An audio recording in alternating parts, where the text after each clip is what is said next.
So picture this. I am staring at my phone screen, and the headlines are pure nightmare fuel. Level 9 sea monster screaming in the Pacific, a monster tide wiping out tens of thousands in Sichuan, and some American prodigy awakening an S-rank wind power. My skull is throbbing like a bass drum. Why? Because I just woke up in a totally different universe called Blue Star. All I did was crush too many drinks at my college graduation bash back home, and boom, universe swap. Now I am stuck in the body of an 18-year-old high school senior with the exact same name. Except out here, mutant beasts eat cities for breakfast. I snap my fingers, and what comes out? A pathetic little blue spark. An E-rank ability called Weak Current. Seriously man, that is my grand cosmic gift. On this planet, every 16-year-old wakes up some weird power. The grading runs from SSS down to F, but most folks get stuck in the garbage tiers like D or E. My past self rolled an E-rank lightning gift, which sounds flashy until you realize my maximum output is roughly equivalent to a dying stun baton from a dollar store. Did the universe really drag my soul across dimensions just to make me a walking wall outlet? I sighed, resting my chin in my palm, looking at the chalk on the blackboard. Big fat number 1 staring right back at me. Tomorrow, June 7th, is the National Superpower College Entrance Exam. In this world, awakeners get the fame, the cash, and all the glory, while ordinary people hide behind blast walls. And my shot at passing was basically zero. Look, awakeners are just raw beginners. To actually fight monsters, you have to cultivate through 9 ranks, and crawling up to rank 1 on your own takes 4 or 5 miserable years. Getting into a university cuts that time in half, but with my garbage tier, my odds were practically 0.0%. Out of pure desperation, I muttered under my breath, asking if the universe forgot my transmigrator cheat code. Right on cue, a robotic chime rang dead center in my brain. Deep Blue System online, newbie gift pack ready to claim. My jaw dropped so fast I almost bit my tongue. A real system. The ultimate equalizer was sitting in my head, waiting for a click. I took a slow breath to stop my heart from exploding through my ribs and asked what was inside. The voice answered instantly. 200 superpower points, plus an S-rank ability called Purple Sky Divine Thunder. My breath hitched. Across this entire planet, an S-rank is like winning the cosmic Powerball jackpot. America had not seen one in 4 years, and our own country had been waiting 3 years dry. Those people end up guarding entire continents. I quietly double-checked with the system just to be safe, and it confirmed it with a clean yes. Before I could celebrate, my deskmate nudged my elbow, whispering that our homeroom teacher, Old Chen, had stepped up to the podium. I forced myself to sit straight. Opening that gift pack right in the middle of homeroom was asking for trouble, so I decided to wait until I got home. 12 years of grinding led to this. My homeroom teacher, Chen Fan, was pacing by the chalkboard, yelling at us to keep our heads straight before the big exam. In Great Xia, you either take the liberal arts track or the martial arts track. Liberal arts means sitting at a desk with stationery, living a nice, normal life. Martial arts means strapping on armor, grabbing a weapon, and fighting bloodthirsty beasts where your score is literally how many you kill. The guy whose body I took over only awakened an E-rank power, total garbage tier, but he still chose to fight. I respected that. Chen looked straight at me, reminding everyone that anything below D rank is basically suicide, and told us we had until 9 tonight to change our minds. I just rubbed my nose. Can you blame the teacher for staring? Out of everyone in class 5 taking the combat test, I was the only idiot with an E-rank power. Statistically speaking, guys in my bracket usually end up as monster chow on exam day. But here is the thing. High-voltage fences and military squads do not always stop beast tides from wiping out entire neighborhoods. If a horde breaks through, being a helpless accountant is a death sentence. Besides, I had a little secret coming, an S-rank upgrade. My buddy Zhang Hao, who rocked a bowl cut and also had an E-rank dud power, turned around and told me I was insane. He was choosing the safe path, studying liberal arts to hit on girls for 4 years. I told him to get lost, grabbed my bag, and headed out. Both my parents died in a beast tide when I was 10, leaving me an empty house and about $1 million. Being an orphan in my previous life made the silence pretty normal. Once inside, I brought up the blue floating screen and slammed the claim button on my newbie gift pack. 200 superpower points popped in, and the system began downloading an S-rank power called Purple Firmament Divine Thunder. 10%, 20, 30. Boom. Raw power detonated in my chest. Purple electricity danced across my skin and surged outward, vaporizing my sofa, coffee table, and television into kindling. The shockwave blew my windows straight into the street, and I could hear neighbors screaming to call the fire department. People outside were dialing emergency services, but inside I was floating in pure bliss, feeling like my battery was finally charged. 50%, 60, 70. Outside, the bright afternoon sky went pitch black over the entire city of Jiangcheng. Massive purple dragons of lightning tore through the clouds, causing the local military garrison, the 3rd Legion, to scramble their troops thinking an apocalypse-level monster was invading. 80%, 90, 99. Then, crack! A jagged beam of purple lightning drilled straight through my blown-out window and slammed right into my chest. The storm vanished instantly, the afternoon sun came right back, and my system dinged 100% complete. Talk about making an entrance. Man, picture this. I am standing dead center in my living room, and this wild blue-purple electrical storm is finally getting sucked back into my pores. I open my eyes, and I swear purple lightning flashed across my retinas. The upgrade actually worked. My whole body was humming with raw juice, so I flicked my wrist just to test it out, and these heavy purple arcs danced off my knuckles. This was the legendary S-rank Purple Sky Divine Thunder. One shot would turn a dude into vapor. The downside? My living room looked like an artillery shell hit it. Drywall shattered, floor cratered, burning junk everywhere. If I had not clamped down on that power at the last second, I would have dropped this entire apartment building right into the basement. I seriously underestimated that thunder. If I had known opening my newbie starter pack would wreck my lease, I would have popped that crate in the woods outside town. Still, I was not complaining. A god-tier power is a god-tier power. Plus, the system gave me 200 ability points. Turns out, it works just like an old-school video game. Slay mutated beasts, bank ability points, spend them on stats. So I pulled up my system panel to inspect the goods. My physique sat at 121 blood chi, and my spirit was 140 Hz. That is honestly not terrible since most rookies average around 100. But then I looked at my skills. Spearmanship, beginner level. Are you kidding me? I have been grinding spear drills for 5 or 6 years, and I am still graded as a total amateur? Look, skill mastery runs across 6 tiers: beginner, intermediate, advanced, master, grandmaster, and perfection. I bought my spear combat technique, the Lightning Gale Breaker, for 300,000 Shia coins back when I woke up with weak spark powers at 16. Practicing that for 2.5 years, and staying a beginner made sense. But my basic spear work still being stuck at beginner hurt my pride. Anyway, the big college entrance exam was tomorrow, so I had to spend my 200 points wisely. Better base stats boost everything. Simple math. I split the pot right down the middle, putting 100 into physique and 100 into spirit. The second I hit confirm, my blood surged like a river, my mind cleared up, and my control over the divine thunder tightened up instantly. Look, superpower math is actually pretty simple.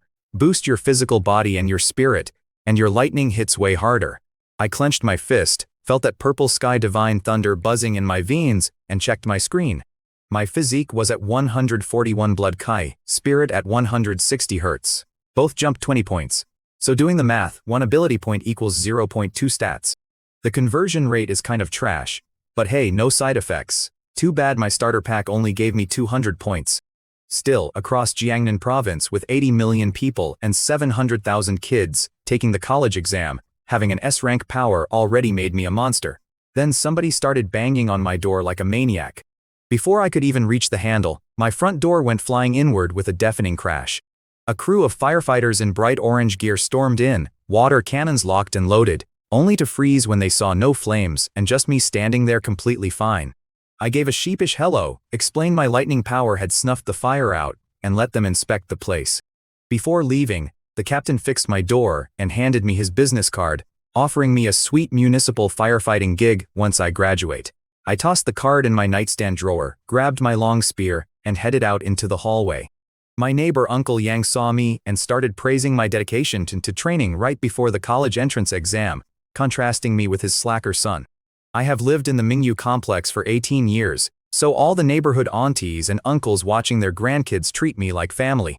After exchanging polite pleasantries, I slung my long spear onto my back, grabbed the bus, and transferred over to the subway. My stop brought me right in front of Thunderclap Marshall Hall, a massive 40-meter silver-white building that looked like a sleeping metal beast under the sun. To evolve from an awakened rookie into a real ability user, you have to push your body and mind through hardcore training. Thunderclap is famous nationwide, but more importantly, it is completely free for high schoolers. As a broke orphan, that was my second home, and today I was finally here to test my boosted stats and brand new lightning. The legend who founded Thunderclap, Luo Heng, is a 9th rank powerhouse who also rocks an S rank lightning ability, which made me wonder if I might build my own martial empire someday. I walked into the building and went straight up to the 3rd floor. With the college entrance exam happening tomorrow, the place was practically a ghost town with barely a dozen students around. That was when I spotted my cousin, Tang Qi. She is about 1.7 meters tall, icy, drop-dead gorgeous, and was hanging out in denim shorts with a crew of well-dressed rich kids. My aunt always took care of me after I lost my parents, but things between Tang Qi and me were always somewhat lukewarm. As for why our vibe was so weird, well, that was pretty simple. Look, the old me used to be dead quiet, mostly because my family had zero cash while my relatives were loaded. 2 years ago, my cousin Tang Qi awakened a fancy B-rank talent while I struck out with a bottom-tier E rank. Running into her at Thunderclap Martial Hall was wild. Her folks drop a cool 100,000 yuan a year at Raging Bear, so seeing her at my discount gym was bizarre. She mumbled that she was just showing friends around, so I gave a quick wave, told her I was heading to a training room, and kept walking. Apparently, her friend Xiao Ya stared after me with wide eyes, asking who the handsome guy was. Qi told her I was just her cousin taking the martial arts college entrance exam tomorrow, but she was definitely weirded out that I actually spoke first for once. Xiao Ya had openly told them that if a guy looks good, who cares, right? But the second Tang Qi dropped the bomb that I was stuck with an E-rank ability, the girl totally lost interest. Just like that, poof. In their circle of spoiled rich kids with B and C rank talents, wearing cheap clearance rack clothes and packing an E rank makes you invisible. One guy with an earring laughed that I had serious guts taking the martial arts exam, but Qi just sighed. To her, walking into that exam with anything below a D rank was basically signing your own death warrant. The fatality stats for low ranks are brutal. She figured I should just take the liberal arts exam, land a safe 9-to-5 desk job, and save my aunt the panic attacks. Thankfully, they dropped the subject and went back to their little tour. I had no clue they were out there gossiping about my life choices. I walked into an empty 20 square meter private training room, locked the door, and took a breath. I wanted to test my raw baseline strength before triggering any lightning. I unslung my Spear Black Radiance model from Henyuan Group, forged from matte black F-grade alloy. The shaft was 1.9 meters, plus a 20 centimeter tip, making it 2.1 meters of pure steel. Normal blades bounce right off beast hides, so you need the good stuff. When I gave it a test flick, the metal hummed, but it felt crazy light in my hands. My physical stats had jumped so much that my own weapon felt like a plastic toy. With alloy grades running from SSS down to F, the rules only allowed F-grade gear into the exam anyway. I went with the 50-kilo Black Radiance Spear, which ran me almost 200 grand. My bank account is crying. People say wealth builds fighters, and they are not lying. Between gear and technique manuals, I burned through my parents' savings and my aunt's cash, leaving me with under 50 grand. A heavier spear was not in the cards.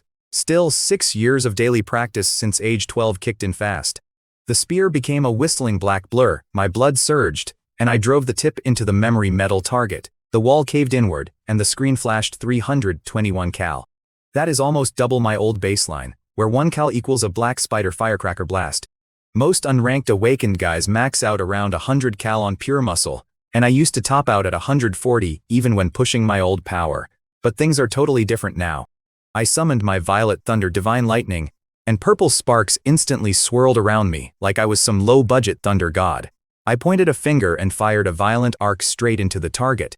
The metal caved in and took nearly 8 seconds to pop back into shape, while the screen flashed 3012 cal. That is almost 10 times my physical hit. An average first-rank user only puts out 1000 cal, meaning my blast hit like a mid-tier first-rank fighter. S-grade abilities are genuinely broken, and 3000 cal is not even my ceiling yet.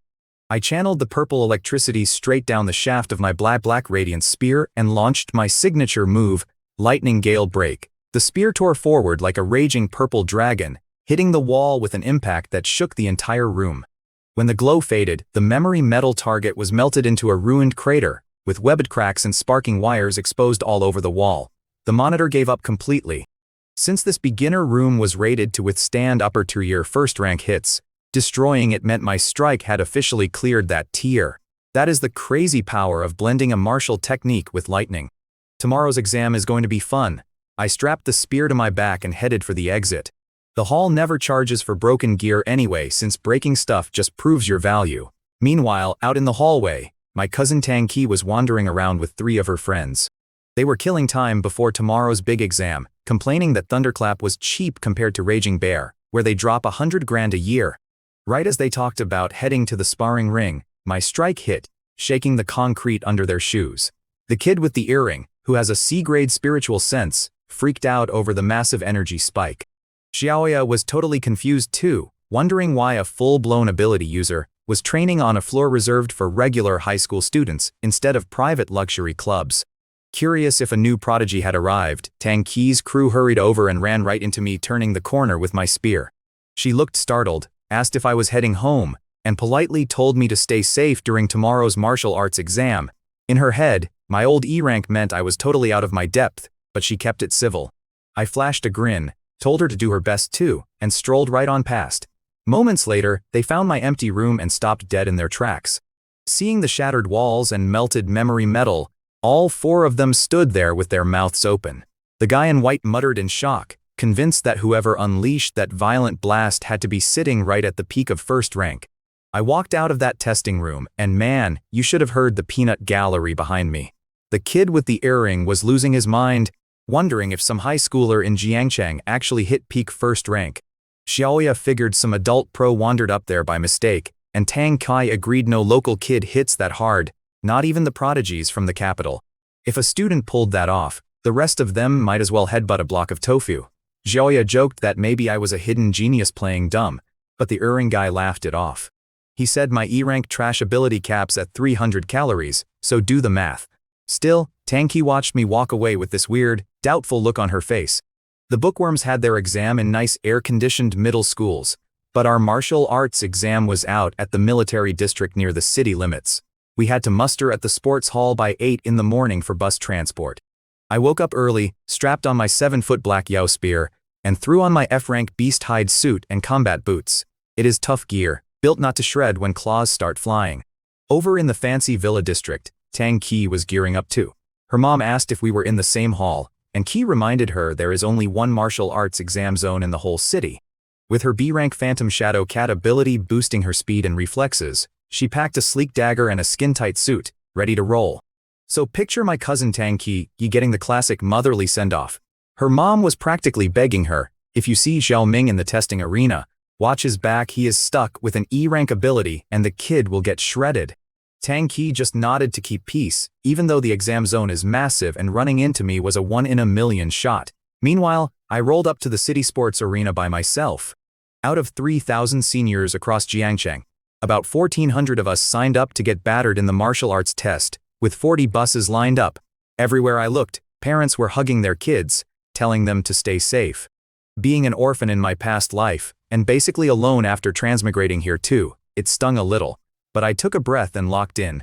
I hopped onto the bus for second high, senior class 5, and heads turned immediately.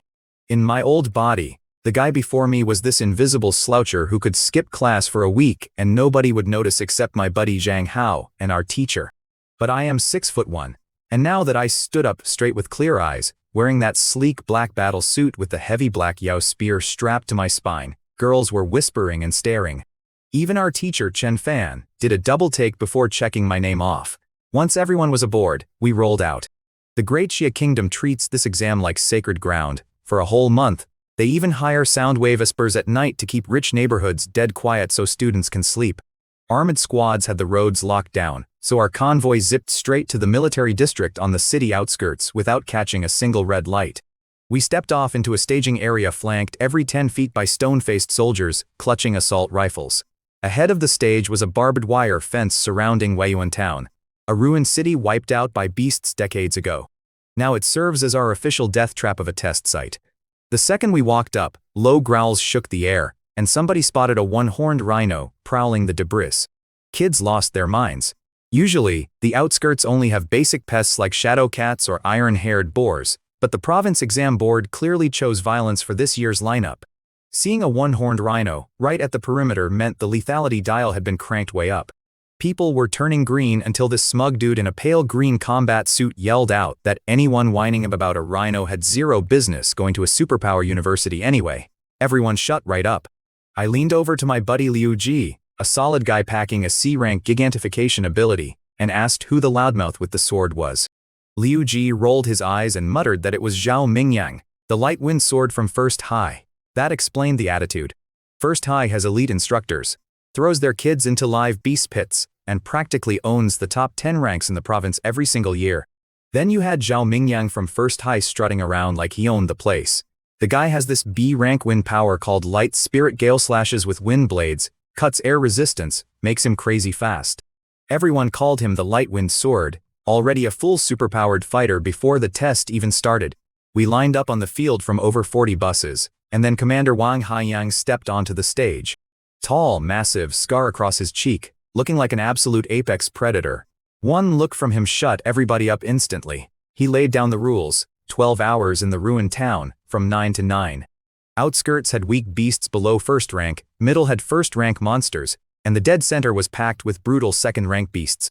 The commander compared the zones to a math test, saying that innermost ring with the second rank beasts was like the bonus question meant only for the valedictorians. Old me would have hugged the safe outskirts, but now, I was genuinely aiming straight for that core. Higher rank monster means way more points on the board, plain and simple. Next thing we knew, soldiers started handing out tactical backpacks. Inside, you got a smartwatch that mapped your location and counted kill points, 3 compressed energy bars, and a silver safety orb. If you pop that orb, it drops an electric cage to save your skin, but your exam is officially over. I strapped the watch on, clipped the orb to my belt just in case, and threw the pack over my shoulder. Time to get to work. Fast forward to exam morning at 8:40. Principal Wang finished his speech, reminding everyone that our issued packs had a smartwatch, 3 energy rations, and a single safety orb. Though honestly, against ravenous monsters, you could get ripped in half before your thumb even hit the distress button. With 20 minutes on the clock, kids were desperately forming squads. A D-rank tank was shouting for a crew, while a C-rank telepath offered crowd control. Teaming splits your kill points right down the middle, cutting your score in half, but nobody wanted to die solo. That was when a cute girl from Class 5 walked up in a sleek silver combat suit, smiling like sunshine. She asked me to join her squad as a lightning support attacker. Any normal guy would have melted on the spot. Look, my eyebrow started twitching the second she opened her mouth. Our class monitor, Lin Qingyuan, was an absolute saint, gorgeous, popular, and completely incapable of saying no. Ever since my parents passed, she had made it her mission to secretly help me out. The old me thought she had a crush on him, classic delusion, but I knew she was just sheltered and overly kind. Still, this exam was a literal life or death test, and dragging an E-rank scrub like me into her squad was suicide. I peeked behind her, and her teammates looked like they had swallowed raw lemons, their faces turning completely purple. I politely told her I was running solo and wished her luck. She let out a disappointed sigh and walked off, while her boys silently thanked God that I knew my place. Her squad let out a massive sigh of relief, because carrying my supposed E-rank rating would have tanked their score into the sewer. Right as she left, my boy Liu Ji slid over with a greasy grin, roasting me for rejecting the prettiest girl in school. I rolled my eyes. Look, Liu Ji used to be quiet, but ever since he awakened a C-rank ability, he had turned into a certified show-off. He told me going in solo was suicide and offered to carry me if I called him Big Bro. I knew he was just worried about me, but there was no way I was handing him that win. I hit him with a cold laugh, flipped my hair back with total swagger, and told him the truth. I was gunning for the #1 spot in the whole province, and if he called me daddy, maybe I would drag him into the top 100. That is male friendship in a nutshell, constantly fighting to see who gets to be the father figure.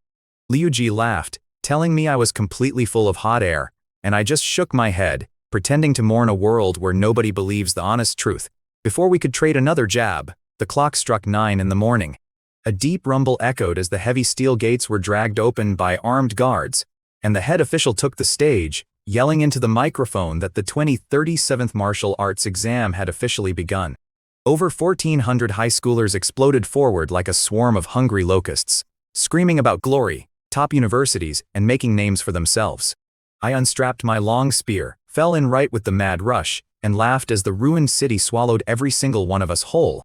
Back in the stands, every school official and teacher was glued to huge screens, while over 50 military drones and tens of thousands of hidden cameras buzzed to life across the ruins. The place was enormous. 1,400 kids vanished into the crumbling streets like drops of water in an ocean, and the beasts, being smart, pulled back to lurk in the shadows. Up ahead, that golden boy Zhao Mingyang triggered his wind ability and zipped off like a cheetah. I casually picked my own path, spear on my shoulder, and tapped my smartwatch.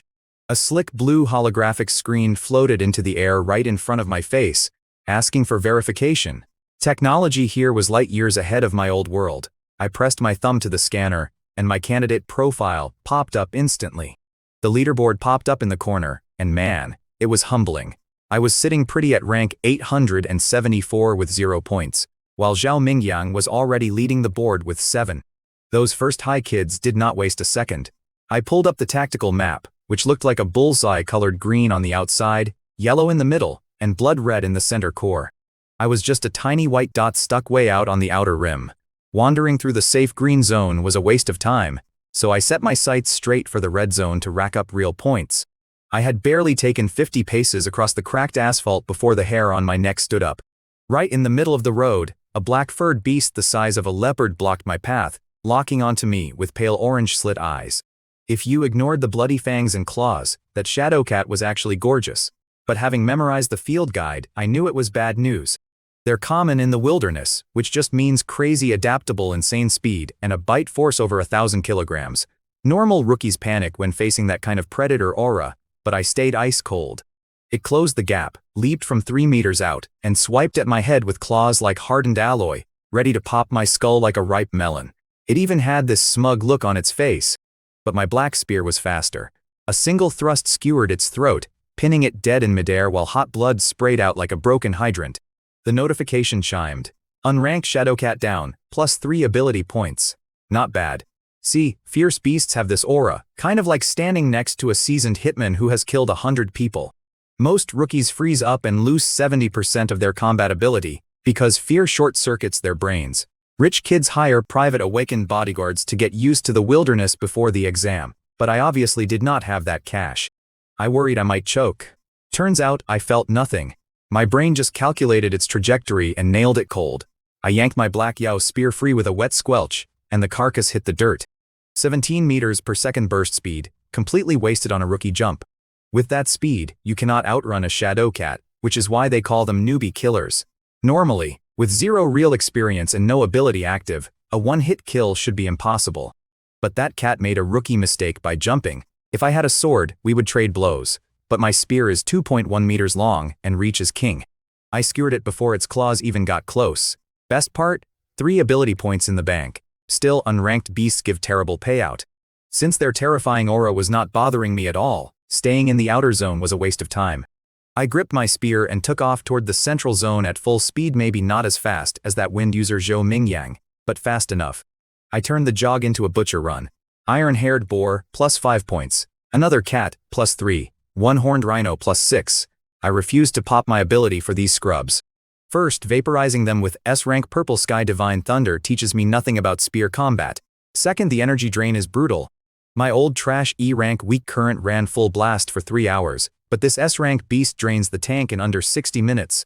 The exam runs for 12 hours, so blowing my mana early before facing the dangerous first-tier beasts in the core zone would be suicide. Fun side effect, my spear work was clicking fast, almost moving on instinct. Standing over that dead rhino, I realized my technique had leveled up. Picture this giant one-horned rhino, total nightmare fuel for examinees, bleeding out on the cracked asphalt. My kill shot was brutal.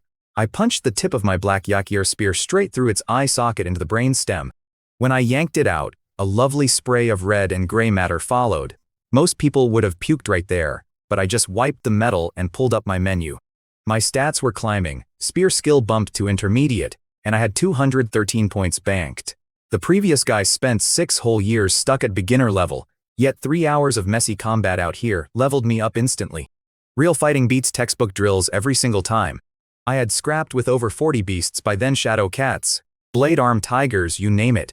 Each kill tossed some ability points my way, and before I knew it, I was sitting on 213 points. Naturally, I couldn't resist.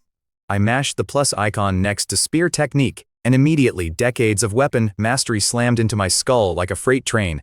It was pure muscle memory, not some vague dream. I test drove it on the spot, stabbing out 4 lightning-fast thrusts in a single second. The F-grade alloy danced like a coiled dragon, and when I stopped, friction had the spear tip literally smoking. My attack speed had more than doubled. Turns out technique matters just as much as raw physical stats. That upgrade burned 200 points, leaving me with just 13 to spare, but man was it worth it. I pulled up the map. My little blip hovered on the border between the safe green zone and the yellow central area. Give it half an hour, and I would be neck-deep in first-rank beasts, racking up points twice as fast. I was standing in some rotting residential complex in the old town, full of cracked concrete, weeds, and collapsed six-story apartments. Right as I was packing up my spear to move out, footsteps echoed down the lane. A squad of 5 examinees strolled into view, led by a tall girl in a slick silver-white battle suit. It was Lin Qingyuan, my class monitor. She spotted me, raised her eyebrows, and marched right over. Those standard battle suits leave very little to the imagination, and Lin Qingyuan definitely made that silver armor look good, especially with how tall and athletic she is. She jogged up, surprised to see me rolling solo. Honestly, her entire crew looked shocked. Everyone knows E-rank ability users usually get eliminated within the first hour, yet here I was, 3 hours deep at noon, without a single scratch on me. I just shrugged and told her being alone is way more convenient. She gave me a big thumbs up and admitted they only made it this far because their teammate Xiao Xiao was using her D-rank speed buff to keep them moving. I played dumb, chuckled, and said I just got lucky running into weak monsters along the road. Let's be real, when you have been dodging bloodthirsty freaks all morning, chatting with a pretty girl is a welcome break. But the clock was ticking, so I said my goodbyes, and she wished me luck on the leaderboards. She probably still felt bad for me, being an orphan with a supposedly trash rank, so she looked relieved I was still breathing. But right as I stepped away, one of her guys yelled from behind the rubble. They had gathered around that dead rhino, touching the warm blood and staring at the puncture in its skull. One of the dudes made a face and scoffed, asking if anyone seriously believed I killed it. To them, a 5-man squad was required for a beast like that. An E-rank solo kill sounded like pure fantasy. While I was out there grinding, people watching the live leaderboards were losing their minds. Some guy pulled up the rankings on his smartwatch and yelled, asking how I was sitting at rank 46 with 256 points. The squad crowded around, rubbing their eyes like they had seen a ghost. Even our team captain Lin Qingyuan stood there with her mouth wide open. Everyone had the exact same thought. Since when does an E-rank weakling hit top 50? Meanwhile, Zhou Mingyang was tearing up the central zone in first place with 412 points, using his wind skill. Outside the ruins, 10 massive drone screens broadcast the top 10 leaders, while thousands of smaller feeds tracked the chaos. Meanwhile, over on the massive exam display screens, the official leaderboards were updating live while the city bigwigs watched from the VIP stands. You had Liu Hang, the smug principal from No. 1 high school, soaking up all the glory because his golden boy, Zhao Mingyang, was tearing up the simulation. Our education bureau director, Zhang Wenshan, was practically drooling, convinced Zhu would crack the top 100 across all 24 cities in Jiangnan province. See, our hometown of Jiangcheng is broke, stuck in the northern boonies with garbage funding from the provincial capital, Ning'an. The last time anyone here made the top 100 was nearly 8 years ago with an A-rank talent. No. 1 high was dominating, No. 3 had one guy up there, and my school, No. 2 high. Our top dog was stuck way down in 18th place.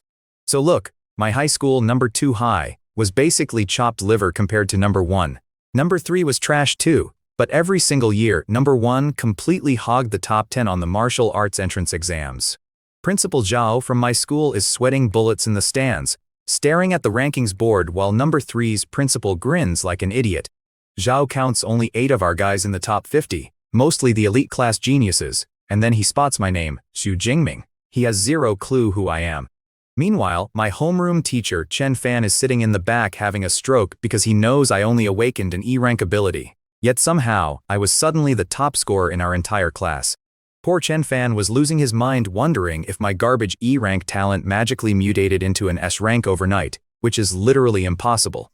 You cannot fake your way through beating up wild monsters on camera.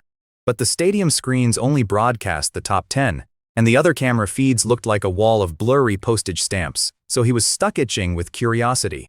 Meanwhile, after jogging for 30 straight minutes, I crossed right into the central zone of the ruined town. The air hit my nose with that nasty copper reek of blood and beast breath. I had a ration bar hanging from my mouth, spear on my shoulder, and my boot crunched an old plastic basin into dust like a stale chip. Decades ago, 50,000 people died here. Walking into the city center felt like stepping into an open graveyard. You had rusted-out cars frozen mid-panic, dark brown stains crusted into the cracked asphalt, and weathered human bones sticking out of the rubble. Not a single building was left in one piece. The Great Shia military sets up the exam out here on purpose, not just to test our combat stats, but to force us to see the brutal carnage these monsters cause firsthand. Right as I was thinking about that grim reality, a low guttural roar shook my chest and an arm-blade tiger burst from the ruins. It was huge, covered in dirty yellow and teal fur, with lethal bone blades protruding from its forearms that gleamed like polished chrome, dragging a heavy whip tail behind it. The rule with these cats is basic math. Forearm blades under 20 centimeters mean an unranked stray, over 20 means a ranked beast. This guy had blades around 23 centimeters, making it a low-tier first-rank monster. Its amber eyes burned right into me with pure bloodlust. I finished my energy pouch, tossed the trash, and smirked. It was the perfect guinea pig to test my advanced spear technique.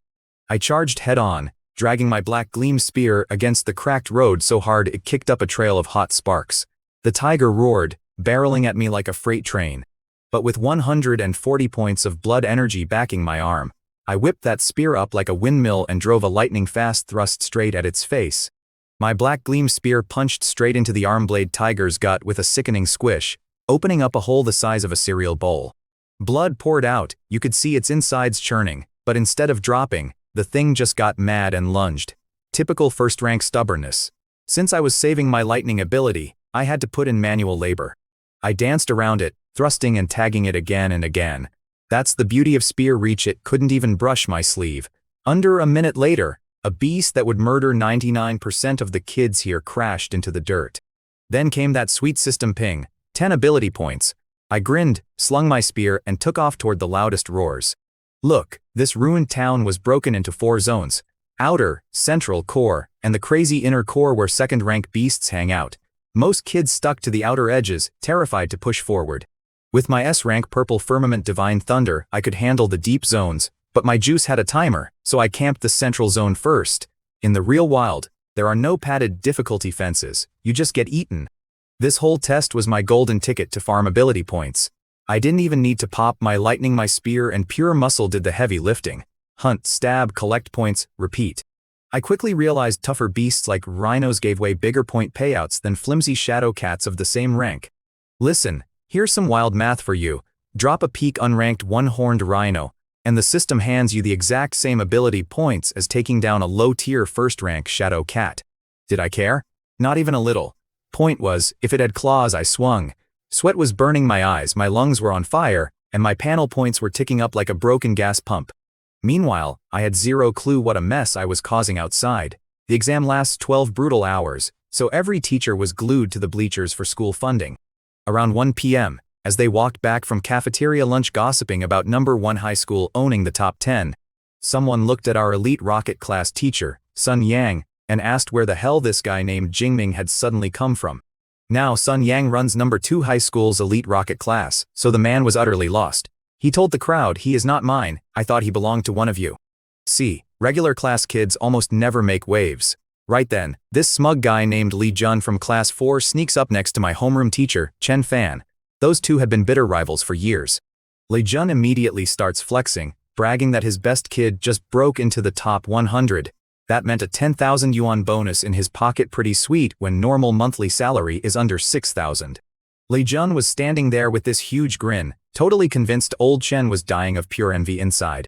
Old Chen just hits him with the deadpan look and goes, "Oh, hate to disappoint you, but someone in my class just broke top 50. Li Jun almost choked. He goes, "Top 50?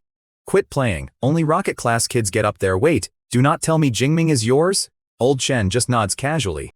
When Li Jun snaps about why he did not speak up earlier, old Chen plays dumb, claiming he never heard the question. Master-level trolling, honestly. Then my guy rubs salt in the wound saying, "Well, top 50 is nothing special, rocket class is already sitting at 18th. Li Jun was practically spitting blood inside. A top 50 finish paid out over 20,000 yuan, and his personal career record was only 64th place. Li Jun had to take deep breaths so his head would not explode before squeezing out a sour congratulations. Old Chen played it modest, saying it was all my hard work, but deep down he was throwing a massive party in his head. The whole faculty surrounded him with compliments as they marched back to the bleachers. The second Chen Fan sat down, he looked up at the giant floating leaderboard to check on me. Boom, there I was. 32nd place. 328 points. Old Chen blinked, totally stunned. Right before lunch I was 46th, so how had I jumped 14 spots while he was eating noodles? Then, right before his eyes, the screen flickered and updated again. 25th place. 372 points. Meanwhile, back at the viewing stands, my teacher Chen Fan was losing his mind. With over 1,400 kids competing, lower ranks swung wildly, but the top 50 had huge score gaps where people barely moved a spot. Jumping several places in one go was nuts. The teachers from number 2 high school were buzzing. They went to grab lunch, and by the time they wiped their mouths, I had leaped from 32nd to 25th place, jumping from 328 points to 372. A regular class kid outperforming their prodigies? Even Principal Zhao Yao, who tracked every number with his psychic mind, was rubbing his eyes in complete disbelief. Look, the exam scoring system is pure math. You take down a peak non-rank beast, that is 6 to 8 points. You bag a first-rank lower beast, boom, 14 to 16 points. The smartwatch tracker refreshes every 4 seconds, and suddenly my score jumped 44 points in a single tick. That means I had to drop either 5 peak non-rank beasts or 3 first-rank monsters in 4 seconds flat. Up in the observation booth, my principal, Zhao Yao, was probably losing his mind staring at the leaderboard, wondering when the hell our school produced a monster like me. The Education Bureau Director, Zhang Wenshan, was nodding along, totally clueless about my background, while Zhao frantically dragged my poor homeroom teacher, Chen Fan, over to figure out what was going on. So poor teacher Chen gets dragged over under the jealous stares of the faculty, looking completely stiff sitting next to all those high-ranking awakeners. When they ask about my power, he drops the embarrassing truth. I only awakened an E-rank ability, weak current. Principal Zhao practically choked, asking if he wrote the record wrong, and Chen admitted he had actually warned me not to even take the exam.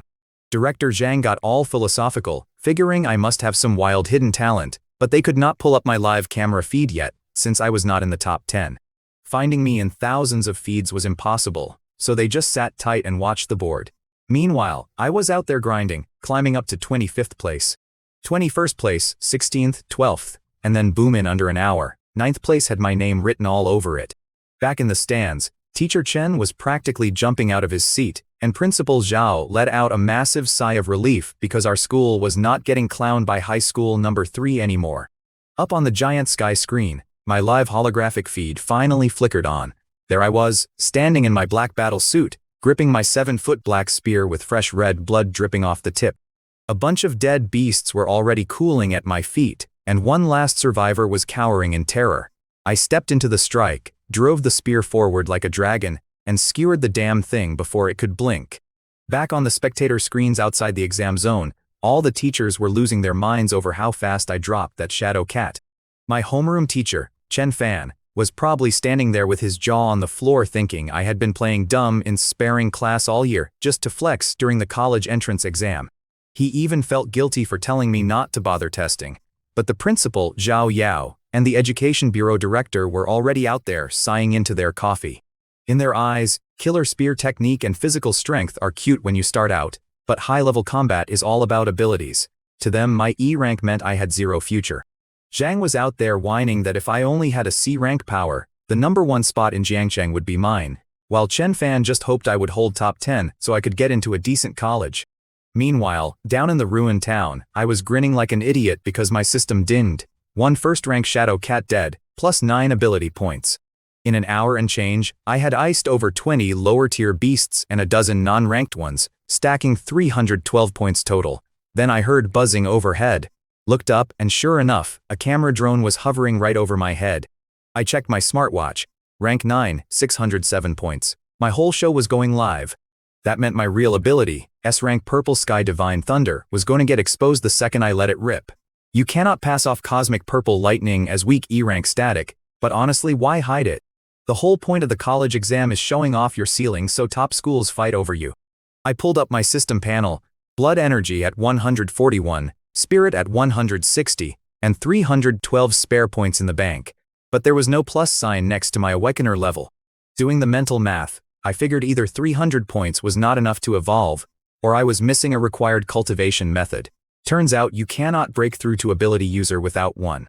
Problem is, Even the cheapest cultivation manual costs over 1 million yuan, and my bank account is basically pocket lint. I thought my system would let me cheat the requirement, but fine, I will grab a manual once I get into college. For now, I dumped all my points straight into raw stats.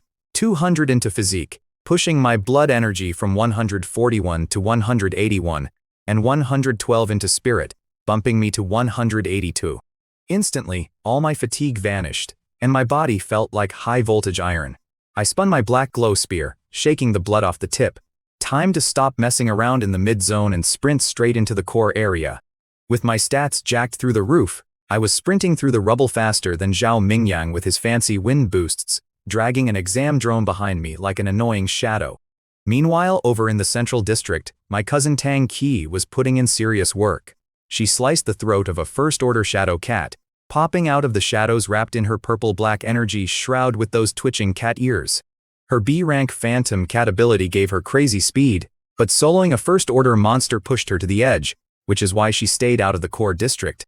She dropped her form, checked her smartwatch, and saw she slipped to 12th place. Then she spotted my name at number 9 and completely froze. Tang Qi knew it was not some random coincidence. Same school, same name, plus that crazy spear strike she witnessed yesterday at the Thunderbolt Martial Hall. She was standing there wondering how on earth an E-rank nobody pulled this off, realizing her quiet cousin was definitely not the obedient kid she thought. Meanwhile, in the outer district, my buddy Liu Ji, currently swollen to twice his normal size, was staring at the leaderboard in total regret, wishing he had just swallowed his pride, called me daddy, and rode my coattails to glory. Even Lin Qingyuan and her squad, who had been tracking me since rank 46, were in pure disbelief, using my impossible climb as fuel to fight their way into the top 300. For most guys, cracking the top 300 was a dream, but once I breached the top 10, the entire arena had their eyes glued on me.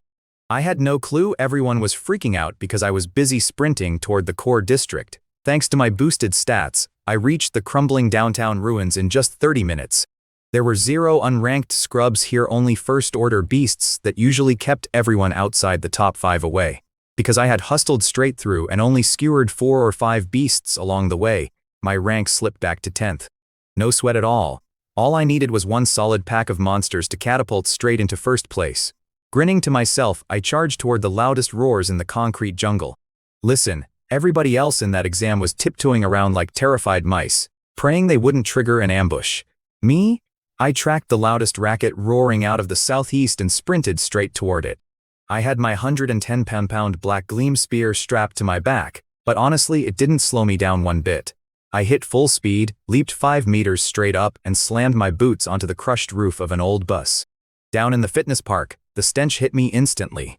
Rotten blood mixed with nasty wet cat fur. I counted 10 blade-armed tigers pacing around, plus their boss, a huge first-order mid-rank beast king gnawing on a dead rhino. 10 targets at once. Now that is my kind of math. I could not help but grin, already calculating the sweet ability points waiting for me. I am 6'1", standing tall on that roof, so naturally every beast locked eyes on me. While their king stayed lazy in the dirt, the other 9 monsters, each easily the size of a sedan, rose to their feet. I dropped down with a heavy thud, and instead of rushing blindly, those freaks actually spread out into a tactical flank. Talk about teamwork. When they closed within 5 meters, 5 of them leaped simultaneously, claws out, bone blades flashing. They blocked every single angle in front of me, and the bus cut off my retreat. Trapped? Nah. I just gripped my 7-foot spear and spun it like a high-speed helicopter blade. That spinning spear turned into a pure black blur, slicing through the air like a lethal propeller. Those 5 leaping tigers slammed face first into the meat grinder. Slices and crunching bones everywhere as blood sprayed the asphalt, sending them tumbling back. They were still breathing though, which honestly annoyed me. Raw muscle without an infused battle skill just lacks that instant kill pop. But whatever, easy fix. I used my footwork to slip past the remaining 4 guardians, poked the dying 5 through the skull to finish the job, and yanked my spear free with a wet slide. That was when the big Tiger King finally stopped loafing around, growled, and stepped up with his 4 remaining buddies. 5 left. Time to finish the sweep. I locked eyes with this massive arm-blade Tiger King, and my brain went totally ice cold. The beast was pissed after seeing its buddies drop, letting out a roar that rattled my ribs before charging at me with 4 oversized tigers flanking it. A pack like that would easily chew through a 100-man squad, but I did not even hesitate. I dashed right into the pocket, slipped through their claws, and planted my black gleam spear straight through their throats. In under 2 minutes, all 5 were dead meat at my boots. I did not even have to burn my purple thunder divine lightning. Then I checked my system interface. Boom, 106 ability points in a single haul. Man, doing that math made me grin. At this pace, I was going to bank an absolute mountain of points. I wiped the warm tiger grease off my spear tip, tossed it over my shoulder, and kept jogging toward the next hotspot. What I did not know yet was that back home at Jiangcheng Second High, the entire student body was packed into the bleachers watching my live feed on the giant overhead projection.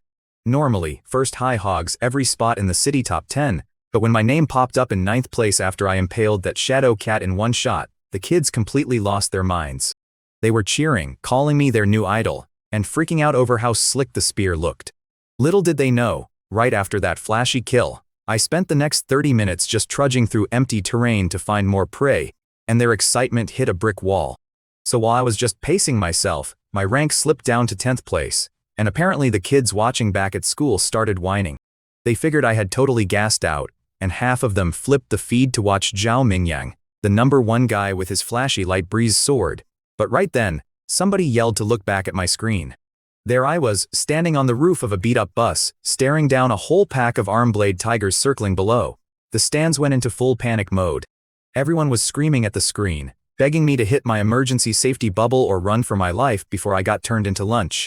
When all 5 tigers leaped at me at once, some of the girls in the bleachers literally covered their eyes. Except I was not about to get eaten. Instead, I planted my back foot, whipped my black gleam spear around in a heavy arc, and sent all 5 giant tigers flying backwards through the air. The crowd watching almost swallowed their tongues.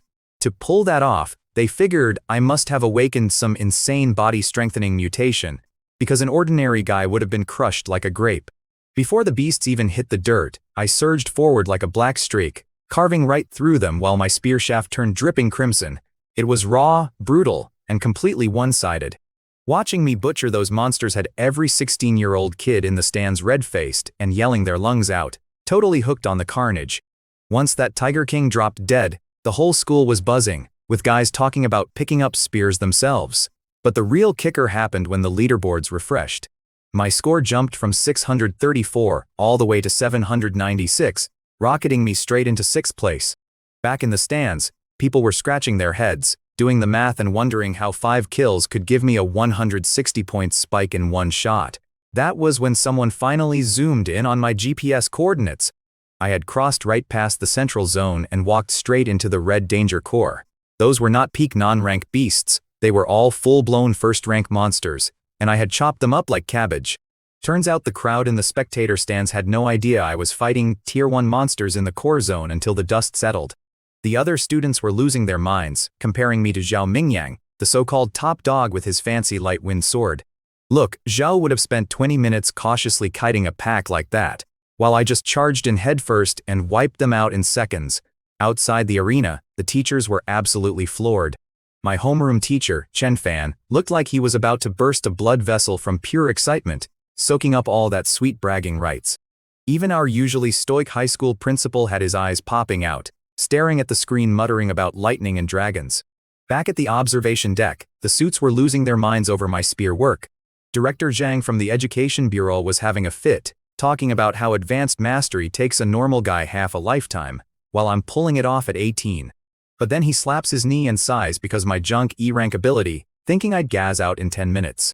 Meanwhile, the teachers were buzzing, and Principal Liu from #1 high school had to swallow his pride and congratulate my principal, Zhao Yao.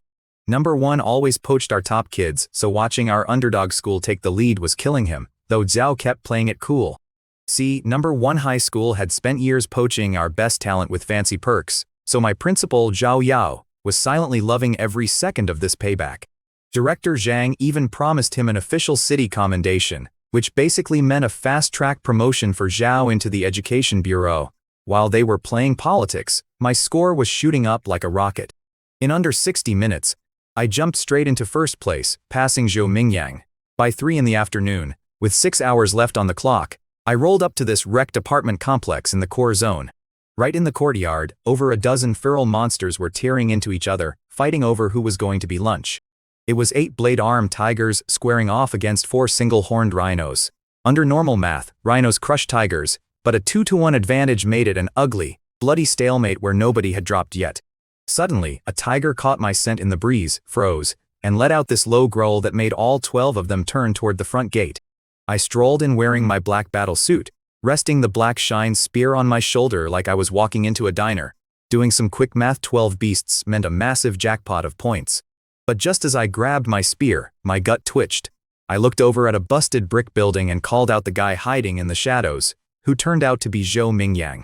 The guy was supposed to be this famous B-rank wind user, the Lightwind sword, but right now he looked like he had been dragged through a gravel driveway, covered in grime and dried monster blood. I asked how he even recognized me, and he smiled, saying only a handful of people had the guts to step foot in the core zone, so a fresh face had to be the new top dog. Since exam rules strictly banned PvP under threat of immediate disqualification, and surveillance drones were hovering right above us, I ignored him and stepped toward the pack. When he panicked and tried to grab my arm asking if I was going solo, I gave him a cold look. Back off, man, those monsters were my precious ability points. My look gave him chills, like he was staring down an apex predator. He scrambled to explain that there were 2 first-rank mid-tier bosses in that pack, begging me to team up since rushing 12 enraged beasts was basically a death wish. Once I realized he was just trying to help rather than steal my kills, I softened up, patted his shoulder, and told him not to sweat it. Then I sprinted straight into the chaos. Zhu pulled his sword, waiting to rescue me the second things went sideways, but his jaw hit the floor instead. My spear turned into a blur of black lightning. In under 3 minutes flat, 8 beasts hit the dirt, leaving just 4 left standing. The kid was completely speechless. So picture this, Zhou Mingyang is standing there, totally stunned, staring at me like I am an alien. 2 hours ago, he did not even know I existed. Then I shoot up the leaderboard, steal his number 1 spot, and start wrecking house with just my black spear. He was sweating, wondering if I had some crazy A-rank body buff. Meanwhile, I was dropping the last blade-armed Tiger King, listening to the point notifications roll in. 12 points for a rhino, 10 for a tiger, 15 for the mid-tier. Pure dopamine. The exam was ending soon, so I could not waste a single second. I gave him a quick nod and took off. He yelled after me, asking if my power was physical enhancement. I just laughed and shouted back that it is lightning. So I told this kid Zhou Mingyang I was lightning-based, which probably melted his brain, and then I just bounced. Left him standing in the dust with his jaw on the floor. Look, I had places to be and points to rack up. In my head, I am doing the math. If I wanted to lock down first place, I needed every single first-order beast on the map, no exceptions. The funny thing is, while he was wandering around for 4 hours wondering why the entire core zone felt like a ghost town, I had already swept through like a one-man extermination crew. By hour 4, there was literally nothing left breathing. The kid was so frustrated he kicked a rock across the street, totally clueless that I had basically vacuumed up his lunch. That rock he kicked went flying like a stray bullet and slammed straight into an old rusted billboard with a massive bang. Normally, making that kind of racket in a monster zone is basically asking to get eaten alive, but at that point, the poor guy was practically begging for a fight. Instead of beasts though, he ended up drawing in 3 of our classmates from the top 5 rankings. You had Meng Di, this tiny sweet-voiced girl, lugging around a broadsword twice her size, plus the bald guy and the long-haired dude. They were wandering around completely empty-handed because, well, I had already cleared out the entire neighborhood. They literally had to team up just to survive the boredom. You should have seen their faces when they pulled up the leaderboard. The proctors dumped 400 beasts into the core zone, thinking that was plenty. But the bald guy tapped his watch, and boom, my name was sitting at number 1 with 3,435 points, while Zhou was lagging in second at 1,100. The bald guy did the math out loud. Lower tier kills give 15 points, mid-tier give 20. Subtract my 700 from earlier, and I had stacked 2,500 points here alone. That meant I took down nearly 200 beasts solo. Zhou was stunned, finally realizing I wasn't just paranoid about kill stealers, I had hunted the entire zone into extinction. Outside the arena, my principal and the teachers were losing their minds. 3,400 points basically guaranteed me top 10 in the entire province and shattered every local record. Principal Zhao was vibrating with excitement because top universities would be fighting over me, spear or no spear. Director Zhang from the Education Bureau did not even care that I was registered as an E-rank awakener. He knew the numbers. 450 low-tier beasts and 40 mid-tier ones had been released. Subtracting the ones that killed each other, I personally took down nearly half the zone in under 4 hours. My teacher mentioned how I lost my parents to a beast tide as a kid, figuring that explained why I fought like a man possessed. Meanwhile, back in the testing grounds, the other squads were busy gossiping about me like I was some mythical creature. Zhao Mingyang told them we crossed paths, and everyone instantly started grilling him about my abilities. Zhou told them my physique was off the charts, guessing my blood key was easily 180 or higher. That had the bald guy clicking his tongue in disbelief. Your average awakener sits around 100, and even these ranked ability users were only hovering around 130. The long-haired kid tried acting cool, brushing it off by claiming I probably just had a body enhancement skill active. But then Zhou dropped the real bomb on them. As far as the official registry was concerned, I was still just an unranked awakener. That girl Meng Dai, who was ranked 4th while lugging around a giant broadsword, blurted out what everyone was thinking. How were certified ability users getting outclassed by an unranked guy like me? Dead silence. But with 90 minutes left on the clock, they had a real problem. I had cleared the core zone completely. Trekking back to the central zone would waste half an hour for trash points. So Zhou pitched a wild idea. Push into the innermost core zone together. That area had high-tier beasts and a second-tier beast king. Solo, it was suicide, but the bald guy agreed that teaming up was their only shot at racking up real points. You know how this college entrance exam works, right? One single test decides your entire miserable existence. Now, top prodigies like Zhao Mingyang and his crew Potate Meng Di giggling, some long-haired dude nodding along they had safety nets, but nobody turns down an elite school. While they scrambled around playing tactical squad leader, I was walking down a trashed concrete street in the core zone, spear strapped to my back, smelling cracked asphalt and rot. Honestly, I didn't care about the apocalyptic scenery. I had my eyes glued to my floating system panel, awakened level, purple sky divine thunder S rank, a solid 181 blood key, 182 Hz spirit, and 2,413 glorious ability points banked. Pure profit. Seeing over 2,400 points felt unreal, but there was still no plus sign beside my overall level. Without a real cultivation method, I couldn't break through yet. Still, I had cleared out almost every beast in the sector. To get more juice, I had to hit the innermost zone where rank 2 monsters lurked. Time to invest. I tapped Lightning Flash Gale break 100 points to hit intermediate, 200 more for advanced. 300 points burned instantly, flooding my arms with muscle memory like I'd drilled it 10,000 times. I stayed frugal, saving points for university instead of blowing them on raw stats. I wolfed down 2 chalky energy bars, checked my map, and marched toward the belly of the beast. On the official exam map, that innermost sector looked like a harmless pinprick, but it turned out to be a massive abandoned apartment complex called Jin's Court. Out in the courtyard, dozens of mutant beasts were just chilling together: shadow cats, iron-furred boars, even unicorn rhinos.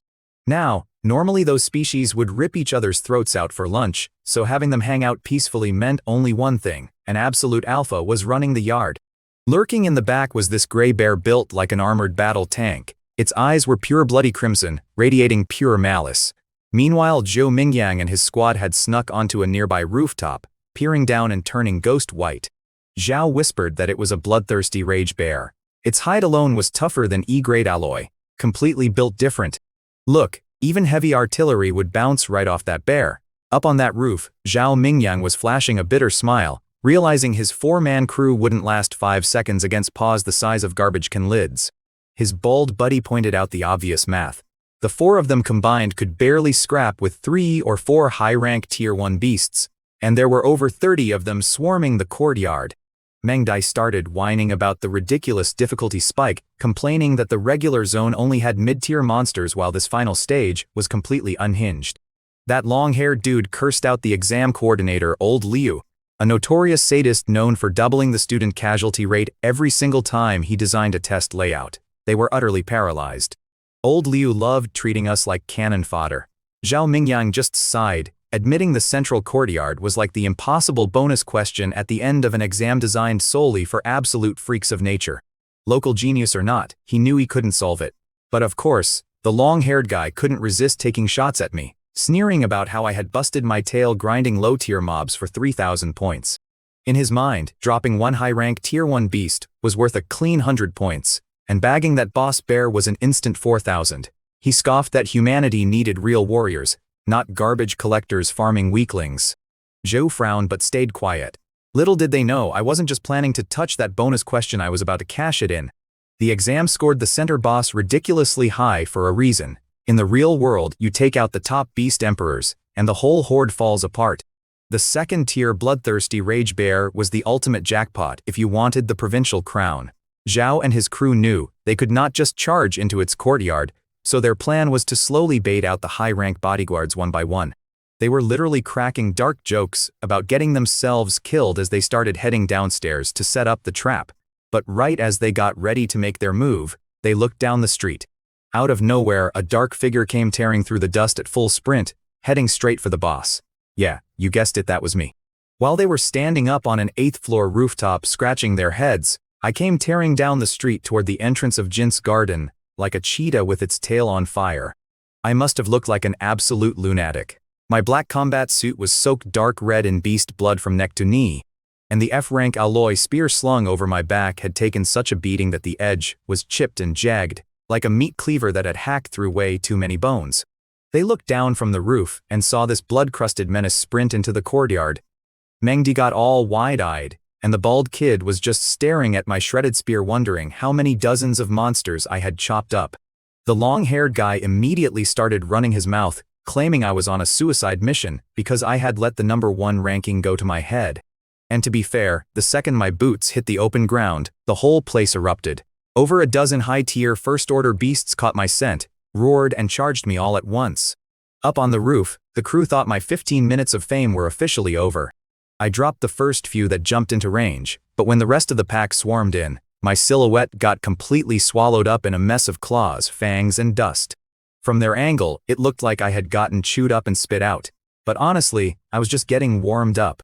I gotta tell you, from where Zhao Mingyang and his squad were crouching on that rooftop, I must have looked like a total idiot casually strolling into a zone packed with Tier 1 high ranks and Tier 2 monsters. Zhu probably thought I was a dead man walking who lied about having lightning powers. But then I just yelled, "Divine Lightning," and slammed down a massive purple shockwave right into the center of the pack. Boom! The whole blast sent beasts flying backward 4 or 5 meters, charring them to a crisp like burnt toast. It cleared out an entire empty circle around me. Zhao was up there with his jaw on the floor, finally realizing that shockwave was actually a raw, high-voltage electric net. Standing right in the center of that 3-meter clearing, purple lightning was screeching around me like 1,000 birds all screaming at once. Outside my little safe zone, monster corpses were smoking, charred completely black.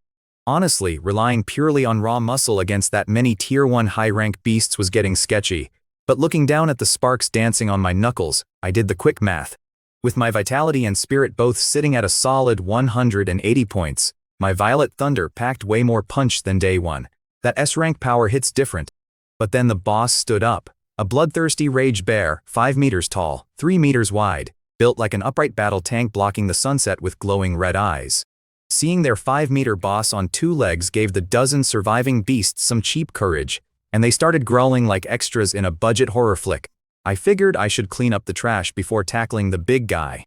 So, instead of keeping the electricity on the outside, I routed that Violet Thunder straight into my own body. My whole frame shuddered like I took a mega dose of pure adrenaline, and my vision flashed neon purple. Back when I had that garbage E-rank weak current, shocking myself just made my limbs fall asleep like a dead foot. But with an S-rank battery running through my veins, it was like a raging river supercharging every single cell, boosting my raw speed and physical power to pure freak show levels. Now, don't get me wrong, running live current through your own nervous system is a terrible idea and definitely not an approved technique. One bad twitch and you cook your own meridians, so I had maybe 30 seconds to make it count. I flickered, vanished in a spark, and popped up right beside a Tier 1 high-rank unicorn rhinoceros. Before that ugly rhino even blinked, my spear drew a purple arc through the air, shearing through its steel-plated neck like warm butter. The head slid right off with a disgusting squelch, and blood shot up like a busted fire hydrant as the body dropped cold. That set the rage bear off completely. It let out a deafening roar and charged 30 meters across the dirt on all fours like a flying boulder. The bear was fast, but with lightning coursing through my boots, I was basically a purple blur darting through the pack. Every sweep of my black radiance spear dropped another beast, and my mental inbox was dinging nonstop.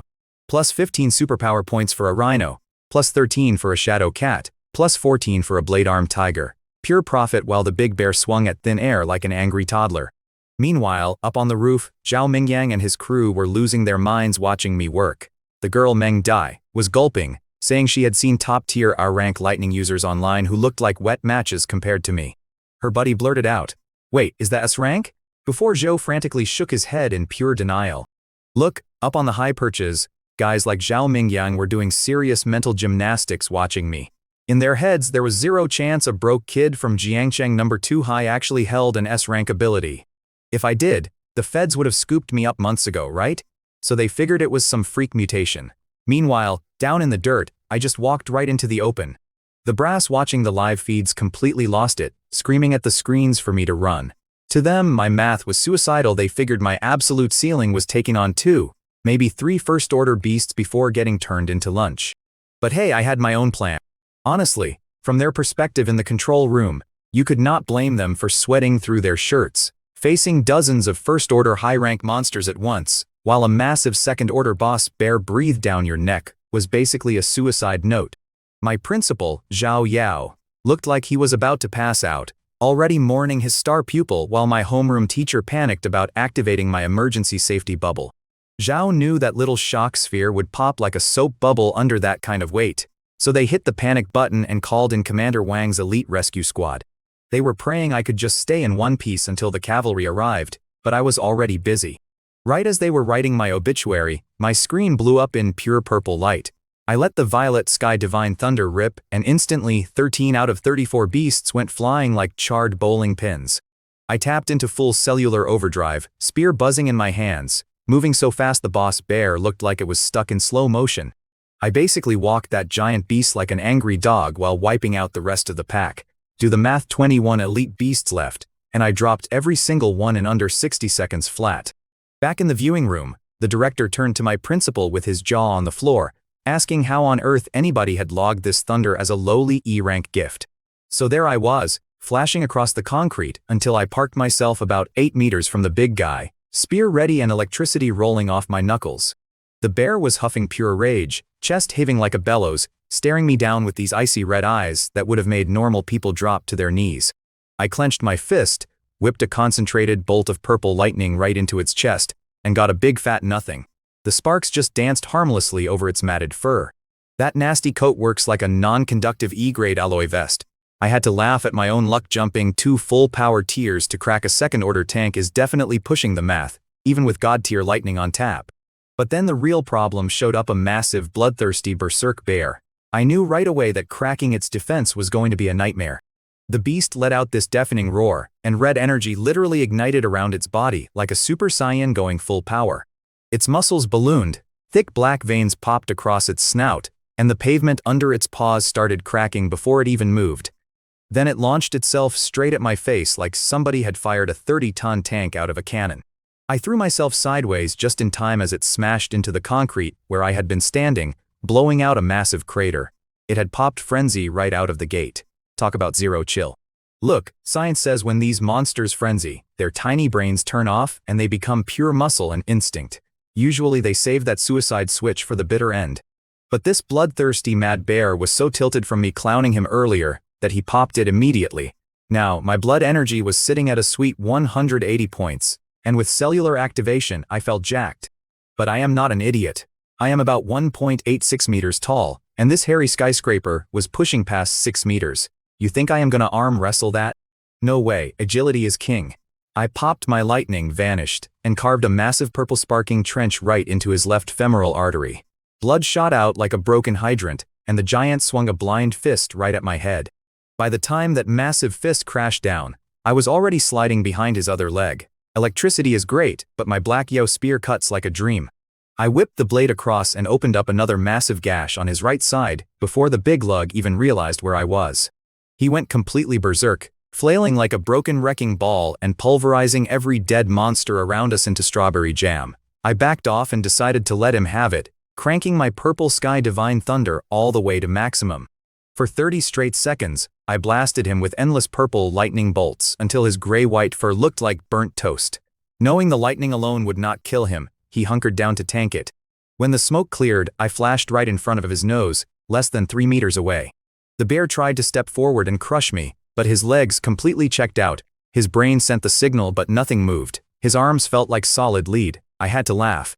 Did he really think taking 30 seconds of high-voltage juice through open flesh wounds would not fry his nervous system? That was the whole game plan. Since he was stuck like a giant fuzzy statue, I went to work. I swung my 50-kilogram spear like a blur, stabbing over and over until I carved dozens of bowl-sized craters into his hide in about 4 seconds flat. Purple sparks chewed into his flesh, but a 6-meter second-tier beast is built like a tank. Those hits were mostly surface damage. Just as the feeling started rushing back into his paws and an evil grin spread across his snout, he thought he had me. So I jumped straight up, eyeball to chest with this monster, yell lightning gale breaker, and let my spear do the talking. Boom! A blast of purple lightning punches clean through his ribs, vaporizing his heart and throwing this giant furry bowling ball 30 feet across the dirt. The system chimes in my ear, telling me I bagged a second-tier bloodthirsty mad bear for 24 ability points. I lean on my busted spear, gasping for air, thinking, man, thank God that is done. That scrap was barely 2 minutes, but pushing my blood energy and spirit to 180 had my brain feeling like scrambled eggs. If that last hit had not worked, I would have had to dump my banked points into raw strength on the spot. See, I had over 2,000 unspent points, so that bear was cooked either way. I shut down cellular activation, the purple sparks fade, and instantly my muscles feel like wet noodles, just my body dropping back to normal. Then I check my watch. First place, Zhu Jingming, 10,835 points. Second place has 1,100. I do the math out loud. 34 high-rank Tier 1 beasts at 100 each is 3,400, plus 4 grand for the bear, that is 7,400 right there. Add my earlier 3,000, and I am blowing last year's provincial record of 8,000 completely out of the water, being 10 times ahead of second place. Honestly, kind of ridiculous. I still had over an hour left on the clock, and since I had already turned the core zone into a ghost town, I figured why not jog back to the central zone and farm some more. I strapped my cracked spear to my back and took off. Meanwhile, up on a rooftop, Zhao Mingyang and his buddies were having a collective meltdown watching me. They are staring at the scoreboard seeing my 10,000 points, whispering about how last year's provincial champ only had 8,000, wondering if I am even human. Then Meng Di spots me sprinting toward the middle zone and yells it out. Zhou slaps his knee in pure panic, screaming that if they do not haul tail right this second, I am going to vacuum up every single point left on the map and leave them starving. So Zhao triggers his wind ability and books it down the stairs, trying to get ahead of me. Meanwhile, outside the arena, the principals and teachers were losing their minds. A full-grown second-tier bear is something even grown-up school directors would run away from, and they had just watched me dismantle it like cheap furniture. Dodged the leap, sliced its legs, fried its nerves with lightning, and drilled a spear straight through the ticker. When the score screen flashed 10,000 points, the whole viewing area went totally silent before exploding into chaos. My school teacher was jumping up and down screaming that the city and provincial records were completely shattered, while everyone else yelled that the top scorer in the province was officially ours. Meanwhile, back in the stands, the principals and teachers from all 3 high schools were completely losing their minds, dignity thrown right out the window. Since I was basically locked in for provincial top scorer, or top 3 in Jiangnan province at worst, I wasn't just representing second high anymore, I was carrying the whole city of Jiangcheng. Principal Zhao Yao, who usually acts like a stone statue, was up out of his seat throwing fist pumps. In the past 100 years, our school's peak record was 64th place, and now I had smashed it into orbit. The rocket class teacher was probably kicking himself for never scouting me, while my actual homeroom teacher, Chen Fan, was literally pinching his own arm in disbelief. Man, seeing my score put them into total chaos was pure gold. You should have seen the leaderboard when the dust settled. Out on the main grounds, all the poor kids who popped their safety bubbles early were staring at the screens like they had seen a ghost. One dude was crying about having 102 points while I was sitting pretty over 10,000. Do the math, that is literally nearly 100 times his entire day of work. Back at my school, the teachers and underclassmen were basically throwing a parade, screaming that top universities were going to be begging on their knees for me. Meanwhile, right at 9 in the morning, my smartwatch lit up bright red with that obnoxious automated voice barking 3 times that the exam was officially over and beast kills would not count anymore. I yanked my spear out of the last beast corpse with a heavy sigh, honestly kind of bummed out. Where else was I ever going to farm ability points this easily without getting arrested? I tossed the weapon over my shoulder and headed back while the final scoreboard locked in. First place was me, sitting on 11,124 points, while the heavy favorite Zhu Mingyang was stuck in second with 1,233. That is nearly a 10-to-1 blowout. As everyone dragged themselves out of the ruins, all they could talk about was my run. My classmates tried telling people I only had an E-rank power, but everyone thought they were lying through their teeth. So I walk out of the exam grounds, right? But none of the kids are getting on the buses. They're all just standing around in the dirt, buzzing, desperate to see what kind of maniac dropped over 10,000 points. See, in Jiangnan province, last year's top dog barely broke 8,000. Our hometown of Jiangcheng usually ranks dead last economically, and our test scores never even sniff the top 100. Now everyone's running the math, hyping me up as a lock for the provincial top 3. Even the education director Zhang Wenshan is pacing at the exit with the school principals, while my classmate Liu Ji is strutting around telling anyone who'll listen that he and I are basically lifelong brothers. Meanwhile, my cousin Tang Qi is getting grilled by her friend Xiao Ya. Funny story, yesterday Xiao Ya couldn't care less about me because I was just some low-tier E-rank nobody. Today, she's begging for my number with puppy dog eyes because I'm suddenly Jiangcheng's golden boy. Talk about lightning-fast hypocrisy. Right as Tang Qi's rolling her eyes, somebody screams that I've exited the ruined town. The whole crowd goes dead silent in half a second. I walk out covered in dirt and dried blood, rocking a shredded black battle suit with my 2-meter spear strapped to my back.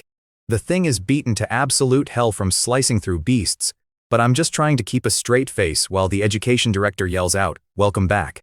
Director Zhang starts clapping like crazy, the principals join in, and then the entire student body just erupts. If I'd beaten them by a couple hundred points, they probably would have been salty, but 10,000? That's not a competition, that's getting run over by a freight train. Some girls are even shouting their love at me across the asphalt. My ears are ringing so hard I can barely process the noise, standing there like a stunned idiot. Behind me, Zhao Mingyang is staring with pure jealousy, though he knows he couldn't put up those numbers either. Commander Wang tells everyone to board the buses, but my principal hustles me straight into a private town car, leaving my classmates staring as he asks which college I want to pick. Picture this. I was kicked back in the passenger seat while my high school principal, Zhao Yao, chauffered me around with a massive grin on his face. Usually the guy has his own driver, but after my exam scores came in, he insisted on taking the wheel himself. When he asked about my college plans, I had to laugh. Since I crossed over, I had just been grinding points to survive, never thinking about where to apply. Zhao told me I had a golden ticket anywhere, especially the big 3, Qingjing, Modu, and Jincheng. We are talking 2 centuries of history and 6th-rank mentors. He deadass looked at me and said the top 10 schools in the nation would be begging on their knees to get me on campus. Principal Zhao laughed and explained that special admission is only for the top 3 scorers in the entire province, and I was right up there at the top of the food chain. He told me to go home, do my homework on the big 3, and not get blinded by all the crazy scholarship perks they were about to throw my way. By the time he finally dropped me off, it was already 11:23 at night. My battle suit smelled like dried monster blood and pure exhaustion, so I peeled it off, hit the mattress like a sack of bricks, and slept for 10 solid hours straight. Woke up around 9 in the morning feeling like a human being again, then immediately jumped into a hot shower to wash off 12 straight hours of sweat and grime. Under the hot water, I pulled up my system interface to see the final tally. Violet Sky Divine Thunder at S rank, Physical Blood Key sitting pretty at 183, Spirit at 185 Hz, and an insane bank of 2,534 ability points. That point haul was the real jackpot from the exam. In normal wilderness zones, grinding that much would take forever, so I was definitely signing up for whatever beast-slaying tourneys college threw at me. Once I dried off, I fired up my computer to research the big 3. Turns out the current 9th-rank Nation Guardian was a Qingjing graduate, and basically every legendary cultivation manual in the country was locked away in their private libraries. The deeper I dug, the crazier the math got. Nearly half of the high-level heavyweights in the entire country came straight out of those 3 schools. When you factored in thousands of other academies and study-abroad grads, the big 3 were matching all of them combined. The secret sauce was their cultivation manuals. With some bottom-tier manual, an awakener needs 3 or 4 painful years just to break through, but with a top-tier method, you can pull it off in under 6 months.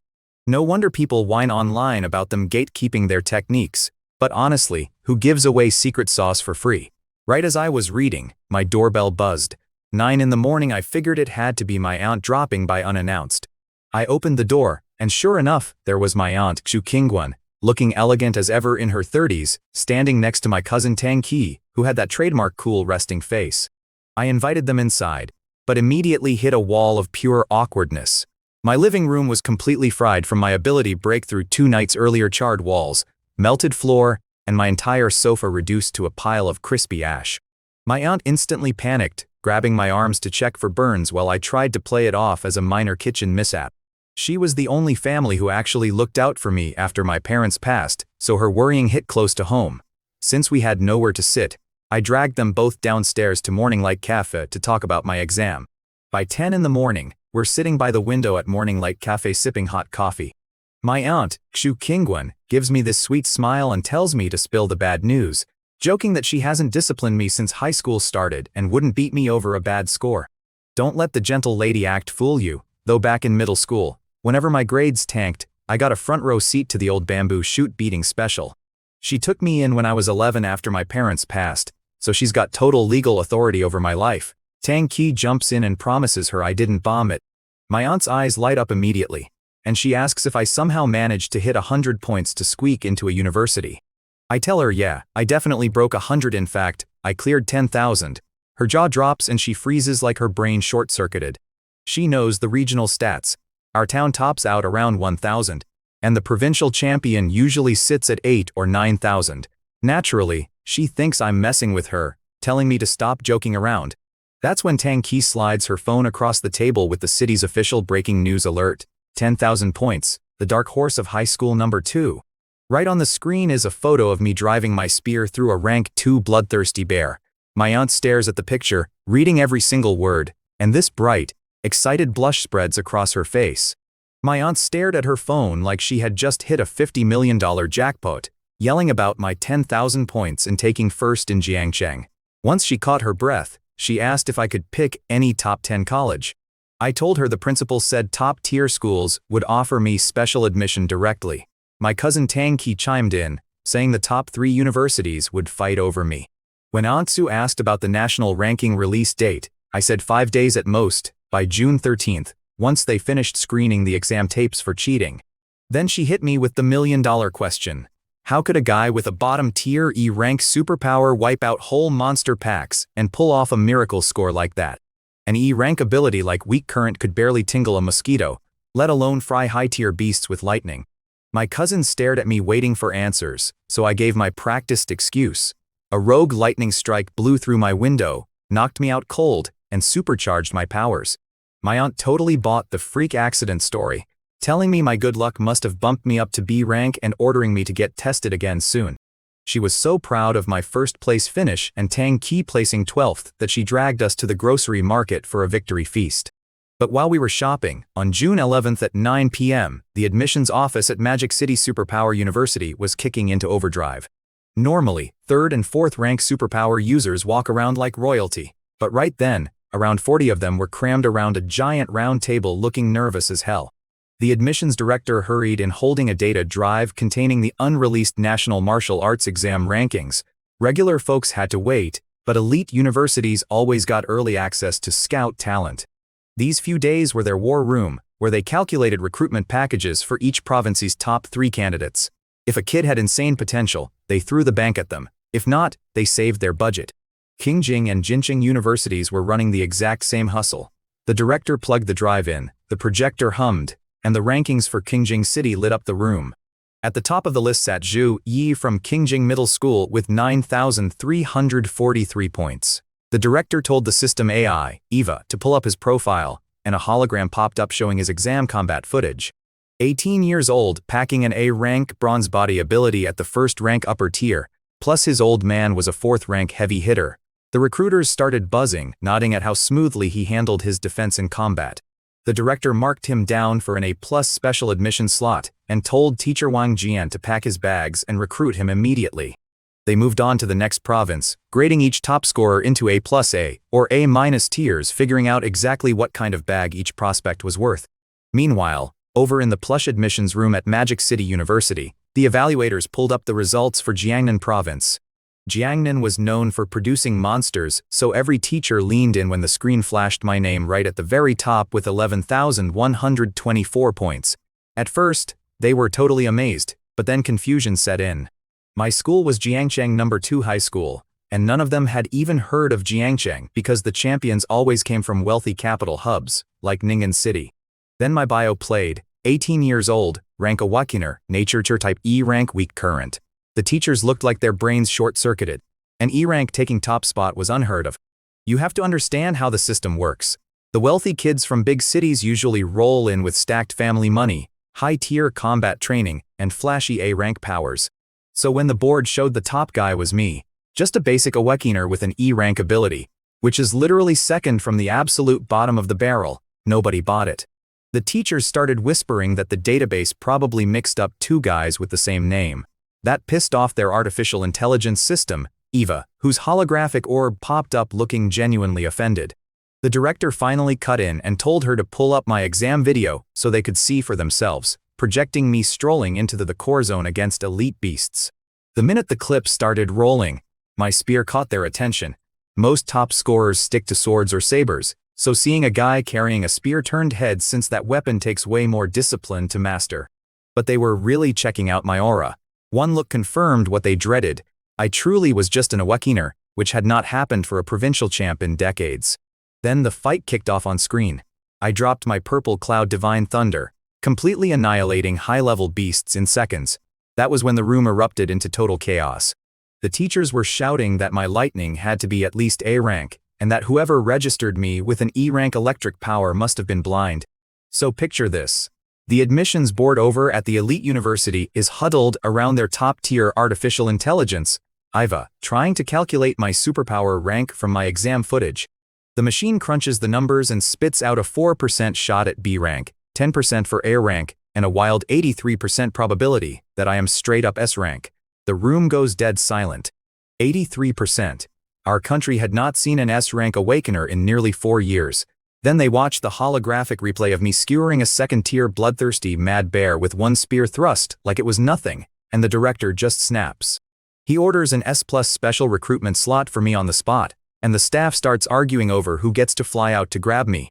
Suddenly I was the biggest prize in the country, and every scout wanted a piece of the action. But their big boss, Director Zhang Qiaoyang, a 5th-tier spiritual heavy hitter, shut them all down and decided to handle my recruitment himself. Meanwhile, back at home on June 12th, 5 days after the exam, my phone was blowing up non-stop. My principal calls me for the 10th time, sweating through his shirt, going, "Do not be anxious, Jingming." I had to laugh because I was totally chill, but the adults were losing their minds. Between my homeroom teacher, the principal, and the head of the education board blowing up my line every hour, you would think they took the test. Cannot blame them, though our little city of Jiangcheng was desperate for a win. 5 straight days I sat on my couch sweating through my shirt, checking my phone every 4 seconds. Then my pocket buzzes. Official text notification. My heart basically crawled up into my throat. I tapped the link, hands shaking, and scrolled straight to the top line of the rankings. Right there. Jingming, Jiangcheng No. 2 High School, total score 11,124 points. Number 1 in the entire province. I jumped up and threw a punch in the air, grinning like an idiot. Meanwhile, over in Ning'an, the education suits had already bought a cake and popped champagne, totally convinced their golden boy Lai Zhou was taking the crown with 9,200 points. Man, talk about awkward. See, everyone expected Lai Zhou to run away with it because of his A-rank ability and Tier 1 power. He was the golden child.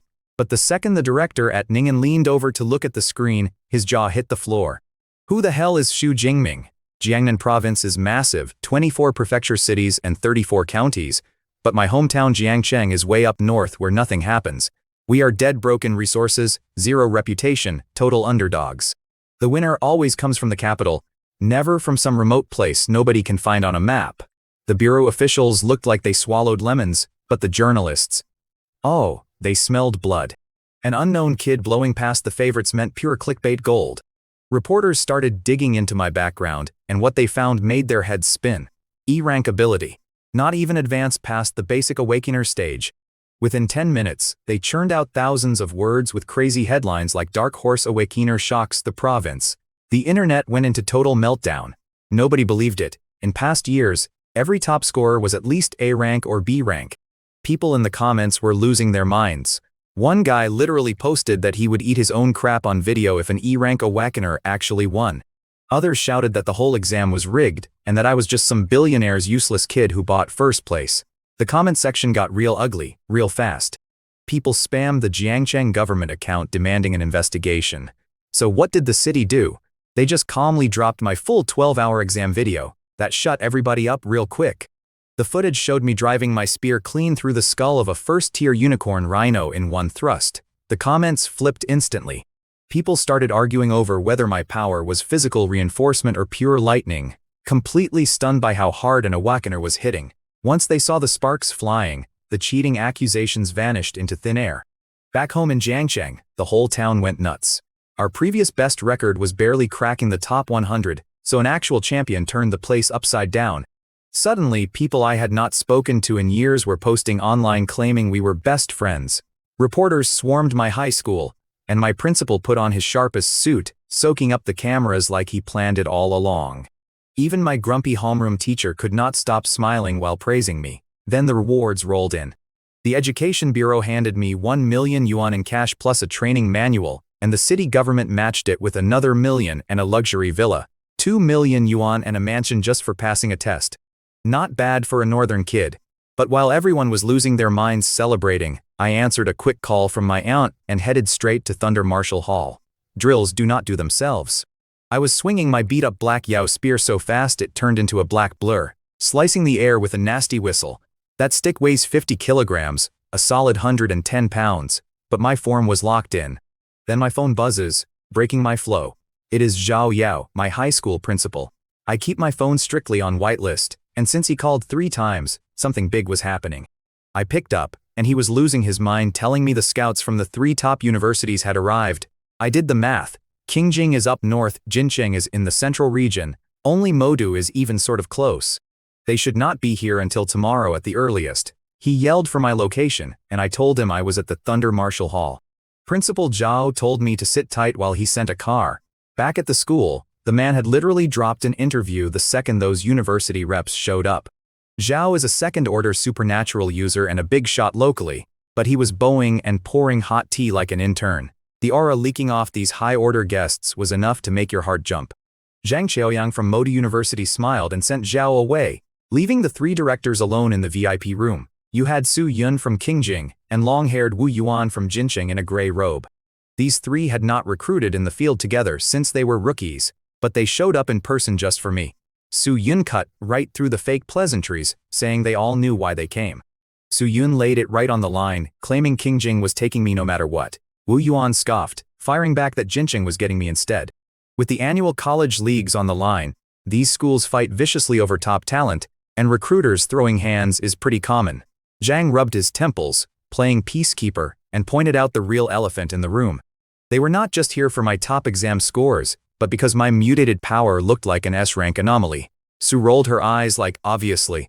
They agreed to test my rank first before talking recruitment perks. Right as the room went dead silent, the sliding door opened. That was my cue, walking in behind Principal Zhao with my heavy spear strapped to my back. The second I walked into that reception room, all 3 pairs of eyes locked onto me. I was still wearing baggy, sweat-stained gym clothes with my beat-up black Yao spear strapped to my back, looking pretty rough compared to Principal Zhao in his sharp suit. But while Zhao was sweating bullets walking on eggshells, I kept my posture straight and held my ground. Most kids go party the second college entrance exams wrap up, but I had literally just stepped off the training mat. Plus, these 3 recruiters were 5th-order spiritual types. Even with powers off, their passive mental pressure makes regular folks choke up. I just took a breath and stayed chill. Zhao introduced everyone, and I gave them a polite nod, already feeling the dangerous aura in the air.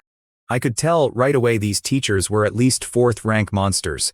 Zhang Qiaoyang spoke first, super polite, saying they watched my exam combat footage and loved my fighting. But then he dropped the real question. My official file said I had an E-rank weak current power, so how did it change? I gave them the exact story I told my aunt, getting blasted by natural lightning right before the test, which triggered a wild mutation. They already pulled the weather and hospital reports, so they bought it. Then Zhang opened his palm, and this sleek black scanner appeared out of thin air like magic. He told me to step up and test my actual rank. Back when I awakened at 16, the scanner was the size of a fridge, so seeing this pocket gear was wild. They pulled out this compact scanner I had never seen before, and Director Zhang told me to just let loose. So I took a breath and fired up my purple firmament divine thunder. Boom, violent purple lightning exploded around my arms, crackling so loud the whole room rattled. Even those 5th rank veteran teachers took a step back with wide eyes. The machine swept a blue laser across my chest and announced in this flat robotic voice that my power was officially rated S rank. My principal almost passed out right there, remembering I used to be stuck at E rank. Then Wu Yuan from Jinqing University jumps in before anyone else can speak, offering me 4 million yuan upfront, full C rank gear, and free skill books for 4 years. 4 million. Add that to the city's 2 million, and I am sitting on 6 million yuan. So picture me sitting across the table while these university recruiters throw ridiculous numbers around like Monopoly cash. A set of C-rank gear worth over 10 million, free combat manuals, and then Su Yun from Qingjing University raises an eyebrow and drops a 6 million yuan enrollment bonus plus 4 full years of free equipment. My principal looked like he was having a mild stroke. But then Zhang Qiaoyang from Shanghai Superpower University leans in, totally deadpan, and says we do not do cash or gear, but we will give you 1 S-rank cultivation resource every single year. I looked at him like, what does that even mean? Meanwhile, the other recruiters went dead silent, staring in pure shock. Zhang Qiaoyang smiles and asks if I know about dragon-type beasts. Of course I do, absolute apex predators born at the 4th or 5th rank that can grow into 8th rank monsters. Then he drops the bomb. One of their S-rank items is literal dragon blood, pumped straight from an 8th rank dragon heart. And drinking it turns your body into a walking tank. And they want to give me a resource like that every single year because my score came in at S+. My principal looked like his brain had short-circuited. When they asked me to pick, I did not hesitate. I chose Shanghai, because if I want ability points, I need hardcore combat training. I had already done the math beforehand. Out of the last 20 University Alliance tournaments, which are basically ruthless practical combat brawls, Shanghai took home almost half the titles. Add those annual S-rank resources, and it was a total no-brainer. The other 2 recruiters just sighed, congratulated Zhang Qiaoyang on landing the top scorer of Jiangnan province, and packed up to go chase after the 2nd and 3rd place kids. Once they left, Zhang Qiaoyang handed me my official admission letter and slid a contract across the table. It was clean and simple, full, unrestricted access to every single superpower manual and combat technique in their entire library. They slid the contract over with guaranteed annual S-grade resources, stamped official by Shanghai Superpower University. I signed, handed teacher Zhang Qiaoyang his copy, and kept mine. The guy breathes this massive sigh of relief, then flicks his wrist and makes the papers vanish into thin air. My jaw hit the floor. He smiled, held up a sleek silver ring on his index finger, and flashed it. The contract popped right back out. An actual spatial storage ring, like straight out of a fantasy novel. If space abilities exist here, why not pocket dimensions? Right then I knew I had to get one. Zhang saw right through me and laughed, warning me spatial rings cost an arm and a leg, so I better grind. Then he drops the best news ever. Official check-in is September 1st, but top recruits like me can move in early and raid the campus library for combat manuals immediately. I told him I was packing my bags tomorrow. Once he left, Principal Zhao Yao literally wiped sweat off his forehead, rambling about how terrifying high-tier superhumans are, before staring at my shiny admission letter like it was made of solid gold. He grabbed my shoulder, screaming for my homeroom teacher so we could snap a victory photo. So there I was at the school gates, holding that certificate while every teacher from Class 5 grinned like they won the lottery. That picture ended up dead center in the Hall of Fame. Right after, city officials called, blowing up my phone with crazy reward offers just for showing up an award ceremony. So naturally I said yes. Free loot is free loot. I grabbed some fancy gifts downtown and cabbed over to Jinghu Villas, the gated luxury neighborhood where my aunt lives. Talk about tight security compared to my rundown dump. I rang the bell, and my aunt Su Qingwen opened up, eyes wide, yelling for my uncle to put on the kettle. Uncle Tang Daolin stepped out of the study to brew tea while my cousin Tang Qi came bounding down the stairs to congratulate me on taking the provincial top score. I pulled out luxury gifts for all 3 of them: imported skincare, high-end tea, the works. Aunt freaked out, telling me it was way too expensive and that I should return everything to save for college. I just laughed and told her the city was handing me 2 million cash, a prime villa, and advanced training scrolls. Spending 15 or 20 grand on family who kept me alive all these years was literal pocket change. Uncle backed me up, reminding her that local sponsors were practically throwing gear at me too, though Aunt warned me to reject private bribes and only take government cash. When she asked about my free villa, I agreed to pick a spot right next door in Jingu since I live alone anyway. My cousin begged for spear sparring tips, but I had to break the news that I was leaving town immediately. I flashed my early admission letter from Shanghai Superpower University, right across the table. Her jaw-dropped applications had not even officially opened yet, and I was already packed for college. Right after test scores drop, regular kids sweat out picking colleges, but my uncle Tang Daolin told everyone I skipped the line. Being provincial top scorer meant Magic City Supernatural University scooped me up on special recruitment. My aunt was bummed I had to leave so fast, but she still bought us all a massive lobster feast. Between picking up my 2 million yuan cash reward from City Hall and snagging a 400 square meter villa, I treated my boys Zhang Hao and Liu Ji to drinks. They swore my lightning strike mutation from E rank to S rank was pure dumb luck, then demanded I get them an autograph from campus celebrity Zhang Chuxuan. Next morning, June 16th, I boarded the bullet train. As the train pulled away, my uncle was getting all emotional on the platform, telling my cousin she should pick a school out in Magic City too just so we could stick together. The trip from Jiangcheng out to Modu is over 600 kilometers, meaning a solid 3-hour ride on the tracks. My buddy Zhang Xiaoyang insisted on driving out to the station to pick me up, completely refusing to take no for an answer. So I leaned back against the window and started reviewing the Superpower Cultivation Manual the city handed me with that cash prize. It is called the Abyssal Sea Training Method, sitting right at intermediate grade among the 4 tiers. It was only a duplicate copy, but the exercises were identical to the real deal. With my mental power sitting at 180 Hz, memorizing the whole manual took me barely 2 days. I could already sense the ambient energy humming in the air, and my system panel even showed a plus sign ready to upgrade. But here is the catch. Breaking through from awakened to superpowered with an intermediate method jumps your growth. A top-tier technique gives way better stats, and I knew the university library had the good stuff, so I held off on spending my points. I figured I would just take a quick nap against the table, but once we hit Ning'an City, 3 college kids piled into my 4-seat booth. One loud guy started blabbering immediately, totally wrecking my sleep until I gave up and opened my eyes. The guy across from me would not shut up about his martial arts exam score of 421, flexing that he beat Huangpu Superpower University's cutoff of 406. He kept bragging that his big brother went there and promised the girls he could sneak them in for a private tour. The girl beside me just gave him polite nods, while the quiet girl sitting next to him, Liu Qian, looked completely miserable after hearing the exact same flex 12 times in a row. She actually looked mortified that his loud mouth had woken me up from my nap, but the second she looked over to apologize, her eyes went wide. I caught her checking out my face, clearly realizing I looked sharper than a TV star, not a bad silver lining. So picture this. I am stuck on the train, watching this clown buzz around the poor girl next to him like a fly. She looks over, super apologetic, and says, "Sorry if we were making too much noise." I just waved it off. Then her friend Sun Rui asks if I am heading into the city too. I tell her yeah. My name is Xu Jingming. That gets Liu Qian smiling, talking about checking out the superpower colleges. That is when this guy, Zhang Qiang, cuts in, bragging about his brother at Huangpu Superpower University like it is elite. Bro. Their cutoff is barely 400 points. That is basically a 53% score.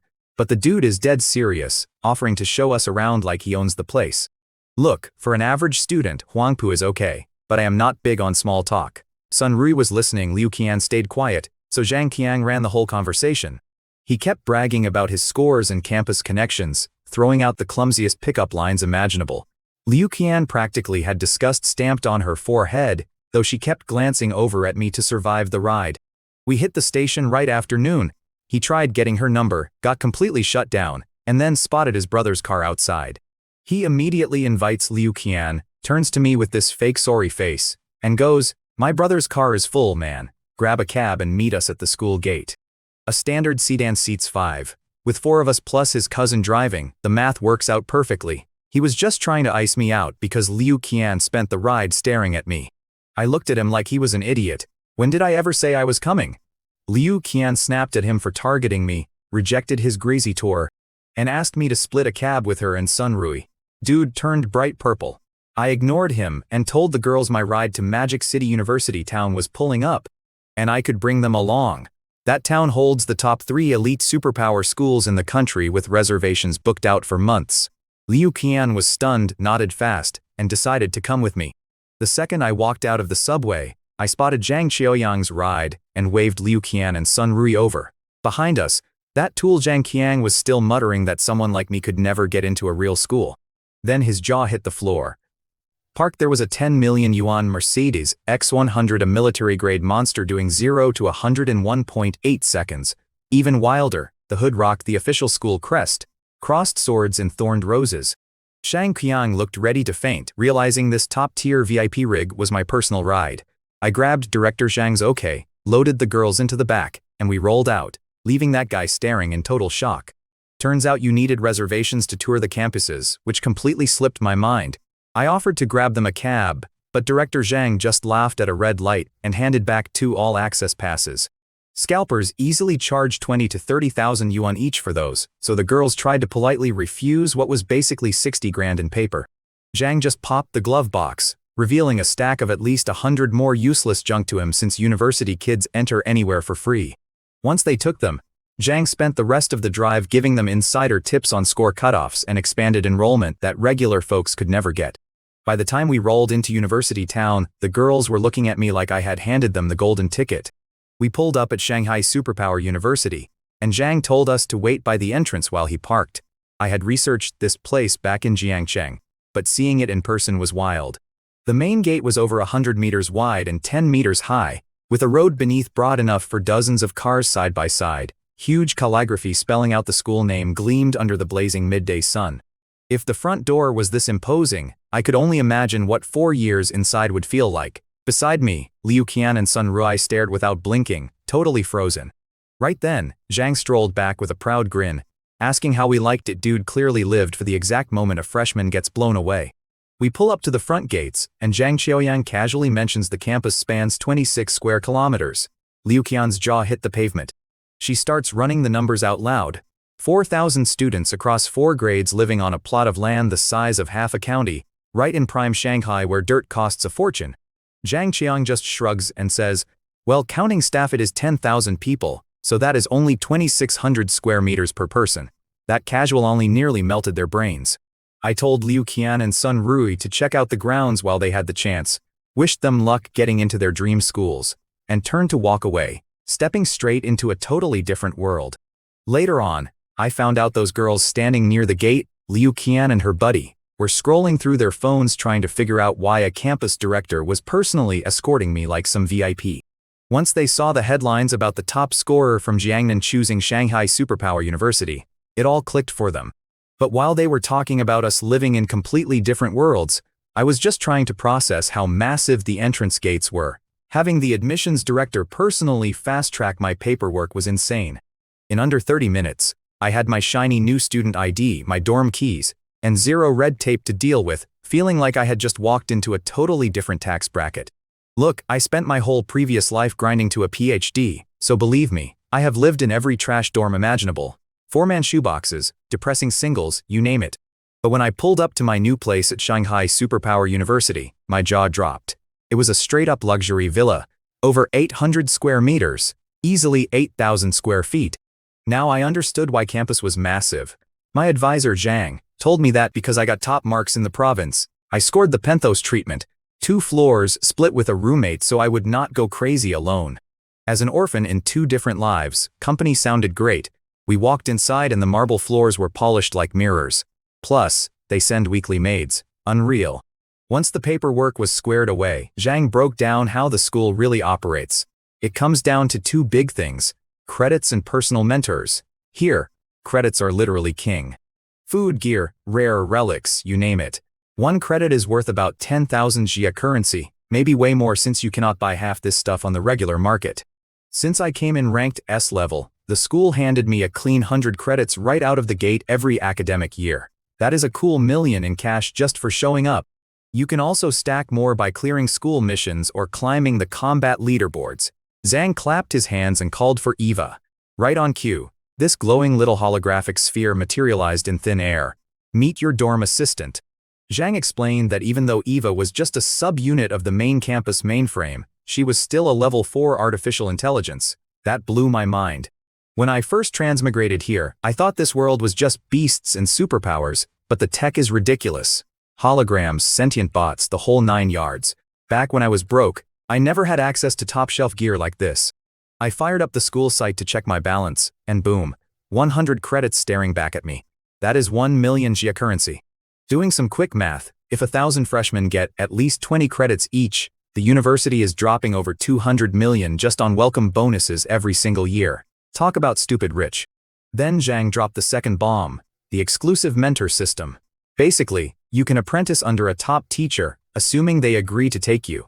I asked him why regular lectures were not enough, and he just laughed. Group classes cannot touch one-on-one training. See, these instructors are elite fighters who spent decades inventing killer combat techniques. They will donate the basic stuff to the library, sure, but they're lethal, secret moves. You only get those if you are their direct student. That made total sense to me. Nobody hands out their life work for free. When I asked if landing a master was going to be a giant headache, Zhang smirked and said with my S-tier superpower, they would probably fight over me. So Zhang Chaoyang hits me with this big laugh and goes, "Look, with your S-tier lightning, you just walk up to any mentor, flex a little voltage, and you are in." His top pick for me was Yang Zhenxian, Dean of the Weaponry Academy. After I walked him out, I crashed on my sofa, honestly thanking my lucky stars I had someone explain this place instead of reading freshman forums. I tell my AI orb, Eva, to pull up the guy's file. Yang Zhenxian, 52 years old, 7th rank upper tier beast packing Windfire True Thunder, spear specialist nicknamed Thunder Spear, who soloed an 8th rank demon python across 3 straight days. Turns out this whole university is split into 5 academies: elemental, weaponry, tactics, support, and logistics.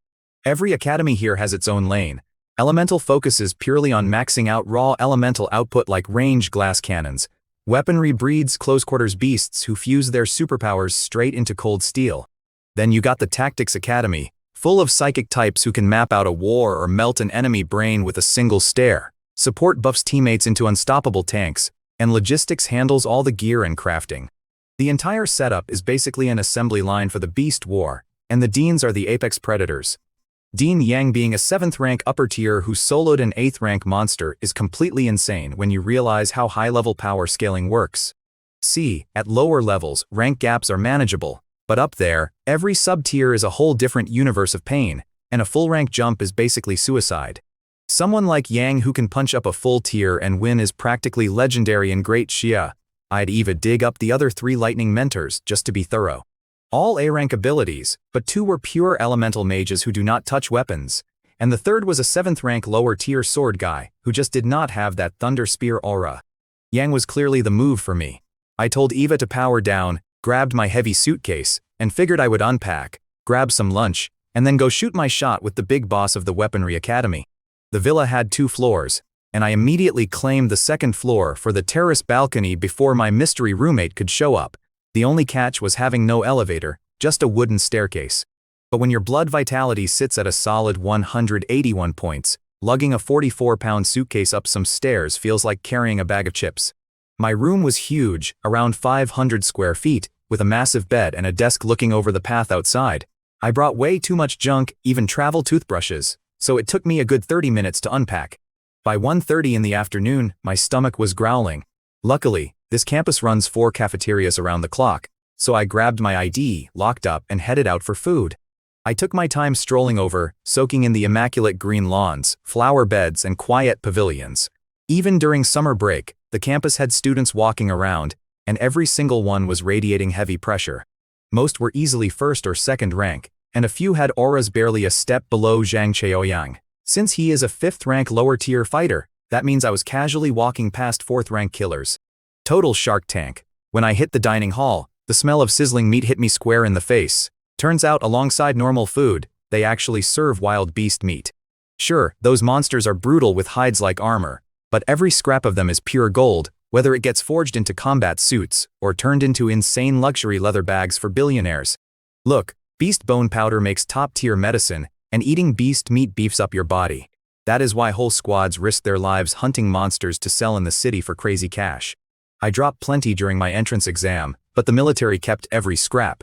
In the school cafeteria, Prices are brutal. A regular plate is 0.001 credits, basically 10 Xia coins. But beast meat starts at 0.1 credits, that is 1,000 coins. One luxury dish costs 10 credits, a ridiculous 100,000 Xia coins. I shelled out 0.1 credits, and honestly, the meat melted in my mouth. Belly full, I walked over to the swanky faculty villas where our 6th rank teachers live.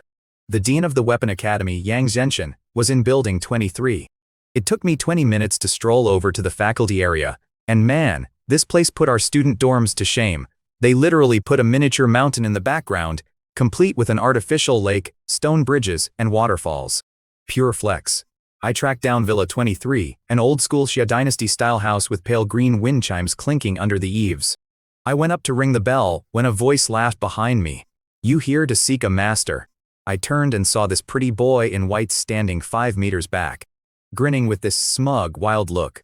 Before I could even ask who he was, he sized up my aura and his eyes popped. "Wait, an awakened?" Then he raised an eyebrow. "A special recruit?" "Yeah," I told him straight up. Most special recruits were already mid or high 1st rank, so being the only awakened on campus definitely turned heads. The guy clicked his tongue, impressed instead of mocking me, which was a nice change. Turns out his name was Tan Mingyang, a junior in the Weapon Academy.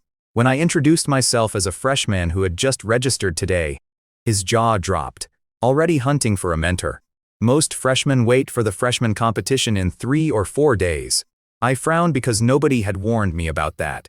He explained that all the school teachers watch the matches, scouting the top performers to take on as personal disciples.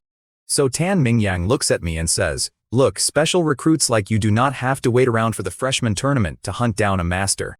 What he leaves out, obviously, is that bagging a dean-level mentor on day 1 is basically winning the Powerball jackpot twice in an afternoon. I thank him anyway and ask if he is here for Master Yang too.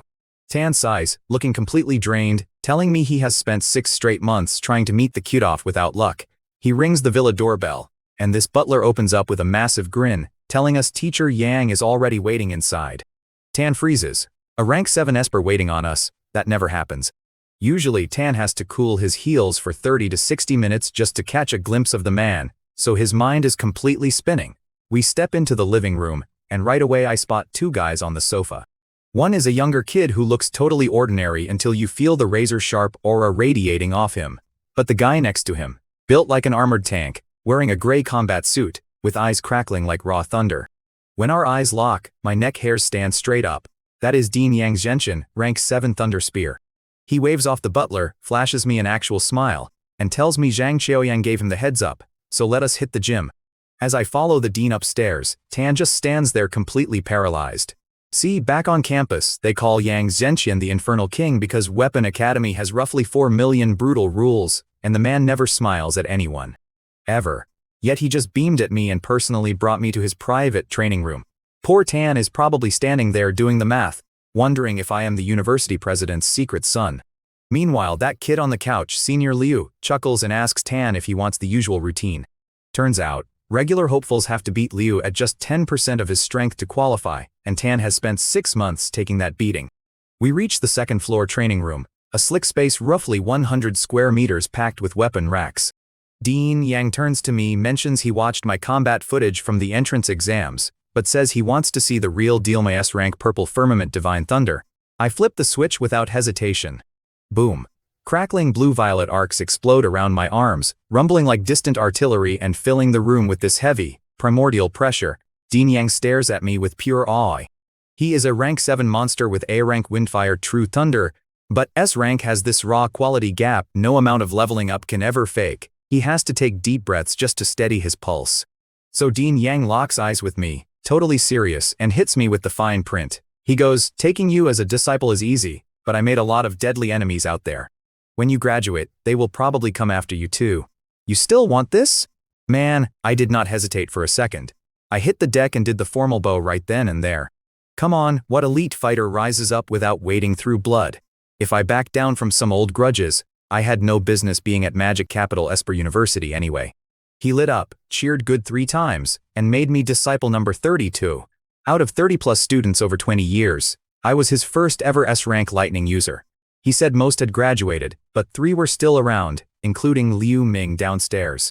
He promised to introduce the other 2 seniors later, then flicked his storage ring and handed me 2 manuals. One was called the Limit Ability Training Method, which is one of only 3 top-tier manuals in the entire school.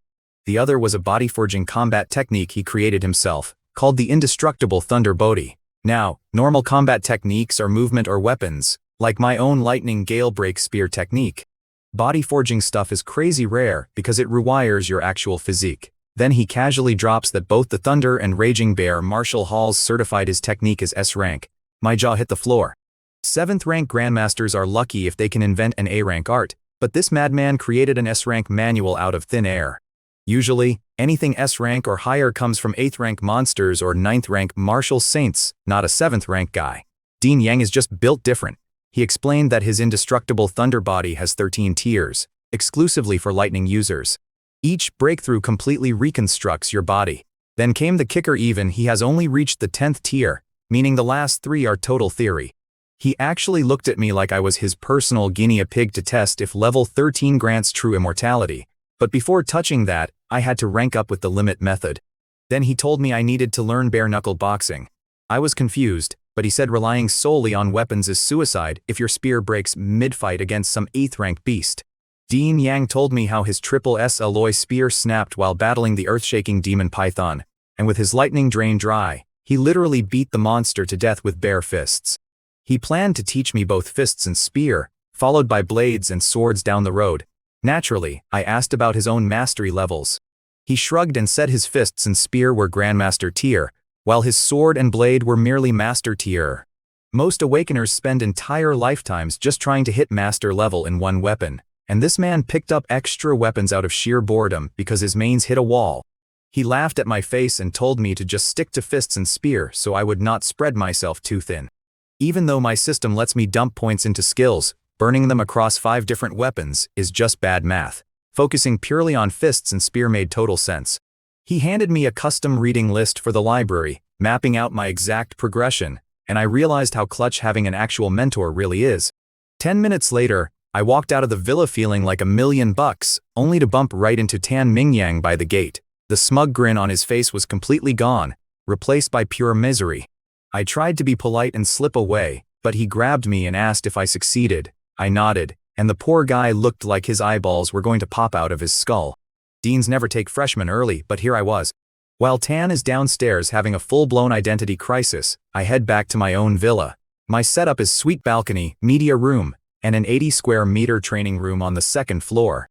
I sit cross-legged on the mats and crack open the top-tier limit ability training method. It takes me over 4 solid hours of grinding through the text to fully understand it. When I close my eyes to sense the energy between heaven and earth, a dense ocean of glowing white primal energy specks appears in my vision. It blows my old intermediate method out of the water. Since the channel works, no need to crawl step by step. I call out deep blue in my head, and my system panel pops right up. Name, Su Jingming. I open my status panel. 2,534 ability points ready to burn. Without hesitating, I dumped points right into my rank. Instantly, raw primal energy ripped through the air and flooded my veins, circulating through the limit ability training method. My blood, chi, spirit, and physique all spiked simultaneously until a barrier shattered inside me. Boom, officially 1st rank lower Awakener. I clenched my fist, feeling several times stronger. When I called out my purple sky divine thunder, thick blue-purple lightning crackled across my knuckles with terrifying heat. If that 2nd rank bloodthirsty raging bear stepped up now, my lightning alone would fry it without me even drawing my spear. So I got into the training room to test out what I was working with, right? Jumping from a plain awakened to a full Awakener hit like 5 shots of espresso straight to the dome. My raw power shot up 4 or 5 times over. I pulled up my panel. Tier 1 lower, purple sky divine thunder, sitting S rank, blood chi at 283, spirit at 289, and 2,234 points in the bank. Advancing only cost 300 points. If I had used that basic abyssal C method, my stats would have crawled up maybe 30 or 40 points. Instead, this top-tier method dumped over 100 into each. Do the math, the gap is just stupid. I held off on spending more though, because I needed points for combat skills and time to let my body settle. Next up, I cracked open that S-rank body tempering manual, Thunder Indestructible Body. My teacher Yang Zenshin is a tier 7 monster, and he dumped all his crazy martial arts wisdom into this thing. I spent 2 solid hours staring at it before my brain started smoking. The manual has 13 layers, but honestly, I could barely wrap my head around the first 3. Normal body tempering is just getting the snot beaten out of you until your muscles harden up. But this technique has an extra step. You have to forge the foundation first using the essence blood of a lightning-type beast. The higher the rank of the beast, the deadlier your physique ends up. If you use cheap blood, you get cheap results. Catch is, high-tier beasts on Blue Star are absolute nightmares with insane supernatural abilities. Mess up against those beasts for 1 second, and you are dead meat. Lightning-type beasts start at tier 4 minimum, so there was zero chance I could hunt one down myself. Luckily, I had my mentor. The next morning, I showed up at Teacher Yang's place.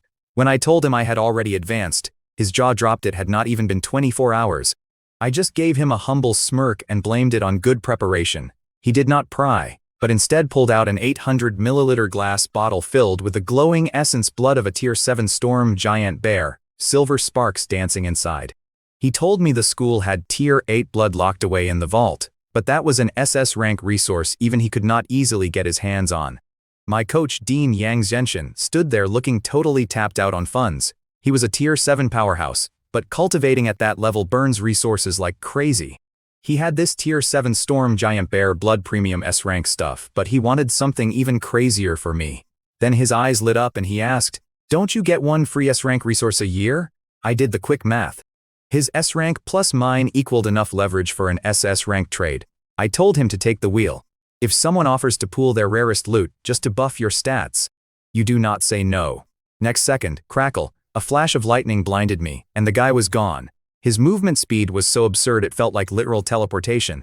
I stood there rubbing my eyes, totally humbled by how fast he moved. A minute later, Uncle Fu walked in carrying a fresh plate of fruit. Now, this was not just any butler. Uncle Fu was a tier 6 mid-rank combat veteran who had survived life-death battles alongside my coach, so I took an apple and said thank you with maximum respect. About 35 minutes later, boom, blue sparks filled the living room and coach rematerialized grinning ear to ear. He pulled out a glass vial filled with a weird, silvery white liquid crackling with wild electricity. He had to call the principal personally to approve swapping 2 S-rank supplies for it. And what was it? Tier 8 Thunderstorm Tyrant Dragon Blood. Just holding the bottle made the air in the room feel heavy and savage. Coach told me straight up that dragon-type beasts are pure nightmares. He could solo an 8th rank demon snake, but a dragon? Not happening. Seeing him invest something that precious into my rookie self made me swear I would pay him and the principal back tenfold once I got strong enough. But right then, it was go time. He told me to ditch my shirt and sit cross-legged on the floor. The second he smeared that silvery dragon blood onto my spine, a freezing chill shot straight into my bone marrow. It stung so bad my jaw locked up. He chuckled behind me, saying that to a low-tier guy like me. This stuff was basically lethal poison, which is why even touching it burns. He spent 10 minutes spreading it across my entire back, his eyes glowing with lightning as he tracked every vein. The theory behind forging this foundation was simple: fuse Thunder Beast blood into my own cells, until I became tougher than the monsters outside. Then Coach yelled out his Windfire True Thunder, and this crimson lightning exploded into the room, cranking the heat up like an open furnace. He warned me the whole process took 4 or 5 days, and rule number 1 was not passing out, or the absorption rate would tank. Next thing I knew, the crimson thunder slammed into my back. It felt like 10,000 fire ants were gnawing straight through my bones and meridians. The pain was absurd, but I gritted my teeth and held on. 5 whole days of that non-stop torture later, my senior brother Liu Ming was pacing downstairs on the sofa, asking Uncle Fu if we were done yet. Uncle Fu told him Coach was burning through crazy stamina because 8th rank beast blood takes way longer to forge. Liu Ming admitted he was pretty jealous at first, since he only got 7th rank beast blood back in the day, but once he remembered my lightning ability was S rank, he figured I was worth the investment.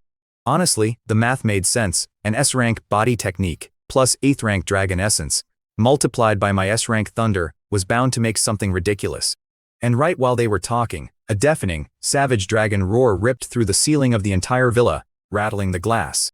My foundation forging had finally succeeded, and believe me, waking up from that felt like crawling out of a live volcano. My senior brother Liu Ming bolted up to the 2nd floor, because he felt this suffocating aura rolling off me, and the guy is a peak tier 3 awakener. He told me later that I looked like an apex predator standing in the middle of the room.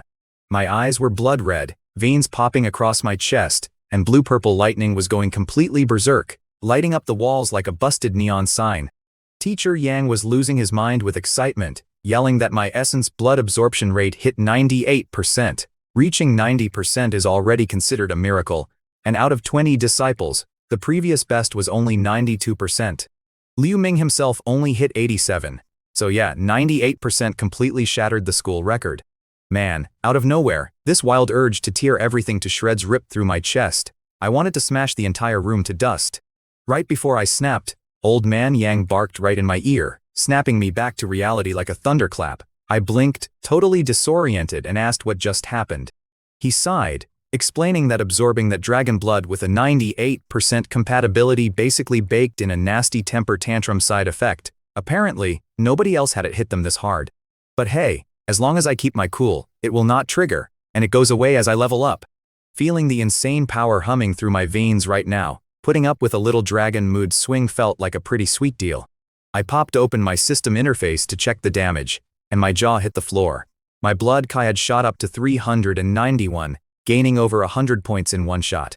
Usually, busting your back in physical training gets you 2 or 3 points if you are lucky. Doing the math, this was an absurd leap. Plus, a new body forging tab had unlocked, meaning I could dump my 2,200 ability points straight into my physique. At this rate, I could probably fight a tier 2 beast barehanded with 0 lightning tricks. Right then, senior brother Liu walked over with a big grin, congratulating me on nailing down the foundation. Liu Ming looked at me, smiled, and asked for my student ID so he could wire over a quick welcome gift. Old Man Yang gave me the nod, so I handed it over. A second later, my phone buzzed with a transfer for 200 credits. I stared at the screen, completely stunned.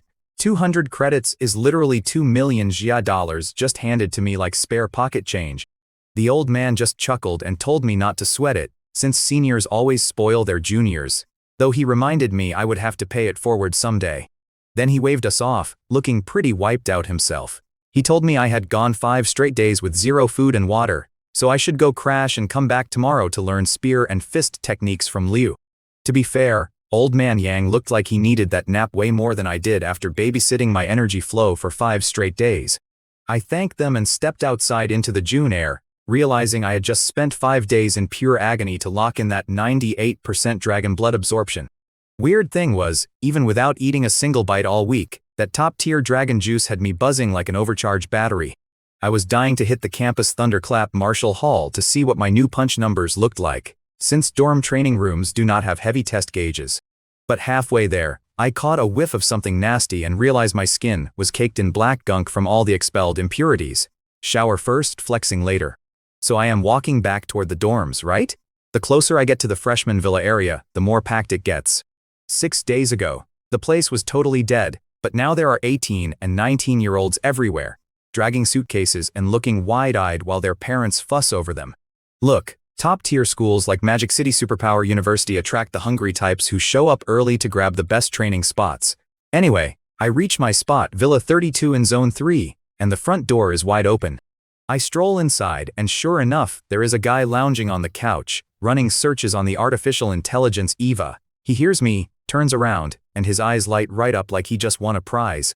He jumps up from the couch, rushes over, and shoves his hand out. "You must be my roommate, I am Liu Wentao. Great to meet you." Dude is good looking, slightly tanned, messy bangs, smiling ear to ear. I shake his hand and introduce myself. His jaw instantly drops. "Wait, Su Jingming, the top scorer from Jiangnan province." He puffs his chest out, telling me his nickname is Know-It-All because he memorized everyone's stats. Then he slings an arm over my shoulder like we are old pals, and fires off a dozen questions. "Are you really from broke Jiang City? Were you honestly just an awakens during testing? Your power did not look like an E rank at all." Honestly, the guy had 0 boundaries, but I could not help laughing. See, I actually did not mind the chatterbox routine. In my past life, I grew up in an orphanage and living alone in an empty apartment after middle school sucked. You leave the television on just to hear voices, you know? That is why I stayed in school forever, collecting roommates through a master's and a doctorate just to avoid an empty room. Then I drink too much at graduation, wake up transmigrated, and joke is on me, I am still an orphan. so having this loud dude around was actually kind of nice. We sat down, and I found out he's from Sichuan province, ranked top 20 there, packing an A-rank spiritual superpower at the mid-stage of the first rank. His grand plan is joining the Tactics Academy so he can command 1,000,000 troops and wipe out every beast on the planet. When I confirmed I really was only an awakens during the exam, he lost his mind with excitement. After chatting for a bit, I told him I needed to hit the martial hall. He immediately invited himself along, so I hopped in the shower, threw on clean clothes, and we headed out around 11 in the morning. While I am walking with my eyes forward like a normal human being, Wento is scanning every single girl on the path with this ridiculous grin on his face. Suddenly, he smacks my shoulder. Look at that absolute stunner over there. About 10 meters ahead, 2 girls step out of a villa. They are both about 5'6". But the one on the right is unreal. Pale skin, gorgeous face, and wearing a tight white t-shirt with a figure that commands immediate respect. She had on light blue skinny jeans that showed off legs that went on for days. Wento smirks and goes, "Not bad, huh?" I had to give it to him. She blew away any filtered influencer from my old world. I teased him, asking if Mr. Know-It-All actually knew who she was, and he instantly puffed up. Her name is Song Kyu-yeon, upper level first rank with a grade light ability. Scored over 9,000 points, top scorer in Sichuan. Apparently, she was already a celebrity back home in Rongcheng for her looks and crazy power. Right as we are talking about her though, she suddenly stops in her tracks. Turns out her ability, Dawn's Light, gives her razor-sharp sensory perception, which is how she dodged deadly beast zones during the exam, and right now, her radar was locked directly on us. So earlier today, this girl Song Kyu-yeon was staring at my back like she had just spotted an apex predator in the wild. I probably gave off some weird aura by accident, but she brushed it off as her imagination. Anyway, me and my roommate Wento headed over to the Thunder Martial Hall on campus. Back in Jiangcheng, our hall handled 1,000,000 people, but this college version, it serves barely 10,000 students and faculty, yet the facility is an absolute monster. Right across the street sits the violent Bear Martial Hall, looking like a 7-story concrete beast. We stepped into the massive lobby, walking past folks lounging on sofas with drinks, when a receptionist in a short skirt gave us a bright smile. I told her we needed a room with a strength testing machine. Normally, dropping into a joint like this costs 100,000 Shia coins a year, which is crazy money. Luckily for our broke student wallets, the university covers the whole tab, making every facility totally free for us. The receptionist flashed a sweet grin and guided us up to the 3rd floor. The elevator chimed, the doors slid open, and we walked right into pure chaos. The public training hall was packed with wild awakeners. You had guys casually engulfed in blazing flames, dudes standing 9 feet tall, and people with beast limbs yelling about their battle skills and metal skin. Our guide explained the entire hall used memory alloy so 300 people could unleash hell without busting the walls. Honestly, I get why people train in the public hall. Back home in Jiangcheng it was the same deal. You surround yourself with 300 sweaty monsters, your lazy habits vanish, and you get an audience clapping when you nail a move. The downside is that everybody sees your full deck of cards. Since Wento was with me, I figured we would just stay in the open area.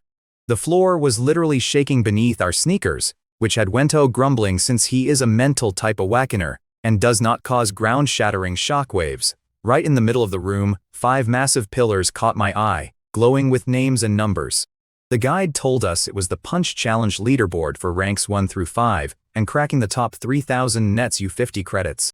Wento's eyes lit up immediately. Our whole school only has around 4,000 students, so he did the math and figured landing in the top 3,000 was basically free lunch. The rule was pure raw muscle only, 0 abilities allowed. He told me to wait up, marched right to the first pillar, and swiped his student ID. Instantly, giant spotlights slammed down on him. An announcer's voice blasted across the hall, broadcasting his name and ID number to everyone in the room. The senior students stopped what they were doing and watched with huge grins, eager for the freshman show. Wento was totally trapped. With no way to back out, he planted his feet, wound up his arm, and slammed a full power right hook into the target with a dull thud. Wento let out a heavy breath, looking pretty proud of that hit. Then the automated voice chimed in with huge hype, announcing 476 kilograms of force, before flatly dropping the bomb that his ranking was beyond the 100,000th spot. My guy stood there completely shell-shocked. It hit him a second later. The school is over a century old, bringing in 1,000 kids every year, so this leaderboard tracks every single alumni beast from the past 100 years. The whole training hall erupted in laughter at the poor freshman whose face was redder than a beet. Slinking back down, he immediately tried egging me on so he wouldn't suffer alone. I just laughed and agreed, since testing my raw punching power was why I came. I wanted to see how my raw strength stacked up against every genius in university history. I swiped my card at the station, and the automated voice announced my punch challenge. Naturally, the peanut gallery started chirping, laughing that a Tier 1 guy would be lucky to break 400 kilos. I stayed completely unfazed. Dropping into a solid stance, I let my blood chi explode and drove all that torque right through my hips. My fist became a black blur, slamming the target with a deafening crack. The machine screamed out 4,589 kilograms, setting a brand new record. Golden light erupted from the central pillar, and my name shot straight to the top of the leaderboard, shoving everyone else down a rank. The automated voice boomed across the speakers. First place, Xu Jingming, punch force 4,589 kilograms. Just like that, the guys lining up to clown me choked on their words like grab ducks. Total, dead silence. Then some dude yelled out, "Wait, the peak record just got shattered." The whole room lost its mind. You have to understand, this hall has tracked over 100,000 top students since the university opened, and nobody had touched the #1 spot in nearly 10 years. Yet there I was, a brand new freshman, clocking in way above 4,000 kilograms with one swing. The wildest part to everyone was my rank. I was only at the lower stage of first order, which made zero sense to them. Phones immediately came out, flashes going off in my face, and people started flooding the campus forums with pictures of me standing by the machine. A couple of skeptics muttered about cheating, but the school artificial intelligence, EVA, manages the sensors, so if I had pulled any funny business, the system would have flagged me instantly. Everyone realized the scary math. The previous top 10 legends set their records at the absolute peak of first order, while I still had levels left to climb. Meanwhile, poor Liu Wentao just stared at me, totally speechless. Wentao looked at me like I was his personal savior, swearing he was going to follow me everywhere from now on. I just laughed it off, but honestly, even I was surprised by my own math. I thought I would hit maybe 3,500 kilograms, not blast past it by another 1,000. The staff girl behind the counter was blushing as she told me that breaking the record earned me 400 credits. I pulled out my phone and checked my balance. With the 200 credits from senior brother Liu and the base 100 from school, I was sitting pretty on over 700 credits. I asked if I got paid for breaking it again next week, but she told me it was a one-time deal. So I asked the staff guy if I can get paid every time I top my own first rank record, and he hits me with a flat no. Total bummer. I am nowhere near my peak, so I was already plotting an infinite credit glitch in my head. But hey, there are 4 more pillars going all the way up to rank 5, so the hustle stays alive. Then the seniors swarm me with these huge eager grins. One girl offers personal gear lessons, some dude named Brother G wants be best pals, and another tries bribing me with club girls. My scalp tingles from secondhand cringe. I grab Liu Wentao by the arm, bolt out of the public hall, and duck into a private room. Meanwhile, my punch score is spreading across campus like wildfire. Next thing I know, my name is blowing up the school forums. Over in the student villas, senior brother Liu Ming is scrolling on his phone, completely stunned by my 4,500 kilo hit. When he was at my stage with the thunder indestructible body, he only clocked 3,500 kilos, so he is doing the math on that 1,000 kilo gap. Over in the library, a girl named Song Kiyun gets tapped on the shoulder by her roommate, who shoves a picture of me glowing next to the pillar in her face, swooning over how good-looking I am. Song Kiyun instantly recognizes me as that random guy from the street, who smelled like an apex predator, wondering how I even pulled off an aura that lethal. While some sore loser from back home is grinding his teeth in a dorm room because I beat him for provincial top scorer, I am busy poking at my own skin in the private booth. Turns out the lightning imperishable body turned me into a walking tank. My skin feels as tough as E-grade alloy, completely blade-proof, and when I try nicking myself with a sharp edge, the scratch closes up in 3 breaths flat. S-grade arts are no joke. I also shot up from 6'1" to 6'2", and my weight leaped from 80 kilos straight to 120. I do not look bloated though, just packed with dense bone and solid muscle like a discount comic book hero. Super grateful to my mentor for that. Next stop is the library to flex my S-grade clearance. I meet up with Liu Wentao outside our booths and we head out of the Marshall Hall. He is scrolling through his phone, hyping up how half the campus wants to challenge me to a duel. I just shrug. People love hunting clout by taking down the new guy, but I do not have time for their drama. Liu Wento went to the archives yesterday, so we split up at the crossroads and I head over alone to the combat technique library. The school actually has 2 libraries, one for regular history books and one strictly for combat arts and power training. The combat library looks downright imposing from the outside, rising up like a literal mountain of concrete and steel that practically crushes the air around it. Up close, the building shimmers like a heat mirage. Eva told me earlier that one of our vice principals uses a spatial superpower to anchor the entire structure in an alternate pocket, meaning even a 9th-rank martial saint could not kick the doors in to steal the scrolls. I scan my ID card at the gate with a quiet beep, and the heavy doors slide back into this massive empty lobby with a single desk. The female teacher sitting there stands right up, beaming at me. She wears black-rimmed glasses and looks like an everyday middle school teacher, but the aura rolling off her says she is at least a rank 4 power user. She greets me by name, because my S-grade pass buzzed her screen the second I scanned in, treating me with total respect. She treated me with crazy respect, but with S-grade clearance, you are basically pegged to become a grandmaster if you do not get yourself killed first. I asked her where to find the lightning combat techniques, and she explained that basic skills below B grade sat on the lower floors, while anything above B grade was locked down tight on the 4th floor. I skipped the basic stuff and headed straight upstairs. The 4th floor looked like an upscale hotel corridor with private study rooms. The staff led me over to room 403, told me to swipe my student card on the door scanner, and warned me to handle the original manuals carefully, because they were worth a fortune. The door beeped and unlocked after I swiped my card. The room was about 20 square meters, with a nice wooden desk in the middle and a glowing holographic sphere of Eva floating in the air. As soon as I walked in, Eva asked what combat techniques I wanted to browse. I told her straight up to pull every lightning-type manual above B grade. Instantly, a massive list popped up. You had crazy skills like 10,000 prison heavenly thunder summoning at triple S grade, which drops an 80-kilometer lightning storm if you are at the 5th rank. Below that were double S grade moves like Wrath of the Thunder God and Thunder Abyss, both requiring 4th rank mastery. Seeing that kind of firepower made my jaw drop. So I pull up the school technique archive, and man, my eyes popped. SSS grade and SS grade manuals everywhere. Pure insanity. The catch? The energy cost is so brutal that if a low-rank guy like me even tried casting one, it would drain me bone dry on the spot. Even S-grade skills needed at least rank 2 or 3. I was drooling, but I had to be realistic, so I scrolled right down to the A rank section. I pulled out the list Teacher Yang handed me, and man, having a good mentor is a lifesaver. Building a skill set is just like setting up combos in a fighting game. Offense dashes lockdown. Pick wrong, and you waste months of your life grinding the wrong tree. But with Yang's recommendations, I basically had the walkthrough already mapped out. Yang gave me a couple options per slot, so I spent half an hour building my dream loadout. I locked in 4 A-rank monsters: Thunder Spear for sniping, Chain Thunder Lance to drill lightning into vital points and detonate, Thunder Flash for instant dash mobility, and Thunder Prison to cage fools down. 0 blind spots. I clicked confirm, and Eva the artificial intelligence immediately hit me with a reality check. She told me each A rank takes 6 months of grueling practice.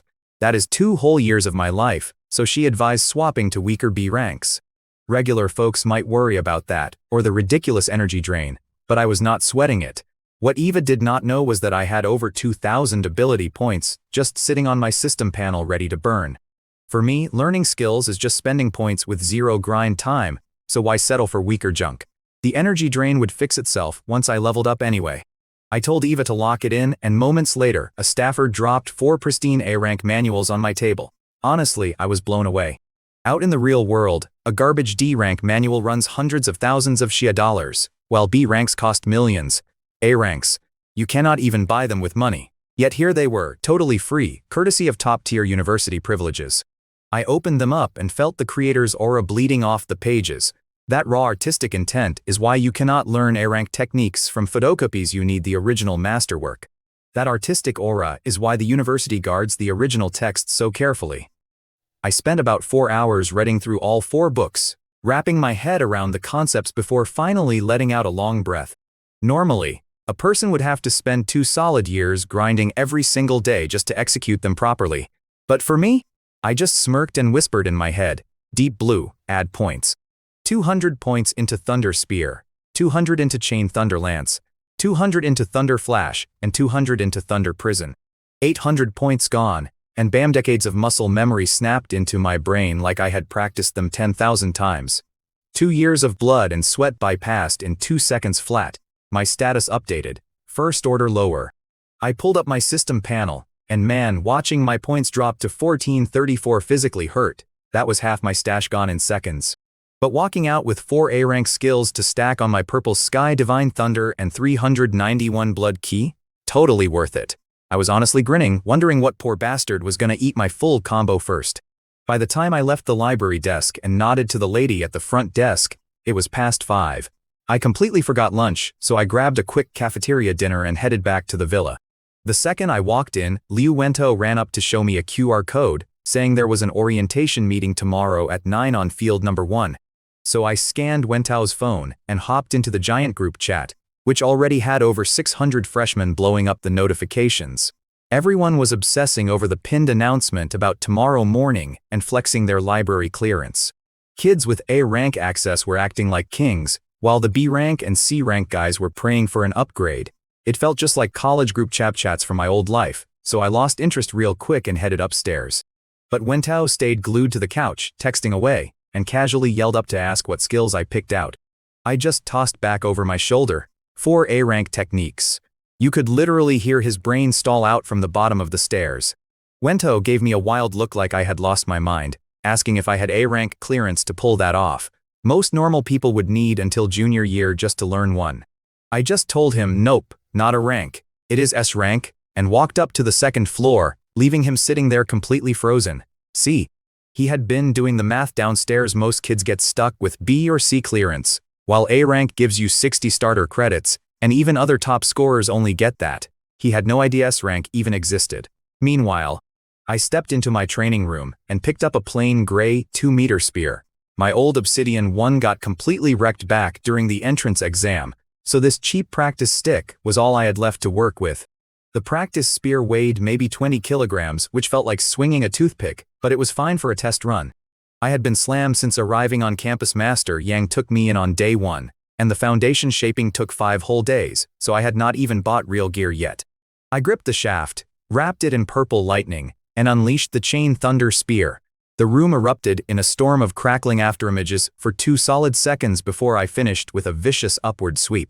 The spearhead was literally buzzing with residual charge. Doing a quick mental check, that whole combo only ate about 1/8 of my energy reserves, and the raw output was easily enough to delete a second-rank beast on the spot. So next up was Thunder Prison. That made 4 A rank combat techniques I put through the paces, and honestly, the math was looking pretty sweet. Chain Thunder Spear and Thunder Spear eat about 1/8 of my purple Sky Divine Thunder each. Thunder Prison takes 1/10 and Thunder Flash barely sips 1/20. Even if I blow an entire combo, I only burn around 2/5 of my tank. Totally manageable. I exhaled, letting the adrenaline fade. The metal training spear in my hands was glowing cherry red from the voltage, looking like a hot coal from a campfire. Anyone else would have melted their palms off, but I was fine. I racked it, raided the kitchen fridge for a cold drink, and told Iva to pull up the school catalog for spears. The holographic catalog popped up with E rank and D rank gear, and turns out you can customize the weight. The rates were pretty standard, matching what I paid outside for my old 50-kilogram stick. But after testing my limits at the Marshall Hall earlier, my sweet spot was 210 kilograms. At that weight, it hits like a truck without slowing down my thrusts. So I ordered an E-rank Obsidian spear dialed in at 210 kilos. That single weapon ran me 237 credits. Normal first-rank guys swing 60-kilo spears and pay pocket change, but my high strength demanded a heavy slab of metal.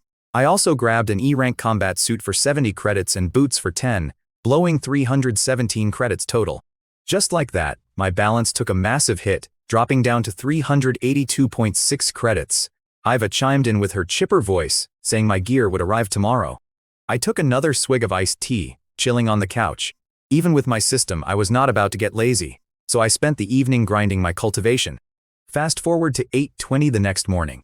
I finished an hour of training upstairs, showered, and walked down to find Liu Wento on the sofa looking like a zombie with massive dark circles. I joked about him staying up all night texting girls. Turns out, he lost sleep researching top scorers, obsessing over why only I got S-rank authority. I just grinned, snapped my fingers, and let purple lightning crackle across my knuckles. I told him straight up that the answer was simple. I have an S-rank superpower. His jaw practically hit the floor. His eyes went wide as dinner plates, and everything suddenly clicked for him. He remembered how absurdly hard my lightning hit during the entrance exam when I was merely an awakener. He asked why I did not bring it up yesterday, and I just shrugged with a smirk, telling him he never asked. Most people online still thought I had some garbage E-rank ability that barely mutated. Nobody ever jumps to guessing S-rank. Anyway, the orientation assembly was set for 9 at the main sports field, so we headed out. The field was already packed with freshmen standing in small cliques, eyeing each other since classes were not assigned yet. Scanning the crowd, I spotted Song Kyuyun with her roommate. Look, calling her gorgeous is an understatement. The guys were shamelessly staring, and the girls were throwing envious looks at her figure. Suddenly, she turned and locked eyes with me. Sharp instincts. Instead of acting nervous or pretending to study the clouds like other dudes, I just gave her a casual nod. Apparently, that caught her off guard. Meanwhile, her roommate Ki Dongxia noticed me and started gushing about how I looked better in person. Standing at 1.89 meters tall with a subtle thunder aura rolling off me, I was hard to miss. Not gonna lie, having a bunch of girls staring over with bright eyes felt pretty good. Whispers rippled through the crowd about the guy who shattered the school record yesterday. Thanks to the campus forums blowing up, everybody recognized me as the Jiangnan province top scorer. I had girls giving starry looks, guys sizing me up like a final boss, and a few haters glaring. I was the absolute center of attention. Then, right on cue, some loudmouth ruined the moment by yelling my name and throwing down a challenge. 4 guys pushed through the crowd. The leader wore a crisp white shirt and white pants, standing 1.8 meters tall with a dangerous build. His 3 goons looked like brick walls, all mid-first order or higher. It was Lei Zhu, the second-place guy from Jiangnan, staring at me with pure resentment. Now, what I did not know yet was that some rich kid named Lei Zhu had a massive grudge against me. Both his parents were 4th-order heavyweights, and with his A-grade fire ability, he was the golden boy of the provincial capital. He scored over 9,300 points on the entrance exam and thought he had the top rank in the bag, right until I dropped 11,000 points out of nowhere from my broke hometown of Jiangcheng. The capital officials were humiliated, and this guy convinced himself I only beat him because nobody in my zone stole my monster kills. He honestly believed he was just as strong as me. So the second he found out I was going to the exact same university in Magic City, he was gunning to challenge me. This guy Lei Zhou was dying to stomp me into the dirt, just to prove his second-place provincial score was an unfair fluke. He had spammed challenge threads on the campus forum all night, and since I ignored them, he ambushed me publicly at the freshman assembly. The crowd started buzzing, whispering that I only beat him because of test location RNG.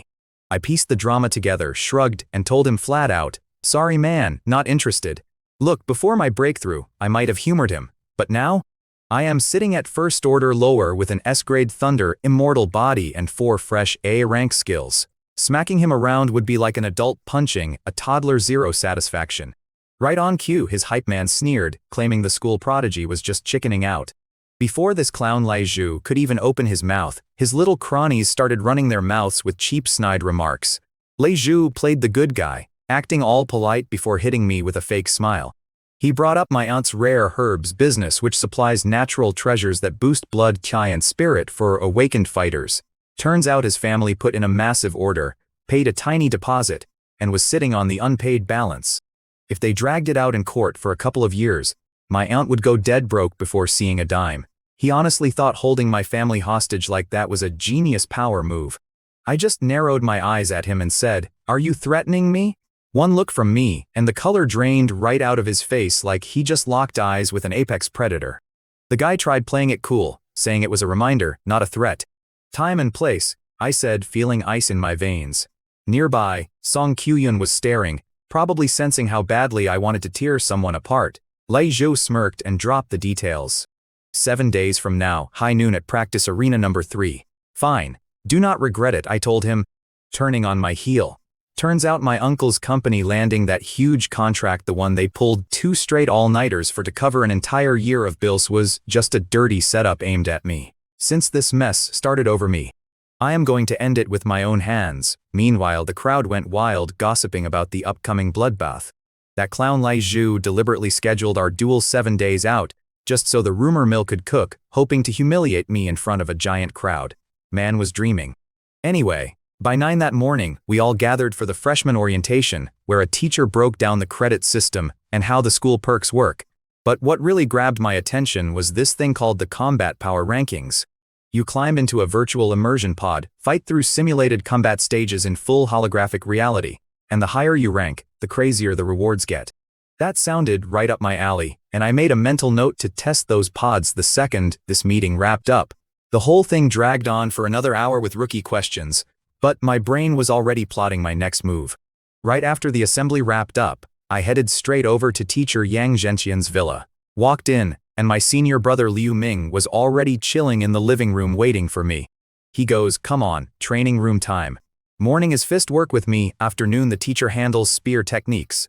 See, originally, Liu Ming was supposed to teach me both, but my spear skill was already sitting at advanced level, basically dead even with his, so the old man had to step in himself. Liu Ming's a senior, peak 3rd order with an A-rank lightning ability, absolute beast. My daily grind was wild, up at 6:30, grind solo, hit the villa by 8:30, 7 days straight. Then on July 1st I show up and the second Liu Ming looks at me, he freezes. He dead stops, turns around, and goes, "Wait, you broke through?" I just grinned and nodded. Burned my system points the night before. Going from awakened to lower 1st order cost me flat 300 points. But lower to mid 1st order took 386. That weird number proved my theory. The closer you get on your own sweat, the fewer points the system eats. If I was on the doorstep, it might take under 100. That's why I busted my tail every single day. Liu Ming was totally stunned. It took him a whole year to reach mid 1st order, and I did it in 2 weeks. Then he remembered my match. "Wait, aren't you fighting at noon? 12 sharp, arena number 3. He just shook his head and said, "Man, I'll hold 3 minutes of silence for that poor bastard." Liu Ming's eye twitched because he knew the score. Thanks to my Thunder Immortal body, my raw durability matched a 2nd order monster, and with my advanced spear game, I hit like an upper 2nd order powerhouse without even popping my lightning. Now that I had hit mid 1st order, no freshman alive stood a chance. He told me he'd tag along to watch the show. By 11:42, we rolled into the practical training building. Arena number 3 had around 500 freshmen packing the stands out of the 600 on campus. Everyone wanted to see the top 2 Jiangnan prospects throw down. The gossip was wild too. Half the crowd was swearing I only took 1st place in the province because my test zone was out in the sticks, and that Lei Zhu was clearly the favorite to crush me. People were arguing back and forth in the bleachers. One guy brought up how I'd just shattered the school's punching record, but some loudmouth snapped back that brute force doesn't win superpower fights and Lei Zhou was way ahead. Over in the corner, Song Kyun was watching with her roommate, Ki Dongxia. Dongxia asked who she had her money on, and without blinking, Kyun said my name. Dongxia was shocked since Kyun never makes reckless bets. Dongxia admitted she loved my face, but thought Lei Zhu had the edge thanks to my soft exam location. Kyun shut that down immediately. She reminded her that exam rules tie you to your hometown. I came out of broke Jiangcheng with 0 elite resources and still took 1st place in the province, which proved I was built different. Look, people in the stands were debating the whole hometown thing before I even stepped out. Song Kyun was over there explaining how Lei Zhu had silver spoon training in Ning'an City, while I had to claw my way out of Jiangcheng on hell mode difficulty with basically 0 resources. Fair point, right? But the second I walked through that tunnel, the whole arena went dead silent. I was rocking this sleek black combat suit that fit just right, with my pitch black spear strapped across my back. The steel spearhead caught the midday sun, flashing with that nasty little blood groove. Even Liu Ming in the back row was joking about how many girls I was gonna distract. Honestly, I couldn't blame the girls snapping pics on their phones. Tall guy with a lethal spear who can actually fight? Classic bait. But Lei Zhu in the front row was staring me down, realizing my rank had jumped since the record run. Dude didn't panic though. He thought his little secret trump card had him covered. He stood up, put on this arrogant grin, and said plain winning was boring, so why not bet everything? All my credits against his credits plus cash. Free money? Sign me up immediately. We agreed to hand our stakes over to teacher Zhou Yun because, let's be real, superpowered fights get messy fast, and someone usually ends up half dead. To keep us from literally killing each other, teacher Zhou Yun was on referee duty. She is a 6th rank mid-tier healer with a B rank light of healing superpower, meaning she could patch up our broken bones before we bled out. I transferred all 370 of my credits to her account, while Lei Zhao tossed in 50 credits plus 3.2 million in cash. Do the math, that is a 3.7 million pot, and the freshman crowd was losing their minds. 2 months before the big tournament, losing that much resource cash would set anyone back months. We stepped onto the 30-meter square ring, 10 meters apart, spear against blade, listening to her lay down the rules. Teacher Zhu stared us down and made it crystal clear. The second somebody taps out or goes limp, you stop swinging, or the school drops the hammer on you. We both nodded. Then she hit the countdown. 3, 2, 1, go. Right on cue, Lai Zhu roared out Senran Karma Fire, and this blinding pale flame erupted from his body like a blast furnace. It is an A-rank elemental fire ability, and backing it with his first-rank high-tier juice made the heat instantly suffocating. The air rippled, baking everything in seconds, and the kids in the front row panicked so hard they practically tripped over their own folding chairs, trying to scramble toward the top bleachers. He screamed about taking back his lost honor, triggered blazing slash, and bridged 9 meters in half a heartbeat. Dude swung that flaming white blade straight at my skull with a heavy thrum. People in the crowd were drooling over his footwork combo, since chaining a C-rank rush into an elemental strike takes real practice, and honestly, 90% of the freshmen there would have folded instantly. But while they were gushing, my violet thunder flared up. Blue-purple lightning wrapped tight around me like a protective eggshell, shutting down his heat completely. My spear came up in a blur nobody could track, and a massive iron clang shook the entire hall. Before the crowd could even blink, my black spear caught his blade cold. The stands lost their minds. People were screaming, asking how anyone just parries a charged technique with a basic weapon swing. Usually, a technique blends blood essence and superpower, meaning you either dodge or fire back with your own ultimate. Me? I just swatted his hyped-up blazing slash out of the air like a fly. Lei Zhu stood there completely paralyzed, stammering that it made no sense. I just told him, nothing is impossible, bro. You're just weak. Then I whipped my spear right into his waist. He folded into a violent C shape. His karma fire died out instantly, and he rocketed across the arena into the alloy cables, dropping in a bloody heap while violet lightning still crackled along my spear. My spear moved way too fast for Lei Zhu to even track, and the next second, he went flying across the arena. The whole arena went dead silent. The entire fight took me, 2 thrusts. Everyone had hyped this kid up, swearing he was stronger than me, and then boom, instant knockout. I bet half the spectators wanted a refund, until they remembered the tickets were free. Look, the guy wasn't weak by normal standards. He had that flashy A-rank Senran Karma Flame ability and solid combo chains that would ruin most freshmen. He probably had 10 secret ultimate moves saved up too, but none of it mattered. I just flared my lightning ability, struck twice, and put him to sleep before he could even warm up. So picture this. I am standing in the ring, not even breaking a sweat or busting out real techniques, and the whole crowd goes dead silent. All the top scorers from the other provinces were staring down at me like they just swallowed a lemon. My senior brother Liu Ming was up there yawning, complaining that the kid could not even drag out 10% of my juice. Teacher Zhu Yun steps up to call the fight for me, but Lei Zhu is wheezing on the mat, refusing to tap out. Then the genius whips out a bloodburst pill. Teacher Zhu yells at him, asking if he has a death wish, because taking that thing multiplies your power but glues you to a hospital bed for 2 whole months. Bro really thought putting himself in a coma was a solid game plan against me. Picture this. The guy realizes he is getting completely outclassed by yours truly, so what does he do? He panics, pops a literal bloodburst pill right in front of everyone, and downs it like a cheap shot of tequila. Instant power surge. Pale white Senran Karma Flame blows up around him, turning a good 5 or 6 meters of the arena into a mini inferno. My roommate Liu Wento immediately jumps up in the bleachers yelling about how popping performance enhancers mid-brawl is blatant cheating. The freshman crowd, mostly the girls standing by Ki Dongxia, starts booing and demanding a disqualification. But referee Zhu Yun just shakes her head and goes, "Hey, nobody set rules beforehand, so pill popping is fair game." Unbelievable, right? Zhu Yun even chimed in saying if I had pills on me, I could pop them too, like that made it even. Lei Zhu was already a first-rank upper-tier guy punching at second-rank weight, and this high-grade pill basically juiced his combat stats straight up to second-rank upper-tier. Everyone thought I was about to get flattened. Zhou Yun was mentally writing my obituary, but honestly, I was thrilled. Doing the math, this meant I was finally not just an adult beating up a toddler anymore. My purple sky divine thunder crackled to life, sensing the hype, and with one thunder flash and A-rank movement trick that lets me cross up to 20 meters in a blink I vanished and reappeared less than 3 feet from his face. His eyes went wide as saucers, He tried to swing that massive blade of his, but my spear was already crashing down to greet it. The guy actually gritted his teeth and leaned into it, betting his whole chemically enhanced life that 3 or 4 times more brute force would overpower me. Big mistake. The metal clash sounded like a church bell ringing in an iron bucket. The recoil ripped the skin right between his thumb and index finger, blood spraying as he staggered back 4 steps, looking at me like I was a straight-up monster. His souped-up white fire could not even scratch my lightning armor, so he bolted back 10 meters and started chucking basketball-sized fireballs at me with Flame Barrage. Flame Barrage is a solid B-rank fire move where every sphere detonates on impact, usually leaving you with 3rd-degree burns or turning you to ash.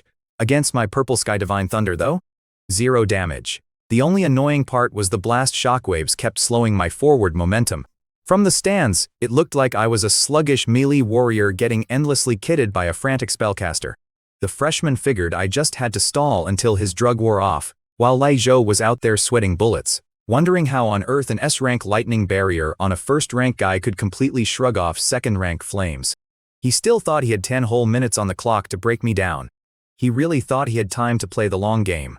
So I raised my left hand, called out Thunder Spear, and condensed a jagged javelin of crackling blue-purple voltage right out of thin air before launching it straight at his chest. The thing moved ridiculously fast. He barely twisted sideways in time, but the spear still ripped through his combat armor, gouging a charred, bleeding trench across his ribs. S-rank lightning does not just nick you, it feels like 10,000 fire ants chewing through your nerves. While he was doubled over groaning from the agony, I pointed my spear skyward and shouted Thunder Prison, dropping a roaring cage of cascading lightning over his head like a flock of shrieking birds. Trapped inside that cage, he knew forcing his way out would fry him alive, so he pulled all his white fire back into a dense protective dome, betting he could turtle up until my energy ran dry. Cute idea, but I closed the 10-meter gap with another thunder flash and stood right on top of him. My 2.1-meter obsidian spear lit up with electric arcs as I unleashed Chain Thunder Spear, thrusting so fast it turned into a pure blur. That flame shield shattered like cheap glass in half a second. Staring down a glowing, red-hot spearhead screaming toward his skull, his survival instincts took over and he shrieked that he surrendered. I stopped the tip exactly 1 centimeter from his forehead. So right when this guy thinks he dodged me, I twitch my wrist and punch the spear straight into his right shoulder. Total crunch, shoulder blade turned to gravel. Dude looks like he is about to pass out on the spot, while I just pull my steel back, trying to look smooth like my pulse is not racing. Real talk, from my initial Thunder Spear counter to pinning him took maybe 5 seconds flat. Coach Zhu Yun steps in and calls the match for me, and the crowd goes wild. Freshmen are losing their minds over how I chained 4 techniques back to back. Lei Zhou ate that bloodburst pill thinking he was about to turn the tables, but lightning does not care about your little power snack.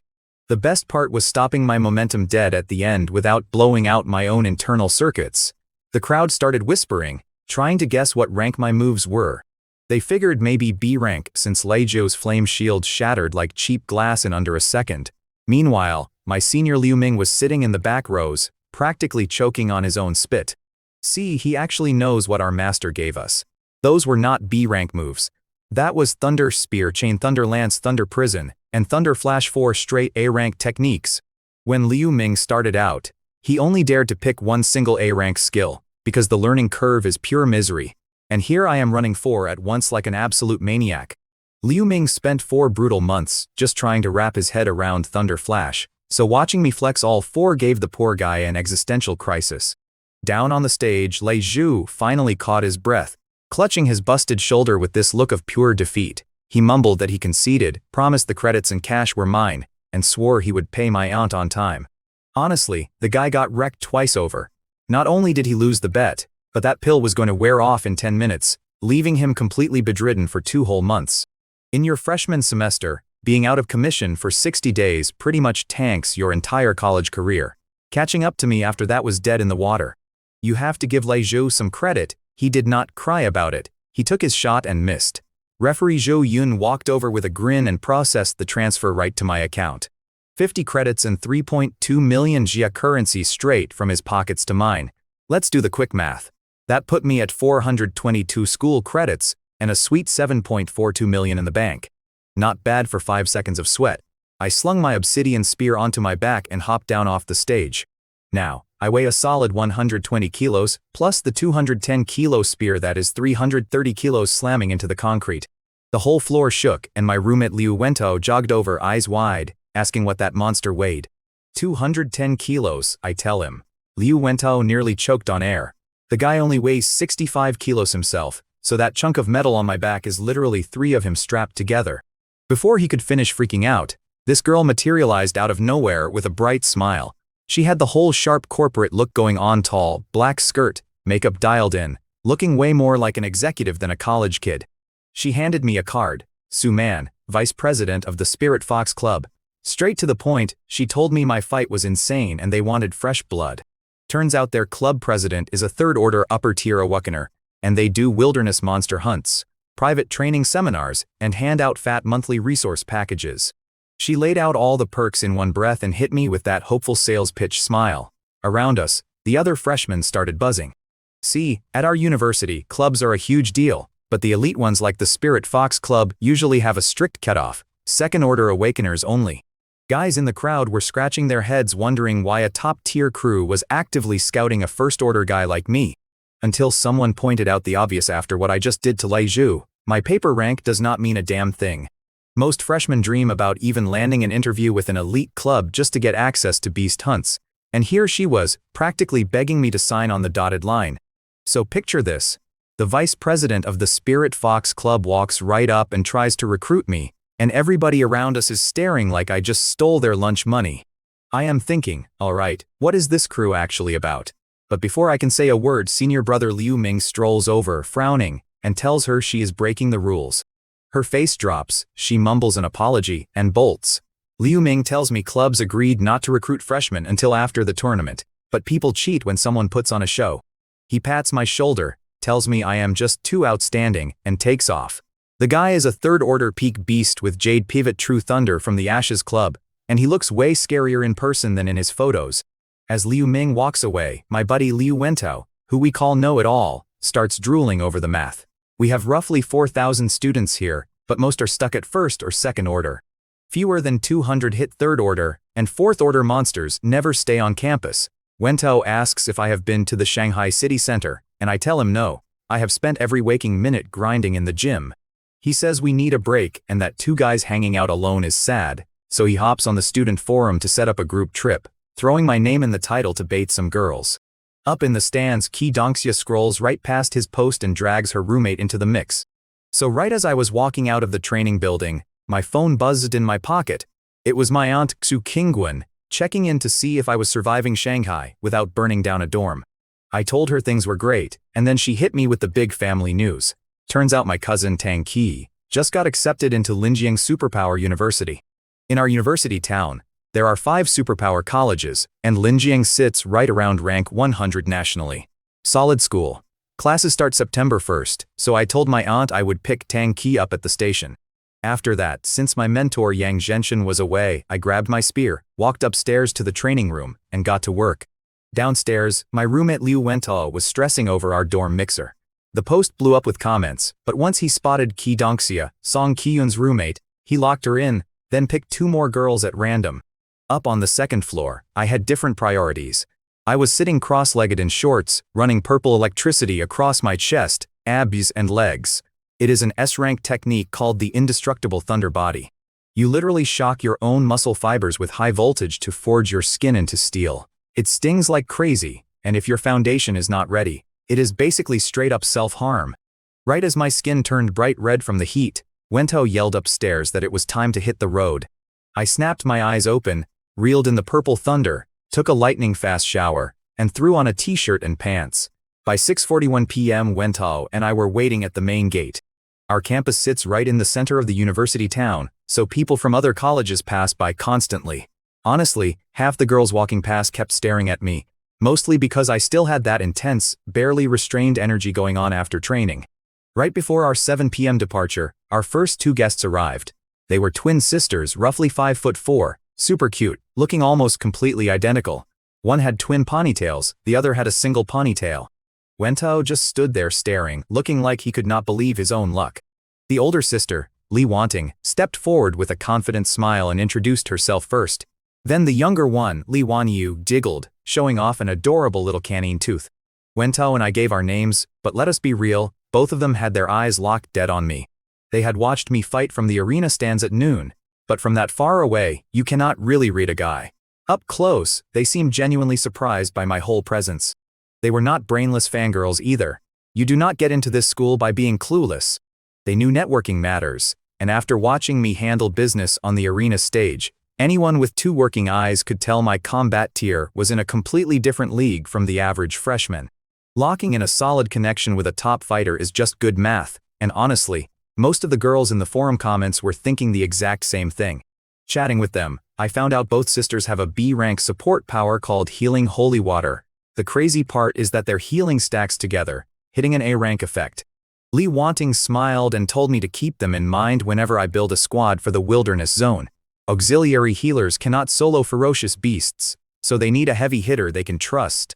Outside the walls is pure danger, but beast flesh and rare herbs bring in serious cash and university credits. Setting up a hunting team is basically like running a high-level video game raid. You always need dependable healers on your roster. In the wilderness, squad balance is life or death. You need tanks, heavy hitters, and support healers, or you are monster chow. Even if I am not forming a team yet, making friends with support powers is just good math. While I am thinking about that, Wento nudges me because our last 2 guests arrive at the gate. The girl on the left in the floral dress is pretty, but the girl on the right is unreal. Red ribbon in her dark hair, basic t-shirt, and tight light blue jeans showing off insane curves. It is this wild contrast between an innocent face and a mature, breathtaking figure. It is Song Ki-yun, who I recognize from before, and Ki Dongxia greets us with a big smile. Ki Dongxia introduces herself, and Song Ki-yun chimes in next. I give my polite hello, but Ki-yun gives me this sly smirk and asks if this is really our first time meeting. That is when I remember locking eyes with her back at freshman orientation, so yeah, busted. With all 6 of us grouped up, Wento splits us into 2 cabs. He takes the Lee sisters, sticks me with Ki-yun and Dongxia, and we head straight for Huaihai Commercial Street. The city has 5 central districts, but Huaihai is the absolute crown jewel. It is packed with luxury stores, combat gear, and high-grade cultivator pills. A 30-minute taxi ride later, we are standing right at the glittering entrance. It is 7:30 p.m., twilight hitting the skyline, and the entire strip explodes with giant holograms and roaring crowds. We spot massive flagship shops like Hengyuan Equipment and Lingxi Pharmaceuticals right away. The Lee sisters have visited before, but the rest of us are gawking like country bumpkins. We are all 18 or 19, so nobody wants a fancy dinner. Lee Wanting suggests hitting the snack street next door, and we spend an hour gorging on street food before window shopping. The gear selection here makes my hometown of Jiangcheng look like a garage sale. They have every single sub-model of the Black Shine gun. I resist spending my cash since my kid is fine, but Ki-yun immediately heads for the designer combat suits. Man, she was buying combat gear like most people buy socks. In 30 minutes flat, Song Ki-yun dropped a few million on 3 battle suits without blinking. I was standing there realizing she dresses simple, but she is loaded. We killed 4 hours on Huaihai Commercial Street, joking around until past 11 at night before grabbing a cab back to campus. We dropped the girls at their dorm, and Song gave me this sweet smile. With her A-rank Dawn Light ability, her radar is sharp. She usually hates hanging with guys because she senses them drooling. But with me, she only picked up pure, respectful appreciation. I waved goodbye, watched her and Ki Dongxia head inside, and me and Liu Wento headed back to crash. Wento collapsed onto the couch like a sack of potatoes, saying a night out was just what we needed, and I had to agree. But in my head, I knew playtime was over. For the next 15 days, my life turned into an endless loop: dorm, teacher's villa, cafeteria, repeat. Wento kept his laid-back vibe while sneaking in training, claiming work-life balance was the secret to living long, but I was living on the grind. Fast forward to July 16th, around 9 p.m., I am sitting alone on the 2nd floor of the training villa, drenched in sweat, pulling up my status screen. My stats showed my name, my tier 1 mid-level with a nice little plus sign next to it, and my S-rank Purple Divine Thunder waiting for an upgrade. I looked at the numbers: 460 blood Kai, spirit at 351 Hz, and a bank of 1,048 superpower points. It had been half a month since my last rank up, so doing it now would not look totally suspicious. I hit the plus sign, dumped 456 points into my level, and boom, promoted straight from tier 1 mid to tier 1 high. My blood Kai exploded through my veins, pushing me right into the top tier of the incoming freshman class. I squeezed my fist, summoned my S-rank Purple Divine Thunder, and listened to that crackling blue-purple lightning swirl violently around my forearms. The raw voltage felt twice as deadly. I brought the panel back up just to admire my new Tier 1 high badge. So picture this. I pop open my system panel right after hitting Tier 1 high, and my stats look pretty sweet. 520 blood key, 421 Hz on spirit, both jumped by about 60 points. But of course my luck, the little plus icon next to my level vanishes. I do the quick mental math and realize my 592 superpower points aren't nearly enough to push me into Tier 2. So yeah, I need to hit the wilderness and hunt beasts to farm more points. But before heading out, I figure why let points gather dust. I dump 354 points straight into my S-rank Indestructible Thunder body to bump it to Layer 2. Man, my bones literally rumble like thunder and my muscles tighten up like iron. Layer 3, I'm coming for you. Now, this Indestructible Thunder body technique has 13 full layers, and every 3 tiers you unlock a crazy perk. At Layer 3, you get the Thunder Extreme State, basically a supercharged version of the cell activation trick I pulled during the entrance exam. It boosts my speed, spear strikes, and punching power through the roof. Looking at my balance, I had 242 points left. So I dropped another 178 to upgrade my Chain Thunder Spear to Intermediate. Normally that costs 200, but hey, my daily grind saved me 22 points. That left me with just 62 points in the bank. Practically broke, but totally worth it. Campus life here at Magic City Ability University is pretty chill, but ever since I transmigrated, I've had this gut paranoia that never quits. I mean, call me crazy, but the thought of monster beasts breaching our city walls keeps me awake at night.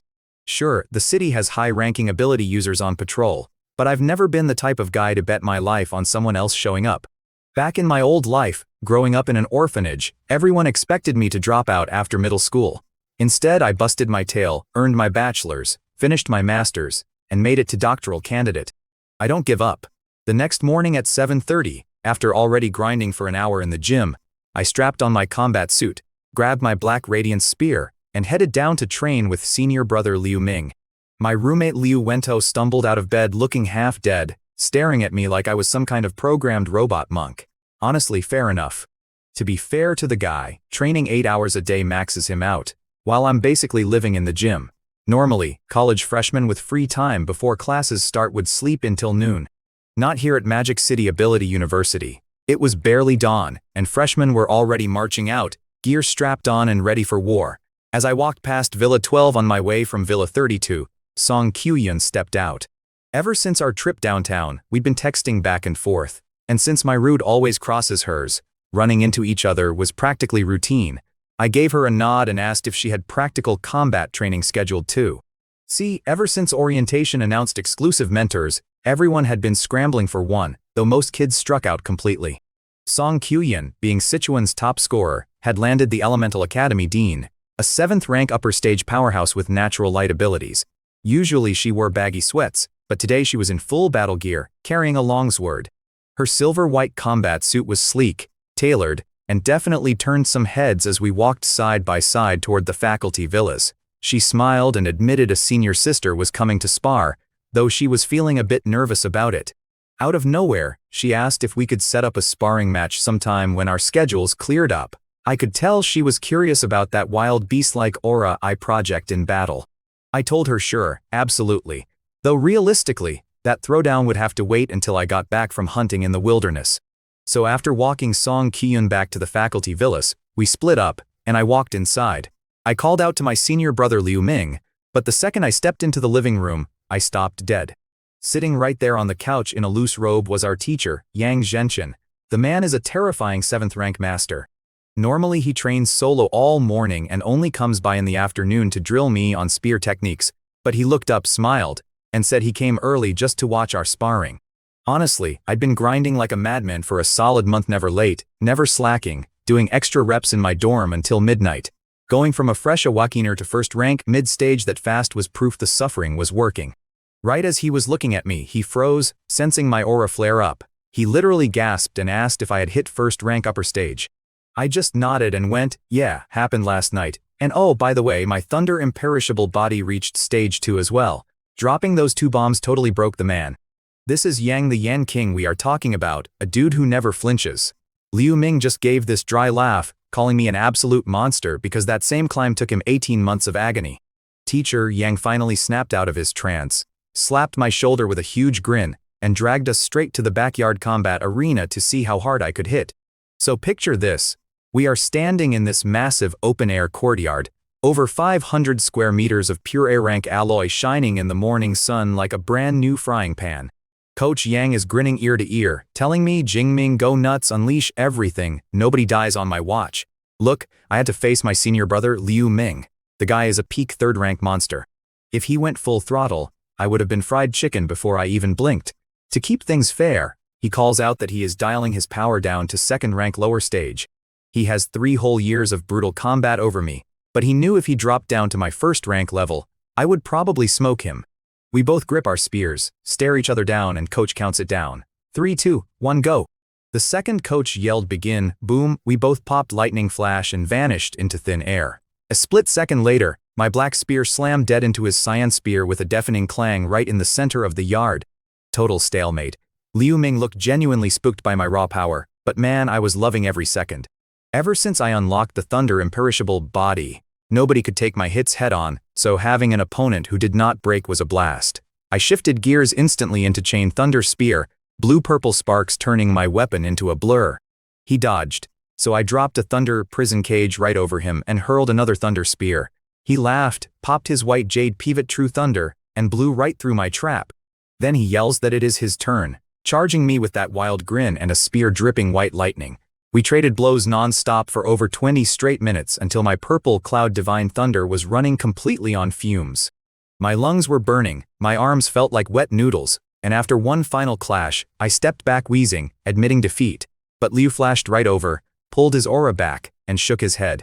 He told me straight up that he only edged it out because his energy reserves as a peak third rank are way deeper than mine as a first rank. Coach Yang strolled over clapping. Thoroughly stunned, we essentially fought to a draw. Liu clapped my shoulder with a grin and asked if I knew where my real combat power ranked. He looks right at me and says, "Second rank invincible." Look, Liu is an absolute prodigy with years of real combat under his belt, and he could easily wipe the floor with practically anyone under third rank. So going toe-to-toe with him meant my actual combat ceiling was pretty insane, even if third-rank powerhouses were still a whole different beast. Coach called it a day and brought us inside, where Butler Fu served up slices of pure spirit fruit. It looked just like cantaloupe, but one bite filled my mouth with this crisp, sweet aroma, and the bone-deep exhaustion instantly washed away. I laughed and told Coach that with perks like these, I might just move into his living room permanently.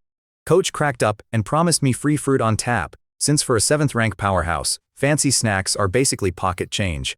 But then I got serious and dropped the real news. I was taking a leave of absence from school to head into the wilderness zone. His smile vanished instantly. See, the wilderness zone is totally outside military protection. There are no neat exam brackets out there. You could be strolling along and casually get turned into lunch by a wandering 5th-rank beast. When he asked how long, I told him I would return right before the freshman tournament in early September. That is a solid month and a half of pure survival. His eye twitched, but seeing my stubborn face, he knew I was locked in. Forget it, my coach Yang Zhenshin sighed. If your mind is made up, go. But if things go south, run. With Thunderflash, unless you run into a 4th-rank beast, you will live. To be fair, crises like that forge real powerhouses, and I desperately needed ability points to feed my deep blue system. So I thanked him, totally relieved. When he asked where I was headed, I said the wilderness zone by Yuanshui City. He nodded it as near Magic City. Beasts top out around 4th or 5th rank, relatively safe. For the next hour, him and my senior brother Liu Ming basically gave me a masterclass on wilderness survival before I finally packed up and bounced. Right after I left, Liu Ming told the old man he had to head back to his guild. The old man frowned and asked why so fast. Liu Ming told him the Southwest was a mess, beast tides breaking through cities, and his guild was screaming for extra muscle. Liu Ming was a peak 3rd-rank reserve, so when the call came he had to answer. Yang Zhenshin warned him to dodge high-rank monsters and leave them to the heavy hitters. Out of 32 disciples the old man had trained, nearly half had ended up as Monster Chow, so you can see why he was sweating bullets. But Liu Ming just laughed it off, told him Grandmaster Wang Linyang was leading the whole up to crush the rank 7 horde, grabbed his spear, and strolled right out the door without a care in the world. Right after I stepped out of the teacher's villa, I pulled out my phone to ring up my Aunt Kingwan. I gave her the classic half-truth, told her the university had me booked for some intense off-grid special training, and that my cell would be dead for a while. You know how it is, no cell towers out in the wilderness, and I didn't want her freaking out. My cousin Tang Qi was safe in Jiangcheng and Lai Zhu's old debt was paid off. I checked my watch, not even 10:30 in the morning. If I hustled, I could pack my rations, get better weapons, and hit Yuanshui City by afternoon. My old E-rank gear was junk anyway, and after ranking up yesterday, I needed a real upgrade today. Ordering gear online takes a full day to ship, and since I had to leave this afternoon, that was out. I grabbed a seat on the campus shuttle toward the equipment department. Look, our university covers 40,000 mu, so walking across it would take all day. 10 minutes later, I stepped off in front of a massive 20-story glass tower that looked like a corporate headquarters. Delivery workers in campus uniforms were loading up crates of weapons that easily weighed hundreds of kilograms, showing off their rank 1 strength without breaking a sweat.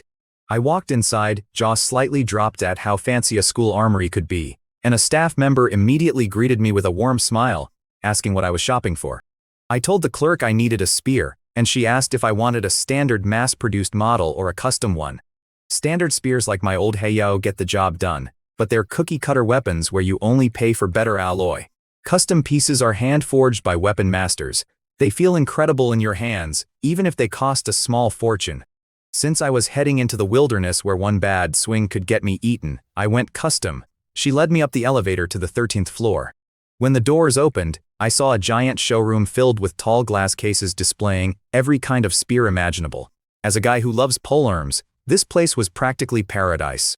I was scanning the room. There was even a 10-foot pitch-black spear in the corner when the floor manager, Zhao Hai, walked over to help. I told him I needed something heavy as hell that could still thrust lightning fast.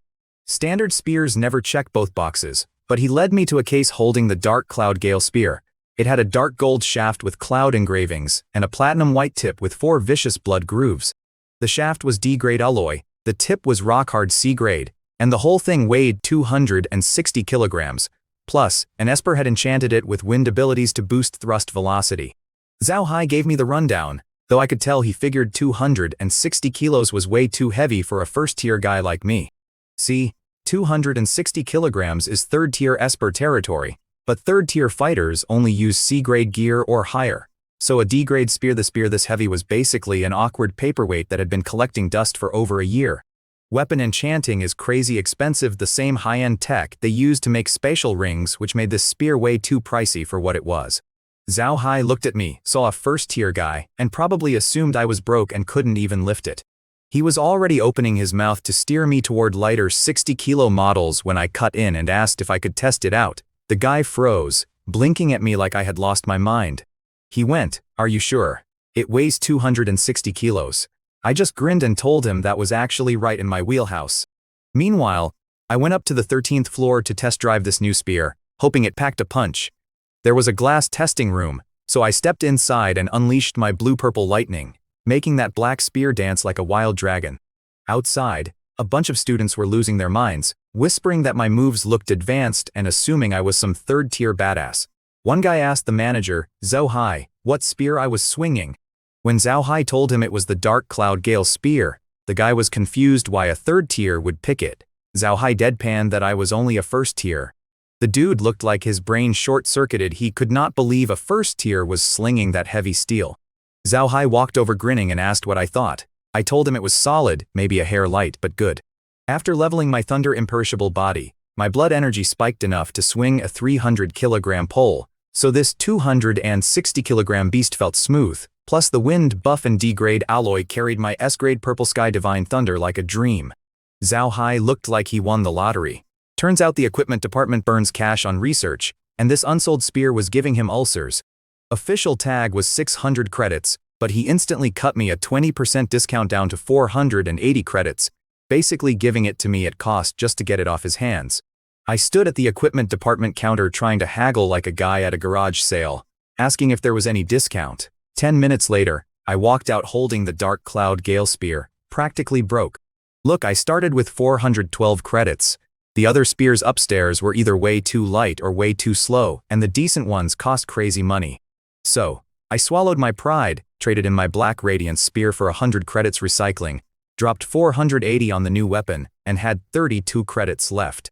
That is nowhere near enough for a D-grade suit on campus, but with 7 million Xia currency in my bank, I figured I would buy gear outside. Back at my villa, I had Iva pop open the mission board.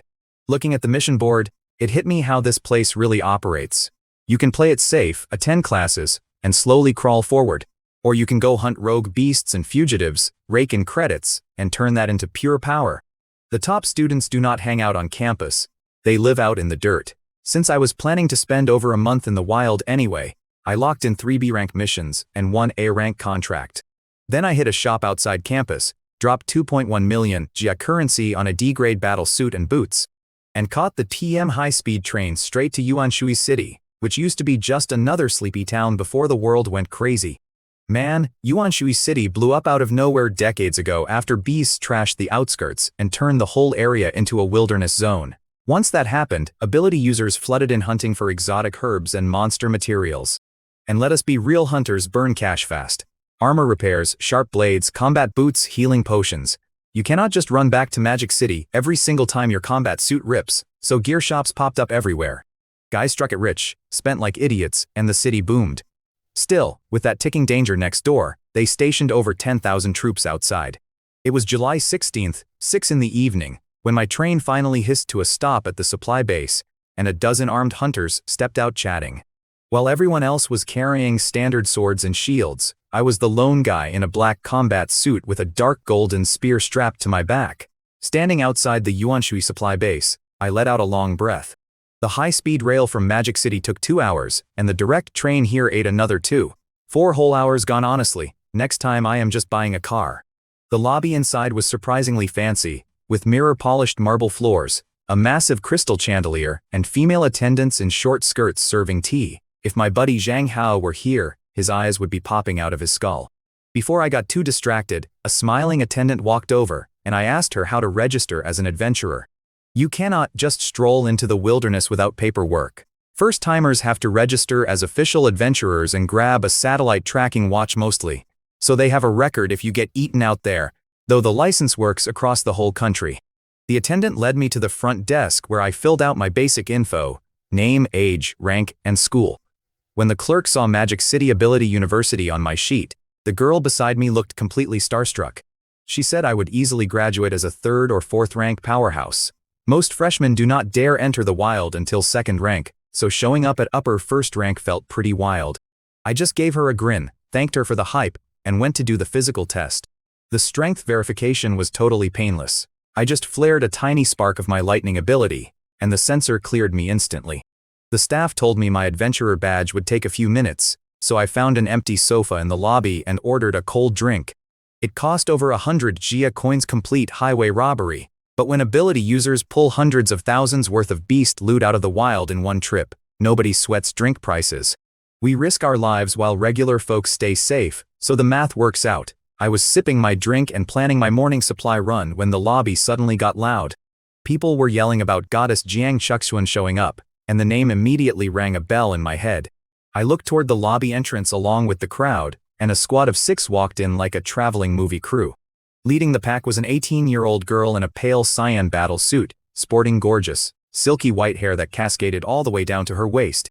She had snow-white skin, an incredible figure, and a whole entourage of bodyguards and cameramen following her every move. The entire room started buzzing about her 15 million followers and her high-end hunting videos. Guys around me were joking about giving up 20 years of their lives just to score a date with her. That was when it clicked. This was the exact goddess Jiang my high school buddy Zhang Hao had begged me to get an autograph from. My buddy Zhang Hao would not shut up about Jiang Chuxuan back on campus, and honestly, running into her the second I hit the wilderness supply base was wild. The guy has decent taste. Compared to Song Qiyun, who has that warm, stunning vibe, Jiang Chuxuan is pure ice, though Qiyun still wins on curves if you ask me. Her crew headed upstairs to the hotel rooms while an attendant brought over my black adventurer card and a satellite smartwatch. I tapped the screen, and a holographic map popped up, showing beast activity and danger zones across the outer perimeter, while the deep interior stayed buried in thick fog. Obviously, a map is just a rough guide because beasts move whenever they feel like hunting, but it beats walking in blind. I thanked the attendant and started to leave when this skinny, middle-aged guy flagged me down, grinning like a used car salesman. He asked if I needed wilderness pills, claiming he had great deals on healing and antidote meds. I played along and asked for his prices. He quoted $20,000 for first-grade healing pills and $15,000 for antidotes. I smiled and said that sounded cheap, but in my head, alarm bells went off. Standard first-grade pills run at least $30,000 to $40,000. Cutting the price in half meant one thing: total scam.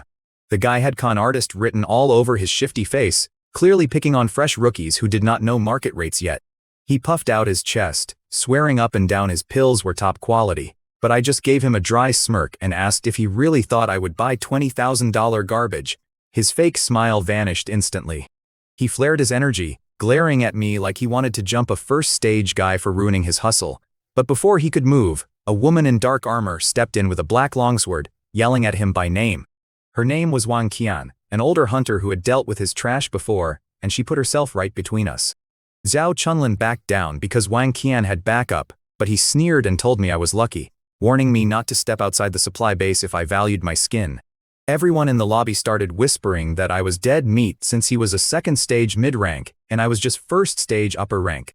Wang Qian turned to me and warned me to stay inside the base for a few days since fighting was banned indoors. I thanked her for stepping in and asked why nobody had shut that scammer down yet. She scoffed and told me the guy had deep black market connections, so nobody'd lay a finger on him. Honestly, hearing that just made the whole setup sound even sketchier. Turns out that shady broker had base management in his pocket, which explains how he scammed folks for years. Before heading up with her team, Wang Qian begged me to stay inside. Total sweetheart. Most people get caught in the rain and try to shred your umbrella, but she actually stood up for me, just like my old high school monitor, Lin Qingyuan. As for Zhao Chunlin, mid-tier second rank, one spear strike would probably fold him. So I spent 90-something grand on a month of rations, then dropped 900,000 on medicine, 10 healing pills, 10 antidotes, and a $300,000 bloodburst pill. Pricey, but hey, you can't spend money if you're dead. I crashed in a rented room at the base, slept like a rock, and geared up at dawn. The second I stepped onto the wide plaza outside Source Water Base, a familiar voice called out. There stood Zhao Chunlin in full battle armor with a long blade, grinning like he had me trapped. The clown told me I should have stayed put, demanding I slap myself 10 times and hand over $200,000 to make peace. Then he drew his weapon and flared his mid-tier second-rank aura to impress the onlookers. Right about then, Wang Qian and her squad stepped out into the lobby. She saw us facing off and panicked, ready to rush over, but her captain, Yao Muxi, stopped her and told her to wait and watch. So this taller girl standing behind Wang Qian is eyeing the spear strapped across my back, looking real thoughtful, while Wang Qian is pouting like, fine, let the rookie learn the hard way. Meanwhile, this local bully Zhao Chunlin is standing right in my face, grinning like absolute lunatic. He starts barking about how he is going to rip both my legs off and leave me rolling around in a wheelchair for life. The guy obviously had a street reputation to protect, so he figured making a bloody example out of me would keep everyone in line. Next thing I know, his skin morphs into this gleaming metallic gray-blue classic C-rank metal skin, stacked on top of his D-rank armor.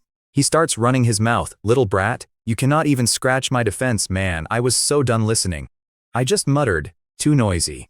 Before his brain could even register the words, I put a heavy whip kick straight through his ribs. All that fancy D-rank gear and hardened metal skin felt like wet cardboard under my boot. The dude launched backward like a cannonball, skipping off the pavement, gouging craters into the dirt, and skidding about 9 meters before stopping in a bloody heap. I did not even bother looking back, just kept walking toward the gate like I had somewhere to be. Behind me, the whole plaza erupted. Everyone he had ever scammed was standing there with their jaws on the floor, whispering about how the local mid-tier second-rank tough guy just got folded in half by a ghost. Wang Qian was staring at me like I had grown a second head, pure instant silence. See, Wang Qian was a lower-tier second-rank herself, and she did not even catch my leg moving. Her captain, Yao Muxi, had to break it down for the squad, explaining that I threw a whip kick that basically pulverized the guy's pelvis and put him in that wheelchair he was so eager to buy for me. Yao Muxi spotted the crossed blades and thorny roses on my spear, clocking me immediately as a Magic City Superpower University student. Honestly, who else is out here one-shotting guys above their rank before lunch? So Wang Qian gets all excited, trying to recruit me as their heavy hitter since their school, Linjiang Superpower University, is right nearby in the same college town. But their captain shut it down, reminding her that I was already walking away and their team was strictly all girls anyway.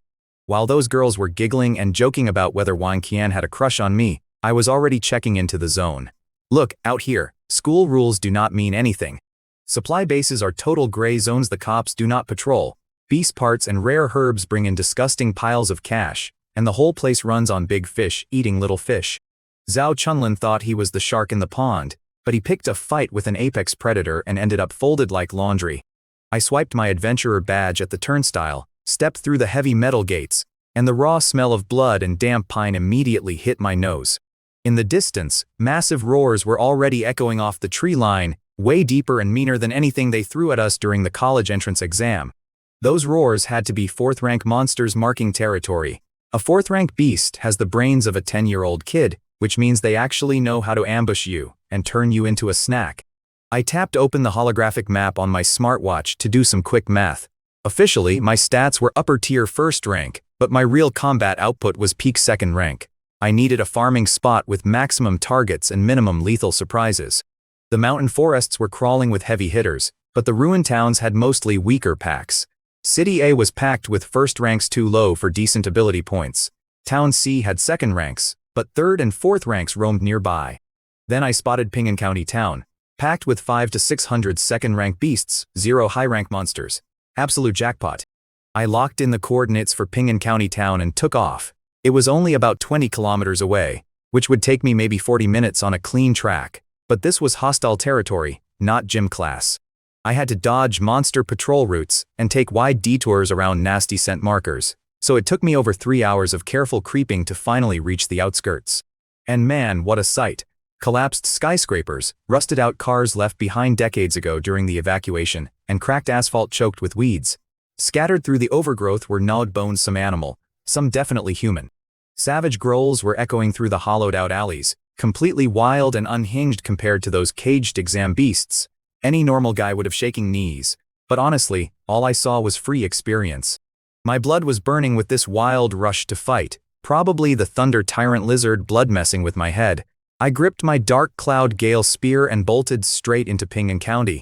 I was at peak 2nd rank, but taking on more than 2 or 3 peak beasts at once was suicide, especially with hundreds roaming the ruins. If a giant horde surrounded me, even lightning flash wouldn't save my neck. So I stuck to stalking solo monsters in small packs under 10. Ding, lower tier Shadow Cat, 18 points. Horned Rhino, 22 points. Blade Arm Tiger, 19 points. Other Shadow Cat, 21 points. I ghosted through the alleys, carving up prey with 0 fatigue, watching my ability points stack up fast. Fast forward a month later in Pingan County, while I was deep in the grind, a 4-man awakened squad strolled into the ruins, weapons slung over their backs without a care in the world. But pretty soon, confusion set in. They had arrived the night before, noticing the creepy silence, but figured nocturnal predators were just resting. By midday, they hadn't bumped into a single creature. Normally, at least 500 or 600 dangerous beasts crawled all over this sector, and these guys knew every street. Their captain, a burly bald dude, was losing his temper, snapping that even a full migration could not clear out every last monster. He grumbled that they would search 2 more hours before packing up, totally clueless that I had already wiped out their hunting grounds. Giving up Pingan meant wasting days mapping a new zone, so they wanted to stay. Right on cue, a lower-rank 2nd-tier arm-blade tiger burst out of an old building. For high-level fighters, a runt like that was nothing, but after wandering empty streets all day, they stared at it like starving wolves. The bald captain ordered everyone to swarm it, and their swordsmen rushed forward, eager for the kill. Just as he raised his blade, a sonic boom cracked from a tall building down the block. That was my cue. My spear, charged with heavy blue-purple lightning like a cruise missile, slammed directly into the beast.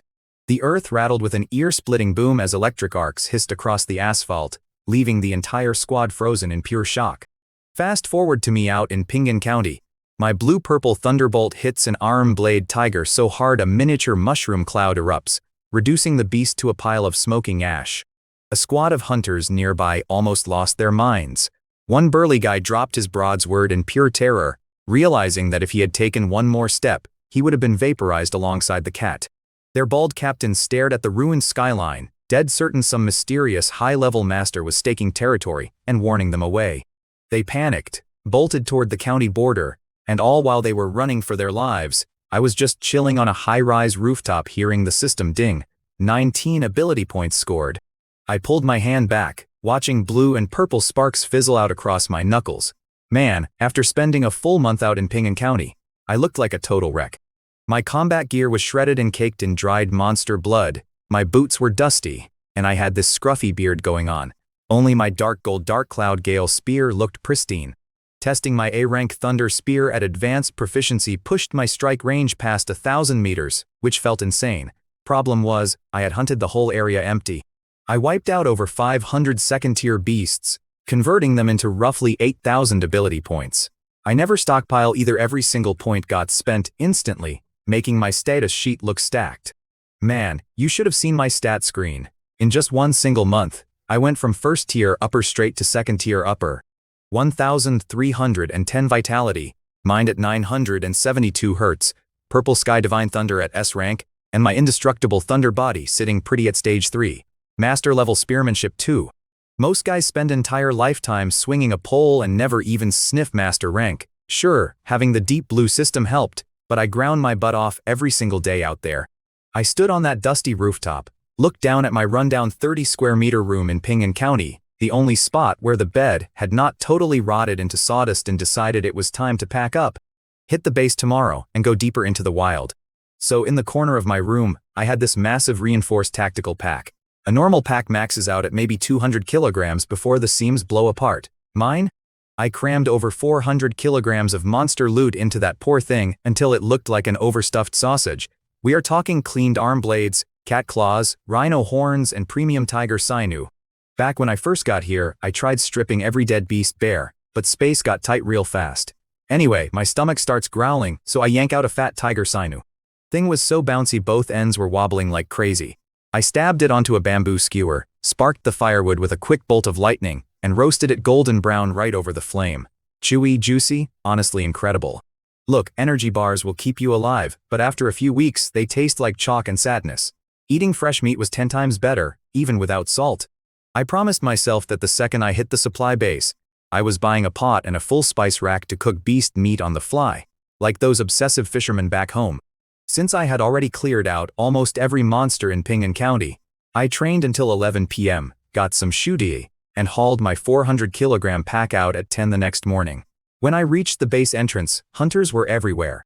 Some guys were cheering over heavy loot, while others were dragging back wounded buddies or body bags chewed up beyond recognition. Right then, I overheard two dudes talking about how some crazy powerhouse had cleaned out the county. Little did they know that was me. Picture me shuffling out of the wilderness zone, looking like a walking mountain of black canvas. The guards stationed at the checkpoint see people drop every single day, so they were just leaning around, shooting the breeze. But when I wobbled into view, they literally stopped talking. My tactical pack, which normally holds maybe 1 cubic meter tops, was stretched out to a ridiculous 2 cubic meters. At first, the guys around the gate started cracking jokes, thinking some clueless rookie hauled an entire dead rhino out of the woods. Then they felt my aura hit them, second order upper rank. The snickers dried up fast. You could almost hear them doing the math on how much 400 kilos of prime beast parts was gonna fetch me. Everyone stared at me like I was some freak prodigy from a top university, but honestly, my spine was just killing me. I marched into the supply base and stepped into the heavy-duty elevator. Now, do the math on this. I weigh around 120 kilos, my Dark Cloud Gale spear is 260, plus over 400 kilos of beast parts. That is nearly 800 kilos on 2 feet. The elevator groaned and crawled upward. When it chimed on the 6th floor and I stepped out, everyone crammed inside felt the car spring up. I walked into the trading hall, spotted 10 counters, picked the shortest line, and got right to the front. The lady behind the desk gave me a polite smile and asked what I had. Second order beast materials, I told her. She told me to dump whatever I had onto the weighing tray, asking how much it was. I casually said it was a mixed bag, maybe 400 plus kilos. Her brain short-circuited right there. Before she could even stutter out a reply, I unbuckled the straps and emptied the pack. A mountain of prime beast parts crashed onto the scale. Tiger sinew's arm blades, rhino horns, nothing but top-grade loot. The digital scale ticked up and stopped at 423.5 kilos. The poor clerk panicked and called for backup. A squad of 5 staff members hurried out, led by a sharp-dressed guy named Zhao Yi, the purchasing manager. He shook my hand like I was a long-lost brother, flattered me on my hunting haul, and invited me over to the VIP lounge for tea while his team started sorting through the pile. Zhao Yi was a third-order fighter, but he treated me like royalty, handing me tea and a platinum card with a 5% discount on everything in the place. Half an hour later, his team finished the tally. 89 upper, 107 mid, and 221 lower second-order parts, plus 34 peak first-order pieces. Zhao looked at me like I wiped out an entire nest, smiled wide, and said the total came to 24,764,000, but he would round it up to 25 million flat. I mean, who complains about rounding up? I nodded, and my phone buzzed right away. 25 million deposited, pushing my balance over 29 million. Even I could not help grinning at that sudden payday. I said goodbye to manager Zhao, who was practically glowing because his commission on that single deal was close to $1 million. Starving after hauling all that weight, I went down to the second-floor restaurant and ordered a massive feast. Little did I realize, a guy parked in a wheelchair in the corner was glaring daggers into my skull before rolling away. That clown was Zhao Chunlin. A month ago, he tried something stupid, and I ended up shattering his pelvis so badly even high-tier healers could not patch him up. Minutes later, he was in Zhao Yi's office, whining like a baby and begging to send the Tiger Shark squad after me to make me suffer. Zhao Chunlin was some distant relative of the manager, but honestly, now that he was permanently stuck on wheels, he was just a useless liability making loud demands. So get this. While I was walking around clueless, this manager Zhao Yi was sitting in his office debating whether to help his crippled buddy Zhao Chunlin roll out of town. He finally gave in and handed over his pet hit squad, the Tiger Shark squad, thinking, hey, it is just some first-rank kid, what could possibly go wrong? Famous last words, right? But then Zhao Yi plays good corporate soldier and dials up the head supervisor, Old Wang, bragging that he spotted a hotshot named Xu Jingming. Yeah, me. Old Wang checks my file, practically drops his coffee, and yells, if that kid shows up again, you call me immediately. Zhao Yi was just left sitting there scratching his head, completely clueless. So Zhao Yi hangs up the phone, rubbing his chin like some detective who missed the plot. Down on his level, he had zero security clearance to see my actual profile. Meanwhile, up in the penthouse office, head supervisor Wang Chuang was digging through his family network, looking at my real background, and man, did his eyes pop out. He realized I was not just some random college kid from Magic Capital Ability University. I was the personal disciple of Yang Zhenqian, the Thunder Spear himself. The absolute maniac who wiped out an 8th-rank beast. Old Wang realized if anyone in this base even sneezed on me wrong, my teacher would turn their entire lineage into ash. Talk about job anxiety. Old Wang was upstairs having a panic attack, thinking an 18-year-old at upper 2nd rank was basically an alien. Meanwhile, where was I? Down on the 2nd floor, stuffing my face. I blew 20,000 Xia coins on a dozen plates of beast meat. Complete highway robbery, marked up 30%, but my wallet was fat, so whatever. After lunch, I took 12 million and bought myself a brand new B-grade battlesuit and boots, because my old gear was shredded. I looked at their spatial rings, but the cheapest suitcase-sized ring was over 10 million. 10 million for the trunk space of a beat-up sedan? No way. That money buys an ungodly pile of cultivation pills. I am crazy, not stupid. Since the base did not sell normal stuff like a decent iron wok or cooking spices, I walked out toward Backstreet to shop like a civilized human. Little did I know, Zhao Chunlin was lurking in the shadows in his little wheelchair, his eyes totally bloodshot. He pointed at my back and told the Tiger Shark squad to go snap my arms and legs. 5 upper 2nd rank fighters, led by a dude with a claw scar across his face, creeping after me like bad guys in a cheap movie. Just as I stepped into the alley market, my phone buzzed. It was my buddy Liu Wentao, yelling that he finally got through since I was out of the dead zone. I answered casually, completely unaware 5 goons were stalking my groceries. Wentao started gossiping about school, complaining about some new freshman named Li Chengji, who was running around bragging because he was a lower 2nd rank prodigy. Apparently, people forgot about me after 30 days in the wild. But right as he was ranting, my neck hairs stood up. I stopped dead in my tracks. Wentao asked what was wrong, and I just went, nothing, keep talking. I started walking again, but I quietly channeled a spark of purple sky divine thunder right onto my index finger, ready to cook anyone who blinked at me weird. 20 meters back, their scarred captain ducked behind a brick wall and whispered to his psychic tracker, He-Ji, telling her to scan my power level before they jumped me. He-Ji had this C-grade sensory skill she used for spotting apex beasts, Though one of the goons laughed that checking an upper first-rank teenager was total overkill. Big mistake. The second she activated her scan, she gasped like she had swallowed her tongue. She linked her mind to the squad to show them what she was seeing. In her psychic vision, normal people looked like little candles, while their captain was maybe a decent campfire. Then they looked at me. I was radiating like a miniature sun, burning 50 times brighter than their entire squad combined. The captain stood there in the alley, jaw on the concrete, muttering, "You call this an upper first rank? Are you out of your freaking mind?" The tiger shark captain took one good look at me, cursed under his breath, and instantly aborted the hit. If he had not been careful, his entire squad would have ended up in body bags, so they turned right around to settle accounts with Zhao Chunlin for giving them bad intel. Meanwhile, I was standing in the empty alley, with purple lightning dancing across my dark cloud gale spear, wondering why my stalkers took off. I noticed them following me while I was talking to Liu Wentao, so I ducked into this alley hoping to take care of them all at once. Clearly, Zhao Chunlin still had not learned his lesson, even sitting in a wheelchair. Whatever. I let the electricity fade, tossed the spear onto my back, and figured I would finish my shopping first before heading back to the base to handle him myself. Now, maybe Zhao Chunlin was not the only guy gunning for me, but he was a loose end I needed to clip eventually anyway. Meanwhile, down in a secret room inside the base parking garage, things were not going great for him. Out of nowhere, bam! A savage backhand sent Zhao flying right out of his wheelchair, crashing across the concrete with blood dripping down his chin. He grovels on the floor, whining about why he is getting hit when he expected the Tiger Shark squad to drag me in like a dog. The captain stands over him, claw marks twitching on his face, spitting mad because the intel was complete garbage. The guy tells him straight up that I was not some weak low-tier rank 1 pushover, but a terrifying high-tier rank 2 who could wipe out their entire crew. The hit was officially off.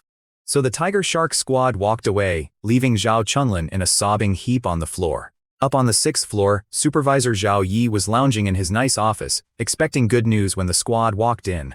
But the captain was not smiling. He snapped that the mission was dead in the water, because the target was not some scrub, but a high-tier rank 2 beast whose combat power clocked in at rank 3 or higher according to their psychic scout. Zhao Yi got irritated, wondering how Chunlin could screw up the intel that badly, so he asked what the target was called.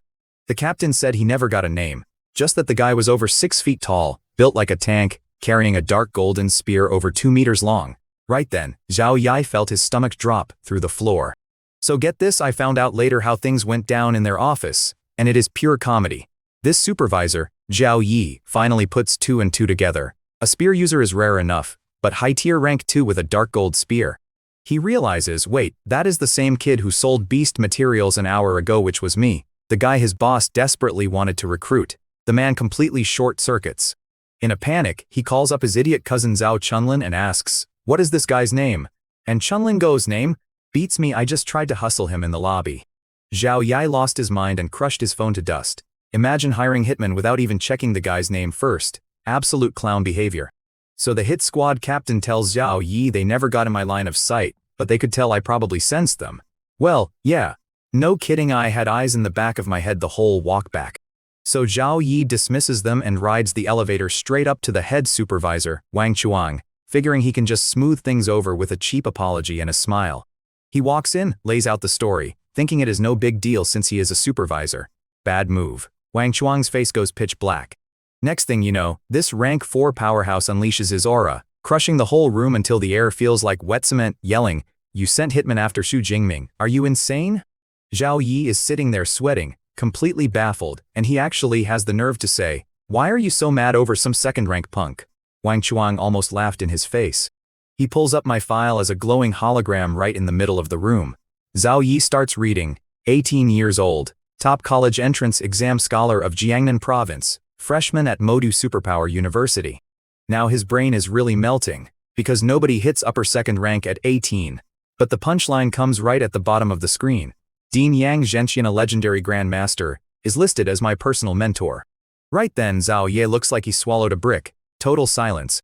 See, a genius is one thing, but having a grandmaster backing you, that means one angry phone call from my mentor could wipe their entire supply base off the map, and the government wouldn't even bat an eye. Zhao Yi tries to save his skin by saying he will punish his cousin immediately, but Wang Chuang was not having it. He calls the guards right then and there, having 2 rank 4 enforcers drag Zhao Yi out in handcuffs to face the cops for all his past corruption. Then Wang Chuang figures he better buy a fat apology gift for me before things get worse. Half an hour later, every high-ranking supervisor in the building is standing in suits at the main lobby entrance waiting. The whole lobby was buzzing because Wang Chuang was standing right up front with every single floor manager lined up behind him like a welcoming committee. People were whispering like crazy, wondering what kind of massive VIP was about to walk through the front doors. Over on the lounge sofas, that all-female squad led by MOCKED with Wang Qian, the girl who backed me up a month ago, was watching the circus in complete disbelief. Wang Qian was commenting on how insane the lineup was, while their captain tried to steer them back to planning their next hunt in the wilderness. They figured they had 2 weeks before the semester started. Stick to hunting lower-tier beasts. So get this. Those girls in that hunting squad were over by the lobby whining about how upper second-rank beasts were kicking their butts. Apparently they spent a solid month almost getting mauled to death, wishing they had recruited a real heavy hitter like me. Wang Qian is standing there sighing, convinced I had already packed up and gone back to school. Right as she says my name, her teammate points at the front door, and there I am, walking in with my spear strapped to my back. But before anyone can say a word, the head supervisor of the entire base sprints across the floor just to roll out the red carpet for me. Her jaw practically hit the ground. Captain MOCKED was staring at me like I was some kind of mob boss in disguise. Meanwhile, the chief supervisor, Wang Chuang, walks me straight up to the top floor VIP lounge. He puts on this deeply apologetic face and gives me the rundown. Turns out Zhao Chunlin got silenced by Zhao Yi. But the cops already threw the book at the Tiger Shark squad. Those thugs are getting locked up for life. I nodded politely, but honestly, this guy is ruthless. He cleaned house so fast I could not even complain, mostly because he knows my teacher is Yang Zhenchen. Then his ring flashes, and he slides a black gold VIP card across the table, promising free rooms and 20% off all gear. Then he pulls out this velvet box, pops the lid, and there is a sleek, antique-looking ring sitting inside. He tells me it is a spatial ring with 1 cubic meter of storage, totally on the house. I nearly choked on my spit. Look, spatial awakeners are crazy rare, and crafting one of these bad boys takes insane work. 1 cubic meter of extra-dimensional pocket space goes for at least 50 million Jia coins on the open market. 50 million. I was not about to play hard to get, so I pocketed the ring and the card with a polite smile. The guy visibly exhaled, thrilled he bought my goodwill. Then he starts laughing, praising my direct style, and casually mentions he used to know my senior brother Liu Ming back in the day. Turns out Liu Ming trained at this base years ago, so Wang Chuang used that to chat my ear off for half an hour. The man has crazy social skills, but if I hadn't cut him off, we would have been there till midnight. He gave me his private number and told me he runs things in Sourcewater City, so call him if anyone steps out of line. That is the perk of having a legendary teacher. A regular rank 2 fighter gets ignored, but I get treated like royalty. Down on the 18th floor, I tried booking a cheap standard room, but the front desk clerk saw my black gold card, panicked, and immediately upgraded me to a 200 square meter luxury penthouse suite with an entertainment center and high-end decor. The suite had this huge floor-to-ceiling window overlooking the Sourcewater zone. Beautiful view if you ignore all the monsters killing each other down there, but I had business to handle. I sat on the couch and pulled out the spatial ring Wang Chuang gave me. Looked normal, but it had that distinct spatial aura, claiming it was easy with a mental imprint.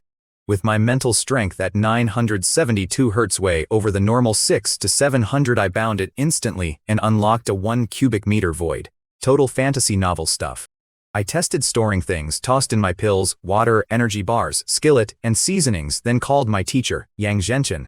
Teacher Yang picked up right away, asking if I was out of the wilderness. I told him yeah, but also filled him in on the Zhao Chunlin drama and how Wang Chuang settled it, seeing as the teacher's rep was the only reason I got that sweet ring.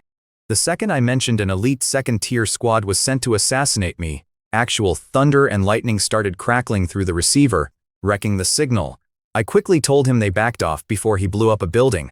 He scoffed, saying a spatial ring was getting off easy, and he would have leveled the whole supply base. Then he asked why hardened mercs would just quit. I rubbed my nose and said they probably noticed I was already second-tier upper rank. He dead stopped. Wait, you are what now? I told him I broke through a few days ago, and after a dead pause he lost it, bragging that I was even faster than he was back in his prime. The guy taught prodigies for decades, but going from first-tier upper rank to second-tier upper rank in 1 month flat looked like a total cheat code to him. After we hung up, I peeled off my blood-crusted combat suit and hit the shower. Even with my thunder imperishable body keeping me clean, 30 days of sweat and monster gore had to go. Half an hour later, feeling like a human being again in fresh clothes, I collapsed onto the couch and fired up my smartwatch, projecting the holographic map of the Sourcewater Wilderness area right in front of me. The urban ruins were mapped out with weak beasts, but the mountain forests had 3rd and 4th tier monsters roaming around. Higher risk, but way faster ability points. On paper, I was 2nd tier upper rank, but stacking my S rank Violet Thunder, Master Spear skills, and that insane 3 to 4 times boost from Thunder Extreme State put my real firepower at 3rd tier upper. Pair that with my advanced Thunder Flash movement technique, and even peak 4th tier beasts could not catch my dust. The absolute worst case was bumping into a rare 5th tier monster, and I had a bloodburst pill to bolt if needed. With tomorrow planned, I leaned back, ripped open some snacks, and put on holographic shows. Hey, even monster hunters need downtime. Out in the wild, I had been sleeping with one eye open, waking up if a leaf fell. So yeah, I decided I was completely done training for the day. Around 6 in the evening, I rolled off the couch and jumped up. Not because I was motivated, but because my stomach was violently protesting. After 20 straight days of choking down dry energy bars in the dirt, actual food sounded like heaven. I practically bounced down to the 2nd floor cafeteria. The hall was packed with superhumans drinking and talking big, and I had a solid dozen hot dishes laid out on my table, smelling incredible. Right as I started digging in, 4 college girls walked through the door, and one of them locked eyes on me, grinning like she had just found a winning scratch-off ticket. Apparently, she wanted to recruit me for their squad, thinking I was still stuck at 1st tier upper rank, until her buddy told her to actually check my aura. Once she realized I had somehow blasted all the way into 2nd tier upper rank, she just gave up on the spot, figuring a guy from Shanghai Magic Capital Superhuman University wouldn't look twice at their team. Honestly, I did not notice any of that drama. I was too busy demolishing dinner, buying nearly a month of fresh water and rations, and crashing in my room before 9 p.m. After weeks of garbage sleep in the mud, getting 12 straight hours of uninterrupted rest had me bouncing up at 9 the next morning feeling like $1,000,000. I got cleaned up, tossed on a fresh B-grade combat suit, slung my Dark Cloud Gale spear across my back, and headed right back into the Sourcewater Wilderness area. My target was the deep mountain forest, sitting about 48 kilometers out from the entrance. Since my stats were way higher now, and I'd not have to tiptoe around every beast nest in the ruins, I covered the whole distance in just over 5 hours, rolling up around 3 in the afternoon. It was dense, green, and loud, with summer cicadas buzzing over distant monster roars. Right as my boot snapped a dry branch, my gut warned me, and I threw myself sideways. A pale blue blade of slicing wind ripped through the exact spot where my head had been, chopping down 4 trees in a row before fading out. Out from the brush stepped this massive wolf covered in pale cyan fur, with glowing eyes and little cyclones dancing around its paws. A 3rd tier mid-rank Gale Terror wolf. See, once beasts hit tier 3, they get fancy elemental tricks, and that flying wind cutter was this guy's specialty. I fired up my S-grade Violet Thunder Divine Lightning, sparks crackling along my arms, ready to turn this overgrown mud into easy ability points. But right as I gripped my spear, bushes rattled, and 6 fully geared fighters strolled out. One guy had a heavy camera rig on his shoulder, and leading them was a girl in a black suit with waist-length silver hair. It was Jiang Chuxuan, that viral influencer from the base. Running into other awakened happens, but her crew showed up with serious firepower. Aside from the girl, who was sitting at mid-2nd rank, her 5 bodyguards were all mid to upper 3rd rank powerhouses. The Adventurer Accord strictly bans awakened from attacking each other out here, but facing that much muscle, I held my spear and kept my guard up. They completely ignored me, laughing about how this wolf would make great highlight footage for her channel. In the wild, whoever spots the beast claims it, so stealing a kill is a straight-up provocation. Before I could tell them to back off, Jiang Chuxuan spoke up in her soft voice, telling her captain to find another target. The guy carrying a shield laughed and said I was about to get eaten in one bite anyway, but she shut him down, reminding him she does not take other people's prey for video clips. Back in the woods earlier, Jiang Chuxuan had frowned at her squad leader, and the middle-aged guy totally froze. I caught a flash of pure malice in his eyes before he put on a fake smile and led the team away to find another monster. Crisis avoided. I rubbed my chin thinking she seemed surprisingly decent for an influencer, though she clearly had zero real control over her squad. That shady dude had obviously stolen kills before. But hey, not my circus, not my monkeys. She goes to Magic City Awakens University and has tens of millions of followers, so she is smart enough to figure it out. Right as they vanished, the winterer direwolf that was hiding in the bushes decided I looked like an easy lunch. It let out a nasty roar and charged straight at my face. 2 pale green wind blades came whistling at me, and I chuckled this beast was way too eager. A quick flash of lightning, and I was gone. My A-rank Thunder Flash, at advanced proficiency combined with my upper 2nd rank stats gave me a maximum burst range of 54 meters, so crossing 30 meters took less than a blink. Before the Wind Terror direwolf could even howl, I triggered Lightning Windbreak. My spear surged with Violet Sky Divine Thunder, punching through its thick skull like a melon before the thunder detonated, popping its whole head. The system chimed with 34 ability points for a mid-3rd rank beast. I flicked the blood off and drew my B-grade alloy dagger, which cost me $790,000. So look, you have to be careful with the harvest knife. A clean Windterror direwolf pelt goes for 500,000 Gratia dollars, which is why I put my lance right through its skull instead of slicing up the fur. Took 10 minutes to peel it clean, threw it into my spatial ring and took off. 7 days later, 5 p.m., scorching sun, cicadas buzzing everywhere. I run into 7 or 8 gigapower apes creeping through the trees hunting for a meal. Their pack leader freezes, catching my scent, and tries to roar a warning. Right then, I whip a blue-purple thunder spear straight at him. The blast kicks up a tiny mushroom cloud, leaving this upper 3rd rank beast completely charred on the ground. Naturally, the other apes totally lose their minds, screeching and trying to act tough. I step out from the foliage with electricity sparking across my skin and my dark golden lance ready to go. Honestly, I was a little annoyed my thunder spear did not one-shot the boss, but hey, 3rd rank beasts are famous for defense. I figure I will finish him in a second, but first, I gotta clear the trash. I drop a thunder prison, locking us all in a 20-meter cage of crackling voltage. One monkey tries to jump through, gets fried black, and yelps right back in. I hit them with Thunder Flash, Chain Thunder Spear, and Lightning Windbreak. In less than 6 minutes, every single 3rd rank ape is dead at my feet. I let out a long breath, standing there covered in the smell of ozone and ape blood pooling into the grass. I pull up my system interface. Xu Jingming, upper 2nd rank, Violet Sky Divine Thunder, 1317 blood key, 981 Hertz spirit, and 3,267 ability points. Just like that, another 200 points in the bank. Hunting in the mountains is way faster than grinding in the ruined cities. I stacked over 3 grand in 7 days. But looking at the screen, there is still no plus sign next to my rank. Upgrading from 1st to 2nd rank took 1,200, then 1,500, then 1,800. I figured 3 grand would cut it, but nope, math says not yet. I am guessing jumping to 3rd rank is gonna take 4,000 points. But even if I had the cash, I would not hit the button yet. I am saving up to learn an S-rank battle skill once I get back to campus at Magic City Awakens University. Look, raw level without technique is like giving a toddler a machete. It does not work. Top students punch above their weight because their skill mastery is ridiculous, which is why I dump points into my spear forms alongside my stats. Build the foundation first, right? Suddenly, my smartwatch starts buzzing on my wrist. I open the radar and spot my green marker next to a flashing white ping, a distress beacon broadcasting to anyone within 2 kilometers. You are not obligated to save anyone out here, but most folks go check the scene before deciding. I figured it was close, so why not take a look? If it is a weak 3rd rank beast, I can help. If it is a 4th rank nightmare, I am turning right around. Meanwhile, through the canopy ahead, this silver-haired girl named Jiang Chuxuan is leaping 8 meters between tree branches, sweating bullets. Behind her, something huge is plowing down trees like toothpicks.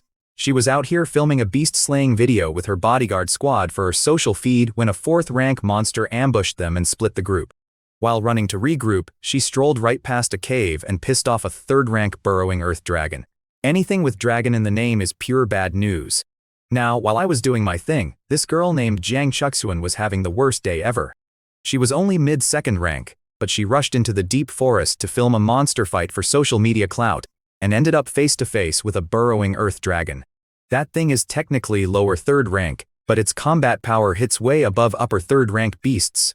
Even if she swallowed a bloodburst pill, her math was dead on arrival. She could not fight it, and she definitely could not outrun it.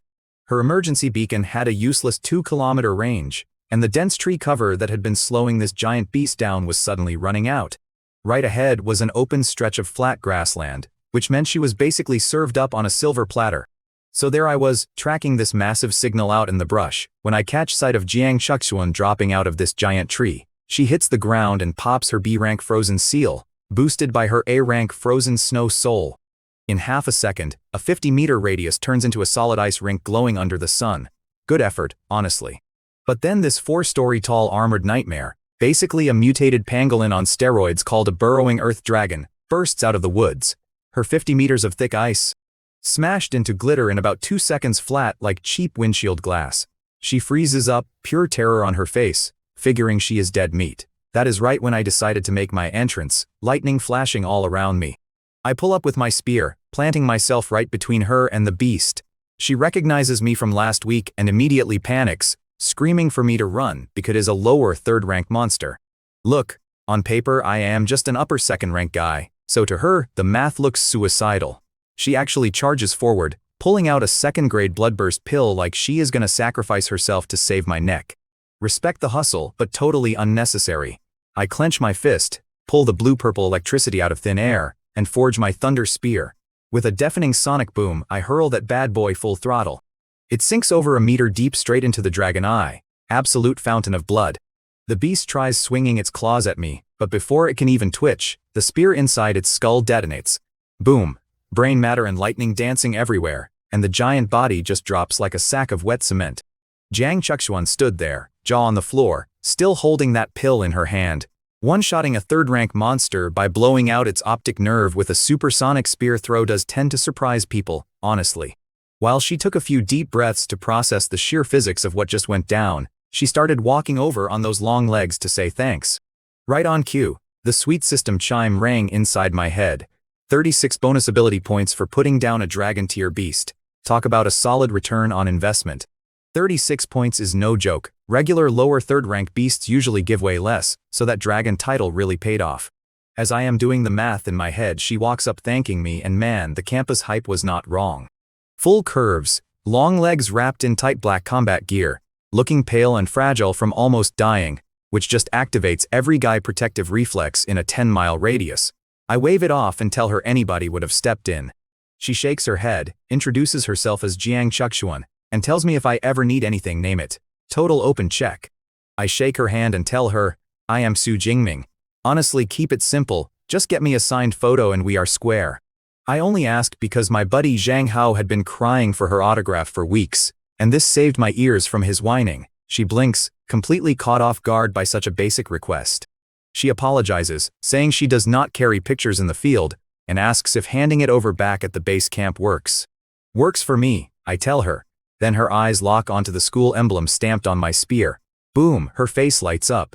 She figures no regular guy my rank could hit like that. So she assumes I am an upperclassman.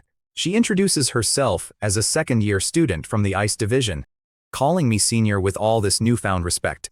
I almost corrected her to say I am just a freshman, but honestly the misunderstanding was hilarious. Honestly, she was looking at me like I was some legendary war hero, eyes shining with pure worship. Telling her I was just a freshman would have ruined the mood, so I kept a straight face and went, "Hey there, Junior." She lit right up, rambling about how I dropped an earth-burrowing dragon in one shot. That monster was technically tier 3 lower, but hit like a tier 3 upper. Crossing ranks like that is a death wish for most students at our school, which explains why she brought a bodyguard crew before getting separated. Underneath that aloof social media persona, she was surprisingly chatty, and before I knew it, she blinked those big eyes and asked if she could tag along. I raised an eyebrow. I still had about 7 or 8 days before the semester kicked off, and I had zero intention of babysitting anyone in the deep forest. But walking her to the edge of the city ruins would only burn an hour or two, so I figured, why not help a classmate out? When I agreed, she beamed at me and casually suggested we raid the dragon lair first. Her logic was simple. Monsters do not sprint out of their homes for no reason, unless they are guarding something spicy. She was right. In my experience, top-tier beast dens are gold mines for weird plants and rare herbs. So I took out my B-grade alloy dagger, carved every valuable piece off that carcass, and followed her lead while she asked what college I belonged to. I told her I was in Arms College. She immediately mentioned our dean, Yang Zhenqian, calling him a terrifying hard-ass known as Yang the Yan King, until I dropped the bomb that he was actually my direct teacher. She scrambled to apologize so fast I almost laughed, In her viral clips, she plays this cold ice goddess with silver hair, but out here she was just a sweet, chatty kid. After hiking 5 minutes through the thick brush, we spotted a cave about 4 stories tall hidden behind weeds. I pulled out my 2-meter dark cloud gale spear, let the blue-purple-violet sky divine thunder roar around us in a protective barrier, and stepped inside just in case another monster was lurking in the dark. The crackling lightning made Jiang Chuxuan stack in awe. Up close, my thunder was radiating enough juice that a stray spark could have wiped her out instantly, and I could tell she was silently wondering why she had never heard my name on campus before. As the tunnel narrowed, the daylight vanished, leaving only my purple lightning to guide our boots against the damp stone. Past the rank stench of rotting animal hides, a sudden sweet fragrance hit my nose. We broke into a massive underground cavern littered with old skeletons. Right in the middle sat a crystal-clear spring surrounded by glowing, exotic plants, some radiating biting frost and others throwing off real heat, from B-grade clarity grass to A-grade blazing flame flowers. I had studied hard on rare botany before heading out, so I easily confirmed every single plant around that pool was C-grade or higher. But the real jackpot was the water itself. Jiang Chuxuan gasped, identifying it as an S-grade earth spirit spring. I knew herbs, but rare liquid treasures were a bit outside my wheelhouse. She explained that this stuff condenses pure earth essence, acting as a miracle cure for anyone below rank 4 as long as they still have a pulse, while still packing major healing for high-tier fighters. She walked over, knelt by the water with her silver hair spilling forward, completely unbothered by how tightly her chest pressed into her knees, and carefully harvested the nearest glowing stem. She picked up this plant that looked like a rice seedling with wet dirt on the roots, sniffed it, and gave me a full-on botany breakdown.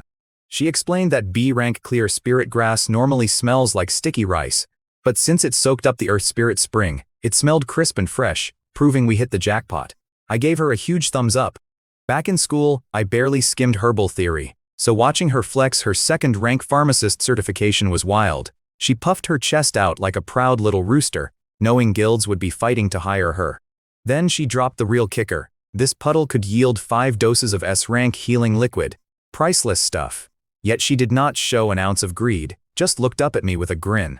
So she looks at me and goes, "Senior, you saved my life, you take the whole spring." Now, I love loot as much as the next guy, but I am not greedy. I did some quick math on the spot. I take 4 parts, she takes 1, and we split the rare herbs 50-50. It is an S-rank earth spirit spring, and without her, I would have walked right past it thinking it was regular cave water. She smiled, totally stoked with 20%. Gotta respect her, most people run, but she actually tried backing me up earlier against that dragon. She tapped her spatial ring, pulled out 5 slick jade bottles, and handed me one so we could start scooping. We were just about to dip the bottles when heavy footsteps and voices echoed down the tunnel. Great timing, right? 5 people walked in hauling military searchlights, led by this burly middle-aged guy with a blade and shield, Captain Wang, an upper third-rank awakened fighter and her bodyguard leader. Chuxuan waved at me, saying they were friendly, but I caught the tension in her jaw. 5 elite fighters finding an S-rank treasure out in the wild. That is how people vanish without a trace.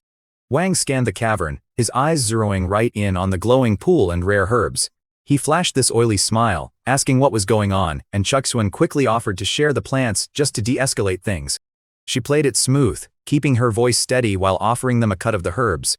Wang was a hardened wilderness vet who would rob you blind if the money was right, but a couple of A-rank plants were not worth murdering an internet celebrity with millions of fans. The cops and her rabid followers would hunt him down. He smiled and accepted the deal, and Chuxuan silently exhaled, thinking we were home free. Then this skinny scout behind him opened his mouth and said, "Captain, hold on, that pool looks like S-rank Earth Spirit Spring." Just like that, the mood shifted.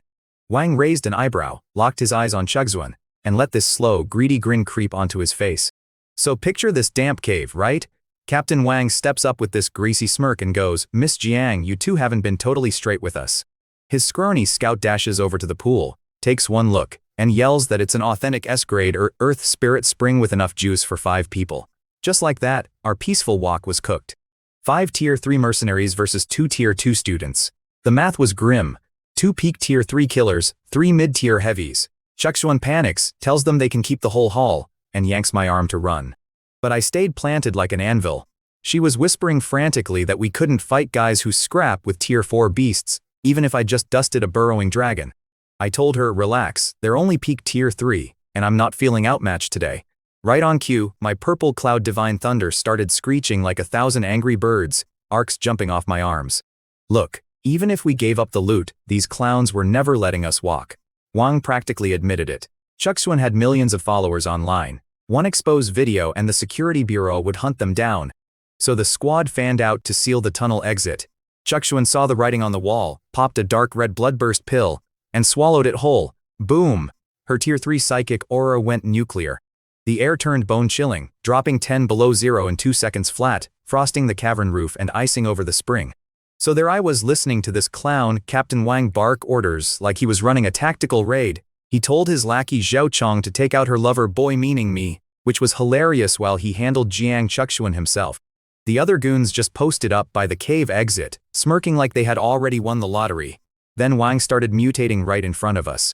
Grayish yellow fur sprouted everywhere, 2 nasty fangs popped out of his jaw, and he got that Tiger King symbol on his forehead. C-rank saber-toothed tiger psychic ability, real textbook freak show. One creep by the door actually yelled not to kill her too fast, and Wang licked his lips like a total psycho. Poor Chuxuan looked ready to cry, thinking she dragged me into a death trap. Little did they know thunder was about to drop. Wang started complaining before he even looked, whining about how Joe shouldn't struggle with an upper second-tier guy like me. But when he finally turned around, his eyes went wide as dinner plates. Why? Because my spear was already shoved straight through Zhao Chong's chest, hoisting his entire body off the dirt like a human shish kebab. Thousands of volts of crackling lightning charred his combat suit pitch black before he could even blink. The poor guy wheezed out "Captain," and then his head just flopped over, totally flatlined.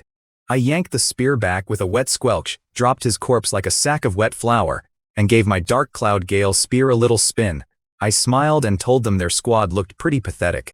Wang took a deep breath, ditched Chuxuan, and lunged straight for my throat. Wang yelled something corny like Tiger Roar Slash and swung this massive blade that practically split the air.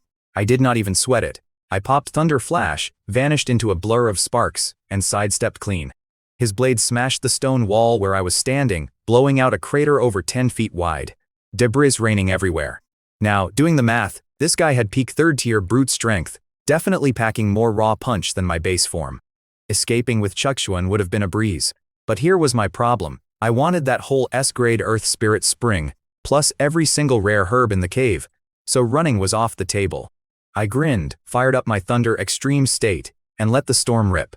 Blue-purple lightning flooded the cavern, and my suit shredded into rags as raw muscle took over. My eyes shifted next, going from regular dark irises into blue, glowing slit pupils, like an ancient predator waking up. Standing over 2 meters tall and practically radiating raw lightning, I looked less like a human and more like a walking catastrophe. Wang stood there stuttering, asking what kind of monster I was. See, the 3rd stage of my Thunder, imperishable body technique draws out whatever beast blood you used during your foundation training. Liu Ming absorbed a rank 7 wolf and got agile. Me? I absorbed the essence blood of a rank 8 Thunder Tyrant Dragon, and my absorption rate was a ridiculous 98%. The power roaring under my skin was mind-blowing, laced with pure animal savagery. Except this time, my head was completely clear. My physical strength had shot up 4 times over. On top of the raw muscle, my control over the purple cloud divine thunder was sitting at absolute peak efficiency. I literally pointed one finger toward the cave entrance, dropped a bolt of lightning from the ceiling, and brought tons of rock crashing down to seal off their exit. Nobody was leaving. Wang tried to play it cool, yelling that I was just running on a temporary buff, and raised his blade. Bad idea. I moved so fast his eyes could barely register the blur. He panicked, throwing up his heavy alloy shield just in time to catch my spear. Big mistake. The shield held, but the kinetic force hit him like a loaded 18-wheeler going 60 miles an hour. He went airborne, slammed straight into the solid stone wall, and left a massive crater with spiderweb cracks ripping across the rock. I gotta hand it to the guy, his reflexes were crazy sharp for an old-timer. I pulled my spear back, surrounded by arcs of lightning, giving him a little smirk. Your average rank 3 Esper would have been dead on impact, but this dude barely dodged it. Didn't save him though. I popped Thunder Flash and landed right in front of his crater. That's when his vice captain loses his mind and throws this massive fiery claw at me, some big deal B-rank flame demon hand he'd spent decades practicing. I didn't even turn around. I reached into the wall, snagged their captain by the collar like a stray chicken, and let my purple lightning web swallow that fireball whole. Smelled like scorched hair and bad decisions. Captain Wang was dripping blood, blabbering and offering me the Earth Spirit Spring, plus his entire life savings over 100 million Xia coins. Look, 100 mil sounds tempting, but begging after you try to kill me? Too late, pal. I clamped my hand down and crushed his skull like an overripe melon. The metallic stench of blood hit the air, and the other three guys completely lost their minds, shaking so hard their knees buckled. Poor Jiang Chuxuan was sitting in the corner, staring at me like I was an alien. She had dropped 6 million Xia coins to hire these so-called invincible rank 3 pros, and here I was, a rank 2 guy, popping their boss's head like bubble wrap. Total overkill. I looked over at Jiang Chuxuan and honestly, she looked like she had just seen a ghost, staring at the purple lightning crackling off my skin. She had spent over a year at Magic Capital Esper University and probably thought an A-rank ability was hot stuff, but my setup was pure S-rank insanity. Meanwhile, their trembling vice captain called me a monster. I just chuckled, tossed his captain's headless corpse into the dirt like a bag of cheap trash, and told him he was next. All three of them popped bloodburst pills, trying to rush me, but my Thunder Extreme state turned it into total target practice. 10 minutes later, my spear slid out of the last one. Her body hit the stone floor with a heavy thud, and just like that, the cave went dead quiet. I stood there blinking my glowing purple vertical pupils, doing a quick head count. 5 fresh bodies laid out in the dust. 1 had a crushed skull, 2 took a spear through the chest, and the rest were basically charred like overcooked hot dogs. Weirdly enough, this was my very first time actually dropping people myself, yet my stomach was not doing flips at all. Zero guilt. They signed up for this mess, so good riddance. I flicked the blood off my spear, watched my height shrink back down to 6 feet 2 inches, and sighed. 10 minutes of that thunder form drained my battery worse than 3 hours of brawling beasts, but man, the firepower was totally worth every drop. Jiang Chuxuan walked over on those long legs of hers, looking pretty shaken. She had popped a pill earlier, and even stabbed their support guy with an ice blade, which is crazy since she is a huge internet streamer, who usually just hunts beasts for clips. The floor looked like an absolute slaughterhouse, blood everywhere enough to make anyone puke 4 times over, but she held it together. She asked if I was okay, and I told her I was just running on fumes. We grabbed our jade bottles to scoop the Earth Spirit Spring before it went bad. That stuff is S-grade liquid gold. A single drop of dirty blood ruins the whole pool. Lucky for us, I kept the fight away from the water, even if some nearby herbs got stomped into salad. We ended up scooping out 5.5 bottles of that glowing spring water before the basin went totally dry. I joked that we should swing by again in 30 years when it refills, then handed her 1 full bottle plus the half-full one. She gave me this shocked little thank you, but right as she reached out, her pill wore off and her knees completely buckled. Down she went. That fire guy had scorched her combat suit earlier, leaving her chest and legs pretty much exposed. She was blushing red as a beet, way too drained to pull spare clothes out of her storage ring. I did not want her freezing or freaking out, so I threw my clean black t-shirt over her, told her the crash from those pills is brutal, and offered to carry her somewhere safe. I scooped her up in a princess carry and headed for a clean spot by the cave wall. Since my own shirt had ripped off during my lightning transformation, my bare chest was right in her face, and I swear she turned redder than a ripe tomato.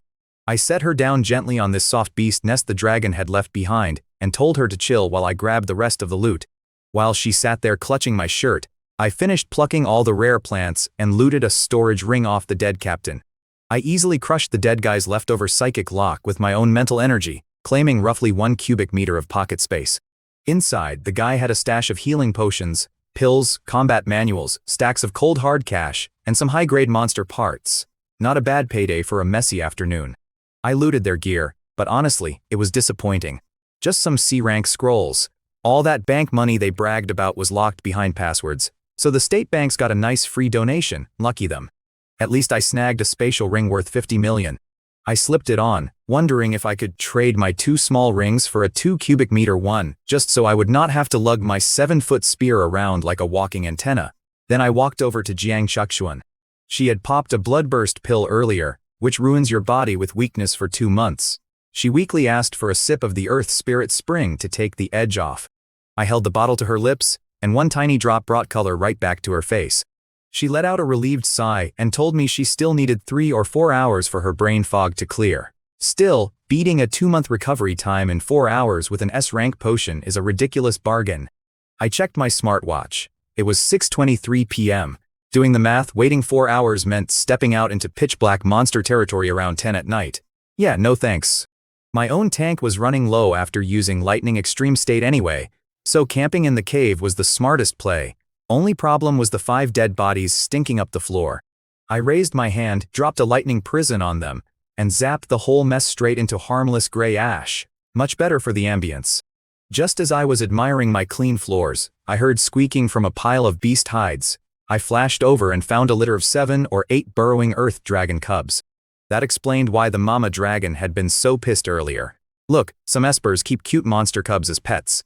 But these things were hideous, untamable murder lizards in training. I zapped them into dust instantly, did not even get any ability points for it, which honestly felt like a rip-off.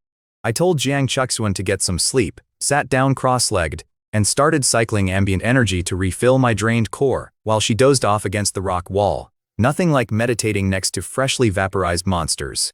By 7:21 the next morning, we stepped out of the cave into the crisp jungle air. Jiang Chuxuan had changed into a clean silver combat suit, stretching in the sunlight and joking about how nice it would be to live out here if killer beasts did not exist. I checked the coordinates on my smartwatch, gripped my dark cloud gale spear, and started leading her toward the city ruins. We sprinted through the brush for about an hour, and I casually took down a few rank 3 pests on the path.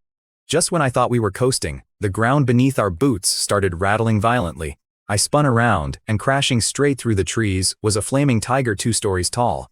A rank 5 blaze tiger. Fantastic. Picture this. Out of nowhere, a massive rank 5 blaze tiger barrels past us like a giant runaway fireball, radiating pure heat. To a beast like that, superhuman meat is gourmet dining, so I am standing there wondering how the hell it missed us. Then Jiang Chuxuan whispers, "Senior, is it running for its life? A rank 5 beast is an apex boss out here in Yuanshui, so what could possibly scare it?" That is when I hear the chattering. Squeak, squeak, squeak. A pitch-black tidal wave of 40-centimeter iron-eating rats explodes from the tree line. Look, one rank 1 rat is a joke, even a normal guy could crush it. But a whole swarm, even a rank 6 powerhouse gets eaten alive. I grabbed her hand and hauled ass. On paper, we should have been fine. I am upper rank 2, she is mid-rank 2, and we are way faster than rank 1 rodents. But let's do the math. My top burst speed is 63 meters per second, which drops to 45 after 10 minutes, and down to 36 after a couple of hours. Those rats. They hold a steady 30 meters per second for 5 straight hours. Do the math, and they eventually catch you. I almost tossed my heavy spear and pack, but she stashed them in her spatial ring. Then I threw her onto my back, not the time to get distracted by how nice she felt pressed against me, and told her to hold on tight. Carrying her 60 kilos was nothing, and in 30 minutes I blew past overrun beast territories straight out of the forest. I hit the city ruins hoping for a break, but nope, tens of thousands of red-eyed rats were swarming the streets. Don't let the name fool you, they only chew iron when they can't get fresh meat. I triggered Thunder Extreme State, grew past 2 meters tall, and hit 80 meters per second, carving through the swarm like a lightning bolt while leaving charred corpses everywhere. My system kept chiming with pathetic 2 and 3 ability point gains, insultingly low payouts, honestly, but I didn't have time to whine. Popping Thunder Flash to burst ahead, I rocketed toward the Yuanshui supply base, where the military had lines of guns waiting. Even Chief Supervisor Wang Chuang was sweating bullets, seeing this nightmare had spiked over 300,000 rats. Meanwhile, back at the supply base, the head supervisor was busy sweating his quarterly revenue. The rat tide had wiped out 70% of the beasts, and he figured anyone stuck out there was dead meat, including me. Right then, the perimeter guards started yelling. Out in the wastes, a giant ball of purple lightning was frying rats to ash and charging the gate. I launched 20 meters through the air and smashed straight into the plaza pavement. I was still locked in full lightning extreme state, over 2 meters tall with crackling muscles and dragon pupils, carrying Chuxuan on my back. It took under 40 minutes to sprint from the ruin zone. Everyone just stared in stunned silence while I took a breath and went, "Man, good to be back." Bro, when I blew past the gates of that supply base, the crowd completely froze. Everyone thought I was some feral lightning monster tearing across the dirt. You had all these Tier 1 and Tier 2 guys who had already retreated from the rat swarm, staring at me with their jaws on the floor. I didn't care. I just flexed my right arm, set Jiang Chuxuan down on her feet, and told her we finally made it. The second I dropped my lightning extreme state, man, the bill came due. Yesterday, running that state for 10 minutes felt like death. This time, over 40 minutes straight across the wasteland. She was fresh as a daisy behind my lightning shield, but my tank was bone dry. Just as I stood there swaying on jelly legs, head supervisor Wang Chuang came jogging up, looking at me like I had one foot in a grave. Wang Chuang asks if I need help, and I tell him straight up, "Look, I just jogged all the way from the mountains. My legs are fried, just point me to a bed." You do the math on that, the mountain range is over 40 kilometers out. Crossing 40 clicks through a solid carpet of razor-toothed rats is something even a tier 4 heavy hitter would pray about, so the guy looks at me like I am a certified lunatic. He instantly calls over 2 big security guards to escort me up to a luxury suite on the 14th floor. But before they can touch me, Jiang Chuxuan steps in, grabs my right arm, presses it tight against herself, and tells them she has got me covered.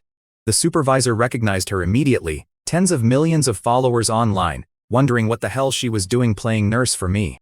Wang Chuang had this hilarious look on his face, trying to process why a famous sophomore girl was calling a freshman kid her senior, but he just waved the guards forward. Meanwhile, the lobby was buzzing. Some guys recognized me as the dude tied to that whole Zhao Yai faction getting cleaned out, while half the guys in the room were practically crying into their hands, watching their silver-haired idol hold me up like a wounded soldier. The moment we got up to the room, I did not even take off my boots. I just face-planted into the mattress and blacked out completely. When I finally dragged my eyes open, the first thing I saw was that silver hair glowing in the sunlight by my bedside. She turned around with a huge smile, thrilled that I was breathing, and I just croaked out, "How long was I out?"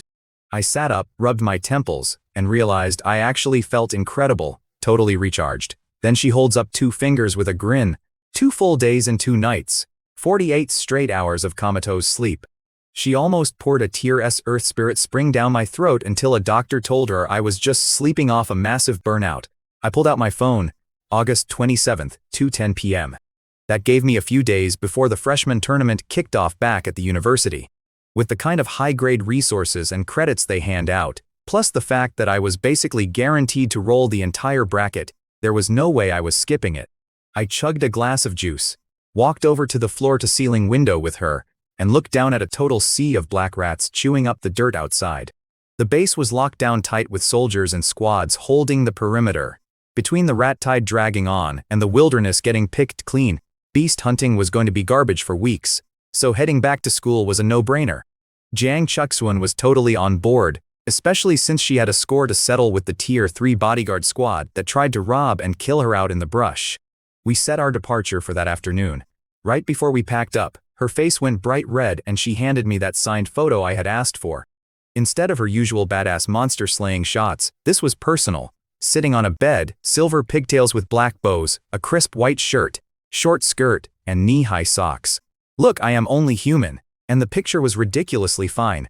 So Jiang Chuxuan hands me this photo, blushing like crazy. Apparently her friend put her in some revealing outfit as a high school prank, and she figured that would make a great signed picture for me. I looked at it, shook my head, and told her to swap it for a regular one since it was for my buddy back home. But the second she turned around, I slipped the spicy one straight into my spatial ring. My boy Zhang Hao is a total degenerate who does not deserve high art, so keeping custody was a public service. After starving for 2 straight days, I dragged her to the cafeteria and inhaled 10 full plates of food. 10! She stared at me like I was a freak of nature, but powering up my combat state burns insane fuel. You gotta load the engine. Once I was stuffed, I went up to the 6th floor to unload my haul. I had only been out in the wild for a week, so volume was low, but Tier 3 beast parts pay stupidly well compared to Tier 2 junk. The appraiser tallied it at 7.67 million Xia coins, but the supervisor rounded it up to a clean 8 million. Free money, man. As for the rare herbs from the earth-digging dragon lair, I split half with Jiang Chuxuan and saved my share. Selling raw herbs when our university lab can brew them into high-grade pills is just leaving cash on the table. We said goodbye to Supervisor Wang, who whined that the rat swarm ruined hunting for the next few months, then walked out to an empty plaza. I pulled up my phone to check the trains, and man, the math sucked. It was 3 in the afternoon. The local shuttle takes 2 hours to the station, and the earliest bullet train back to Magic Capital was not until 6. Jiang Chuxuan just giggled, pulled a fob from her ring, and clicked it. Next thing I know, this ice blue sports car rolls up, purring like a jet with scissor doors swinging open. It was a Messerschmitt S80 limited to 1,000 units worldwide, running over 10 million coins easy. I whistled and told her that was some serious hardware with top-tier artificial intelligence. She just stuck her tongue out, told me it was only a level 5 system, and told me to get in. We hit the highway, engine roaring, and pulled into the city by 6:20 p.m. The university district was buzzing. With the new semester kicking off, every hotpot spot was packed with kids celebrating back-from-break reunions. Our campus sits right in the prime center of town, and while we do not have huge crowds pouring out, every student walks with their chin up, soaking in the jealous looks from other schools. Our ice blue ride came roaring down the street, snapping every neck within 50 yards. When we pulled up at the main gate and stepped out, the crowd went silent.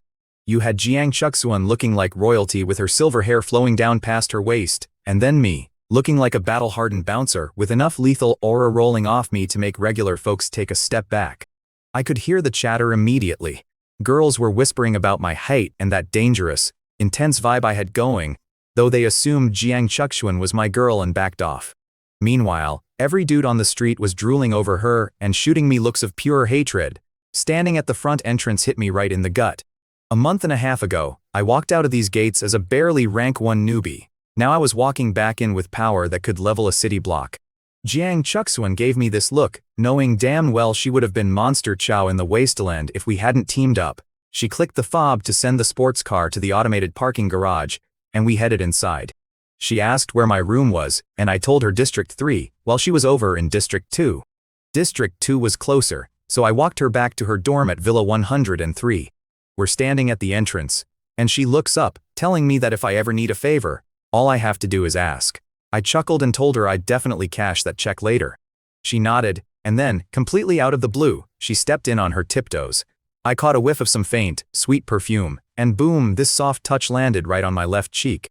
She pulled back instantly, blushing like a rose under her silver hair, muttered that it was a token of thanks for saving her life, and sprinted inside like a spooked deer. I stood there in the driveway, totally stunned, shaking my head and thinking, did I seriously just get ambushed with a kiss? Hey, no complaints from my end, it was a pretty solid reward. Meanwhile, she had sprinted past her confused roommate, dove face first into her bed, and muffled her screaming face in the pillows until her pulse slowed down. Once she cooled off, she fired up her laptop to look me up on the university forum, expecting some legendary upperclassman profile. Instead, her screen flooded with headlines like Newbie Smashes Record and Strongest Rank 1 Prodigy. She spent 10 minutes clicking through threads with her jaw hitting the desk, finally realizing that the big bad senior, who had just handed her back the Dark Cloud Gale Spear, was actually a first-year freshman who enrolled like 5 minutes ago. A brand new rookie sitting at upper-tier rank 2. In her mind, the whole concept was just flat-out broken. So I hiked back to Villa 32 in Zone 3, spear strapped to my back like some wandering mercenary. The living room was dead quiet, but I could hear Liu Wentao sweating it out in his training room, so I crept upstairs to sort out my gear, dumped my tactical pack on the floor. I had the Blazing Flame Flower for my A-rank quest and 20 Gale Wolf pelts for the B-rank. It was 6:30, giving me 2.5 hours before the mission hall closed at 9, so I shoved the goods into my spatial ring. Then I saw my shredded B-rank combat suit from the cave. Over 10 million credits, totally ruined because my Thunder Extreme state made me bulk up like a monster. If I do not buy stretchier armor soon, fighting is going to bankrupt me. When I was hauling ass away from that rat tide, I had to trigger my Thunder Extreme state. Completely shredded my shirt. Next thing I know, I wake up in a guest bed at the supply base wrapped in a bathrobe, wondering if some orderly or Jiang Chuksuan stripped me down. Once I got my head straight, I checked my panel. Upper second tier, 1321 blood key, 987 spirit, and 3712 Esper points. Sucks the rats cut my hunt short, but over 3700 points is easily enough to grab 2 S-rank combat manuals. Add in 2 fresh spatial rings and almost 25 million in the bank, and honestly, that nightmare wilderness trip paid off big time. I head downstairs, and right there in the living room is my buddy Liu Wentao, walking out of the gym in loose sweats looking like he caught a slight tan. He immediately offers to throw together a welcome back feast for me. I had to laugh and tell him, bro, I got back from the wilderness, not federal prison. Let's just hit the dining hall. He lets out this massive sigh of relief, explaining how he had been blowing up my phone after the school posted a notice about the rat tide. My phone was tucked away in my spatial ring while I slept like a corpse, so of course he could not reach me. But just as we start walking toward the cafeteria, he freezes dead in his tracks, staring at me like he just sensed my aura. Liu's eyes go wide as saucers. Bro, did you hit second tier? I smirk and hit him with the exact truth. Upper second tier. I told him I just got lucky dodging a few near-death jams. Which is true, though my deep blue system did the heavy lifting after I slaughtered a ton of beasts out there. He just shakes his head, completely blown away, telling me normal logic does not apply to a monster like me. Then he starts wondering out loud if surviving sheer mortal terror would jumpstart his own cultivation, since he has been stuck at upper first tier forever. I had to shut that down fast. The wilderness eats people alive, and unless you have an S-rank cheat code and insane backing, you wait. Truth is, plenty of upperclassmen did not make it out of that rat disaster alive, so my buddy knew he would just be signing his own death warrant. Then out of nowhere, he scratches his head and asks if I ghosted Song Ki-yun. Turns out, she had come knocking on our villa door multiple times looking for me, acting shocked when he told her I vanished into the wild. Liu looked heartbroken that a drop-dead gorgeous girl was looking for me instead of him. I made a mental note to check in with her later. After scarfing down some food at the cafeteria, I headed straight to the mission building to turn in my loot 3 B-rank beast bounties and 1 monster of an A-rank contract. Finding that rare blazing flame flower in a random cave saved my butt, because that single A-rank turn netted me 540 points. Total payout across all 4 jobs landed at 871 school credits. That flower goes for 6 million on the open market, but campus credits carry way more purchasing power, so the math works out in my favor. My teacher Yang was out of town according to his house steward, so I headed straight to the combat technique library. The desk clerk beamed at my S-rank access card and walked me to a private room. I sank into the couch, poked the floating holographic AI orb on the table, and told little Iva to pull up every S-rank lightning skill. I had to laugh at how fast Iva's mood flipped. Half the time I honestly wonder if the artificial intelligence running Magic Capital Superhuman University is just a real person messing with me behind the scenes. Her attitude feels way too lifelike. Our whole tech boom on Blue Star kicked off right after beasts appeared and humanity got powers, so maybe there is a connection. I'll ask Teacher Yang about it later. Right then, I was staring at the floating list of S-rank lightning war skills. Out of 20 plus skills, around 10 required level 3, leaving me with about a dozen choices. That is still huge, since normal colleges have 0. These skills shape my whole combat build, so I took a breath and studied the list. Every few minutes, I had the staff bring over the physical manuals so I could compare them side by side. Normally, a student drops a massive pile of credits on one S-rank skill and does not get to browse the rest like a buffet, but thanks to my S-rank access, everything was completely free to read. An hour of flipping pages later, I narrowed a dozen manuals down to 2. Heavenly Thunder Art and Nether Prison Thunder Armor. One is long-range artillery, the other is close-quarters defense.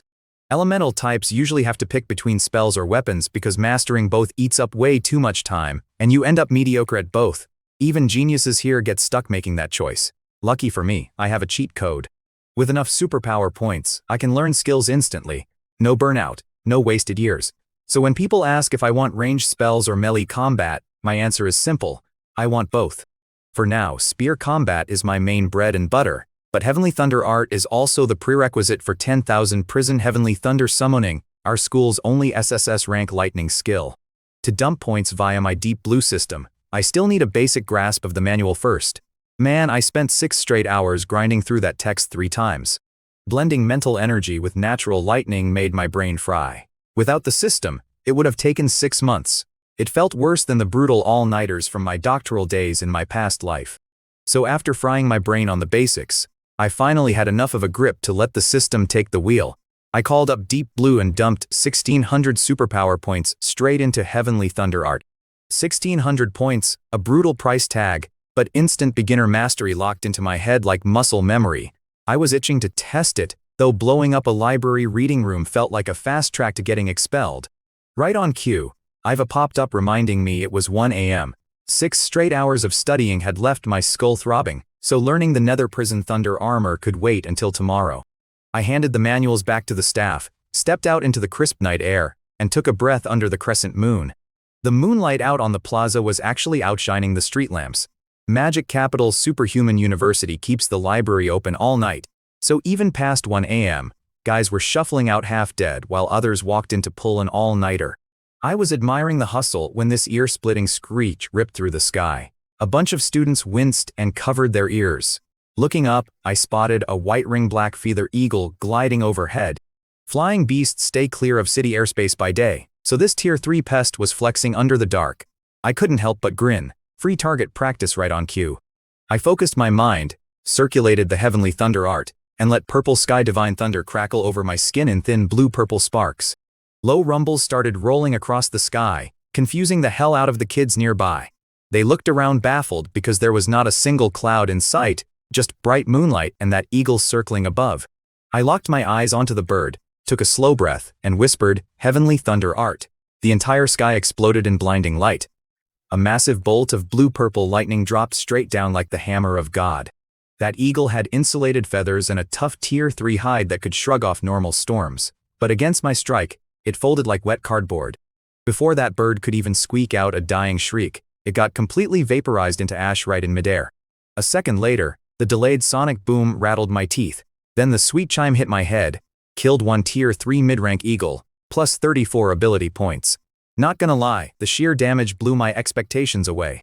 I figured it would fry the bird, not erase it from existence. Sure, there is a slight casting delay, but the payoff is insane. Normally, my lightning caps out at 15 meters, but this skill gives me nearly a 1,000-meter strike zone. I basically turned myself into a sniper. The only catch is the fuel cost. One shot burned through a quarter of my energy pool. Still, totally worth it. I yawned and headed toward the dorm while the crowd behind me stood frozen, yelling about lightning from a clear sky. The students on the plaza were losing their minds, convinced some high-level master had stepped in to vaporize a Tier 3 beast. Since I had kept my hands in my pockets, nobody connected the strike to me, except for one tall, thin guy watching me leave with a suspicious look. I ignored him and slept like a rock. Next morning, my mind felt totally refreshed. I gave myself 4 hours to crack the basics of the Nether Prison Thunder armor. Heading downstairs after breakfast, I ran into Liu Wentao sitting on the couch gnawing on bread. He looked at me like I was insane. Most hunters back from the wilderness hit the clubs, get foot massages, or crash for 3 days. Seeing me march right back to study, he just clicked his tongue in disbelief. My roommate Liu Wentao had grinded on the living room couch past midnight waiting for me, thinking I would sleep in after a late night at the library. Nope. Before 7 in the morning, I was already heading out the door, which definitely stressed him into scarfing his breakfast down to go train. Outside in Zone 3, the freshman dorms were packed. Today was August 28th, and the opening ceremony was set for September 1st. Senior brother Liu Ming told me the ceremony cuts the boring speeches and goes straight to the freshman tournament details. He has been out fighting in the Southwest, and my last call did not go through. I will try calling him again after training, but for now, I kept walking toward the training grounds.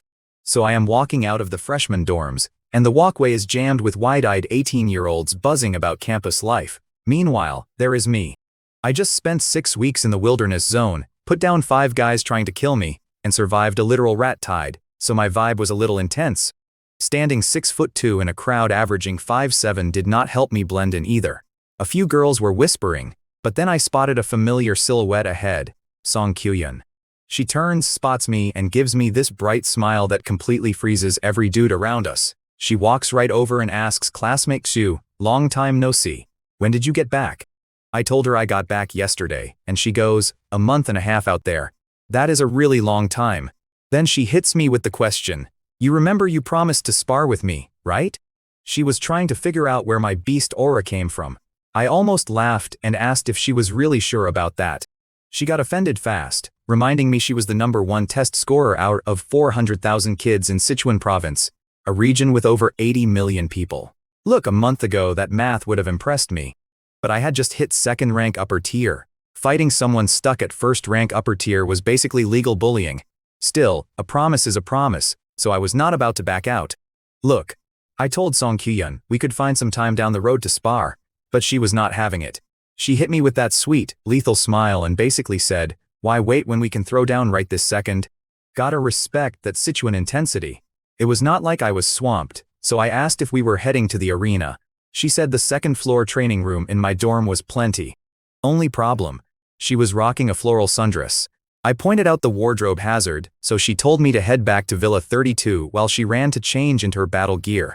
The girl literally sprinted off like Christmas came early. I stood there wondering why on earth she was so hyped to get beaten up by me. I walked into the living room, and there was Liu Wento on the sofa, casually polishing off a piece of bread. He looked up, totally confused about why I was back so fast.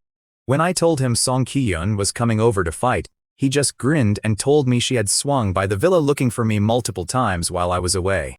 I started rubbing my chin, thinking this girl might honestly be a total combat junkie. Wento asked if she realized I had already broken through to the second rank, but the truth is, people can only feel vague aura shifts unless they actively focus their mental energy on you. She clearly had not scanned me. Wento got this huge grin and asked if he could watch the beatdown, and I told him to grab a front row seat. My roommate Liu Wento was practically buzzing when he heard the news.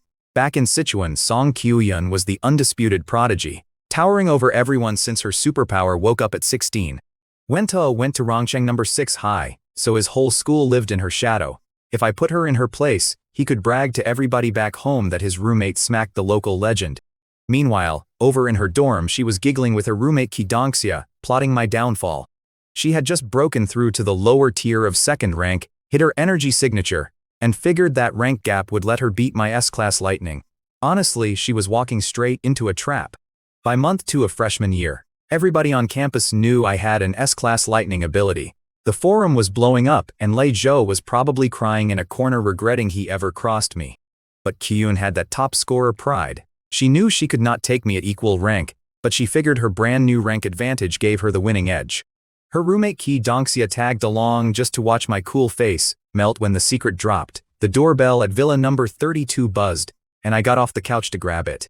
Side note, my $10 million battle suit was totally wrecked from my last trip, so I was stuck rocking my busted old D-class gear like a bum. I opened the door, and there they were. Ki Dongxia was in casual clothes, but Ki-yeon had on this sleek silver-white battle suit that hugged every single curve. Look, not gonna lie, she was built like a knockout. Honestly had Jang Chuksuan beat in that department, but she had this crazy warrior glare in her eyes. Dongxia told me she hoped I would not cry too hard when I lost, and I just laughed and led them up to the second-floor gym. Ki-yeon and I squared off 6 meters apart. I grabbed my Dark Cloud Gale spear, saw her empty-handed, and told her she stood zero chance without a weapon. She flashed a smirk, tapped her storage ring, and dropped a massive square heavenly halberd right onto the floor with a bone-rattling thud. The blade caught the sunlight through the big windows, gleaming ice-cold. That halberd was over 2 meters long, thick as a fence post, looking wild in the hands of a slender girl. In the corner, Wento and Dongxia were both grinning like idiots, each convinced their side was about to sweep. Ki-yeon slammed the butt of that beast into our alloy floor with a loud clang. That floor is rated E-grade alloy, so judging by the echo, that metal stick weighed easily over 100 kilos. Then, boom, her energy exploded, radiating pure second-tier lower-rank power. She told me she was about to humble me completely. I just smiled, tapped my spear, and told her I had not exactly been taking naps all month either. Violet lightning started dancing across my skin, crackling like a down power line, and my aura slammed into the room like a freight train. Second-tier upper rank, full throttle. Over in the corner, Dongxia looked like her brain rebooted. It usually takes 4 or 5 months just to jump 1 notch, but I had jumped 3 stages in barely 4 weeks. Wento was over there looking smug as hell, while Ki-yeon stood frozen, realizing her little ambush was dead on arrival. We were both provincial top scorers, but the math just was not mathing for her. I asked her with a grin if she still wanted to do this, while the purple sparks lit up the room. She bit her lip, completely torn between getting instantly wrecked or walking away embarrassed. She finally gritted her teeth and nodded, but then hit me with the most serious face, begging me not to hit her too hard. She was clearly flashing back to poor Lei Zhou, whose busted arm was still not fully working after our match. I had to bite my tongue to keep from laughing. I tucked my spear behind my back and told her to take the first shot, promising I would not attack first.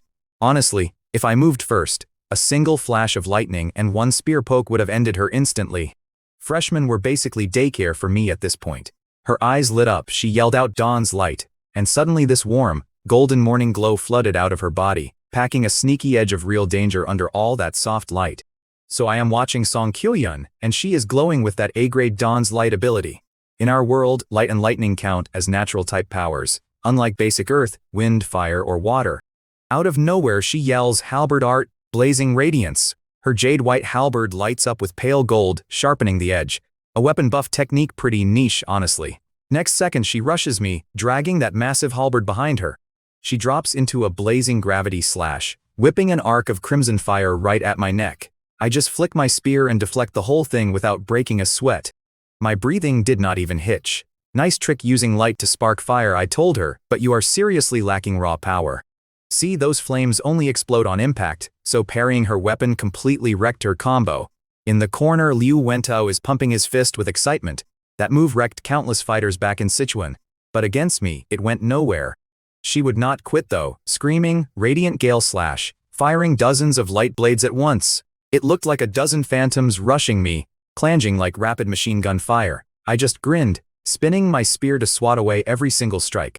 Halberd is too slow, I told her, you need more practice. Pure master level spearcraft matching her flashy technique. When she finally backed off, chest heaving and hands shaking on the shaft, the gap between us was painfully obvious. So she pulls out this A-grade battle technique called Radiant Gale Slash. In about 3 seconds flat, her halberd pumps out over 100 slashes of pure light. Your average guy would panic, but I stood my ground and deflected every single strike with my spear. When she finally caught her breath, she asked if my technique was past advanced level. She had been grinding with that square heavenly halberd for 10 years, since she was 8 years old, but I just grinned and told her I was already at master level. At 18 years old, that makes me look like an absolute freak of nature. She gave this bitter little laugh, tucked her weapon back into her spatial ring, and admitted she could not beat me. You could tell it stung her pride a bit. She was the top scorer across Sichuan province, beating out 400,000 examinees, and I just stonewalled her. I asked why she did not blast me with her light element spells since the dean of the Elemental Academy is her teacher. She just laughed and shook her head. I am sitting at upper tier 2 with an S-rank lightning ability, so my mental stats completely outclass hers. Her spells would not even dent my lightning defense. Instead of embarrassing herself, she offered to buy me lunch at noon to make up for the spar. Once she and Qi Dongxia took off, Liu Wentao came sprinting over from the corner, yelling about how I was the strongest guy on campus. Wentao was acting like I had just slain a mythological dragon. See, back in Sichuan, everyone thought Song Qiyun was totally untouchable. I put my Dark Cloud Gale spear back on the rack and told him she really was not that crazy. But he looked at me like I had 2 heads. Still, the girl is already at lower tier 2, which usually takes the top freshman 2 or 3 months to reach. That is when Wentao dropped the real scoop on me. Turns out her great-grandfather is Song Daoyuan, the tier 8 grandmaster straight out of our high school history books. The guy had an S-rank light ability 80 years ago, before he took heavy damage fighting ferocious beasts and burned out his potential before reaching tier 9. That legendary grandmaster has an entire chapter dedicated to him in school, so her pedigree is wild. Wentao explained that she was the family favorite, pumped full of rare herbs and zero drawback pills while training top methods. That explains why she was throwing money around in downtown Modu and carrying a massive halberd in a luxury spatial ring. After talking, I hit the combat technique library. It took me 4 hours to grasp the basics of the S-rank Nether Prison Thunder armor. Then I let my system do the work, dropped 1,400 ability points, and instantly mastered a skill that takes normal folks 6 months to figure out. But man, upgrading 2 S-rank skills drained my wallet dry. I pulled up my stats to check the damage.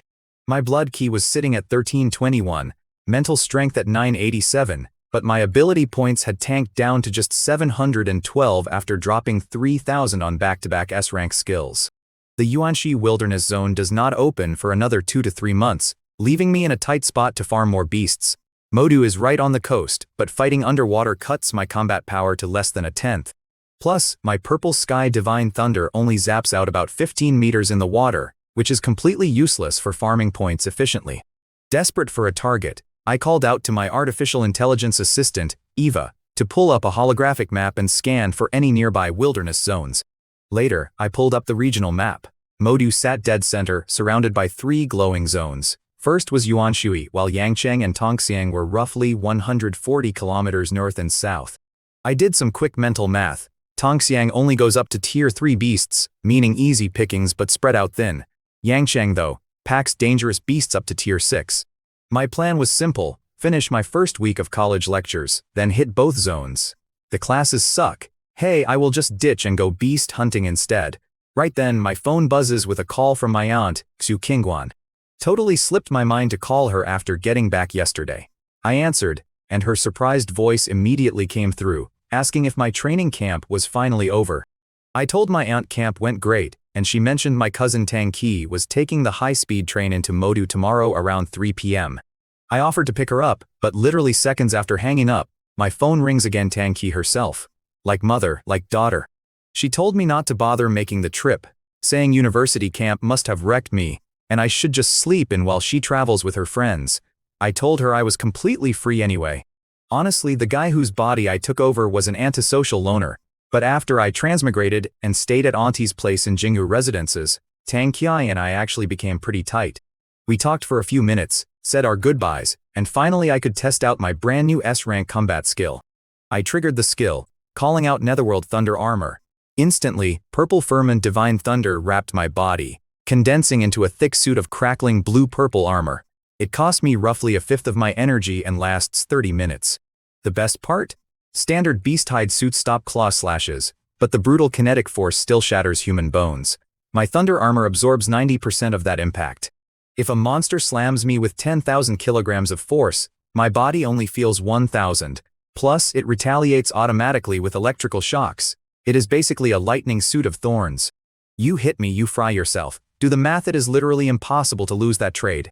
I figured my defense would be ridiculous anyway. Between my Netherworld Thunder Armor, my combat suit, and my indestructible Thunder Body at the third stage, barely anything could leave a scratch on me. Right then, I checked my phone and saw a text from my teacher, Yang Zhenshin, telling me to drop by his place. I headed straight over to Building 23. The old man was sitting there with a steaming cup of tea, and with his crazy 7th rank senses, he clocked my upper 2nd rank breakthrough instantly. Then he smirked and asked if I had killed anyone out in the wild, because apparently my aura smelled like real blood. I told him a crew tried to ambush me, so I put them down, and then I pulled a bottle of Earth Spirit Spring right out of my ring. So I tell my teacher, Yang Zhenshin, that I scored 4 bottles of S-Ranker Spirit Spring out in the wilderness, and I try handing him one. He just smirks at me. The guy tells me that for a high-rank powerhouse like him, that stuff is not even as good as an A-rank 7th grade pill, but I should probably give a bottle to my senior brother, Liu Ming. Next thing I know, Butler Few wheels Liu Ming into the backyard. Man, my stomach dropped. Both legs gone below the waist, right arm missing from the shoulder, left arm covered in bandages, and his 3rd rank peak aura had tanked below mine. And yesterday the news called the Southwest Front a massive victory under 8th rank Grandmaster Wang Linyang. Victory my butt. Liu Ming hears me say victory and he nearly loses it. He starts choking up, telling me his guild got used as live bait. Think about the math on that. Over 2,000 ability users went in, and less than 100 came out breathing. Teacher tells Butler Few to roll him away to rest, and then he breaks down what actually happened. The Beast Rampage out southwest had been stalled for a month because the 7th rank Beast Commander refused to show its face. So what does Grandmaster Wang do? Without telling a soul, he dangles the Eshes Guild out there like raw meat. The Beast took the bait, Wang got his kill, but my senior brother barely survived by burning through his Thunder Extreme state. Absolute nightmare. I asked my teacher if this Eshes Guild was tied to the campus club, and he nodded. Nearly 100 of our alumni were in it, killing more beasts than anyone, which made them the perfect target. The families are dragging Wang to military court, but come on, an 8th rank Grandmaster with a fresh medal, he is getting a slap on the wrist at best. 2,000 elite fighters tossed into the meat grinder like cheap tokens. Teacher was furious, lightning sparking right off his shoulders. He even fought Wang yesterday. He lost, sure, but he told me he made the guy bleed for it. Then he said he is taking Liu Ming to a healing Grandmaster tomorrow, meaning he is going to miss my upcoming freshman tournament. I told him I understood. I had originally stopped by hoping he could hit me with a test strike to see how much punishment my Nether Prison Thunder armor could take, but obviously the timing was terrible.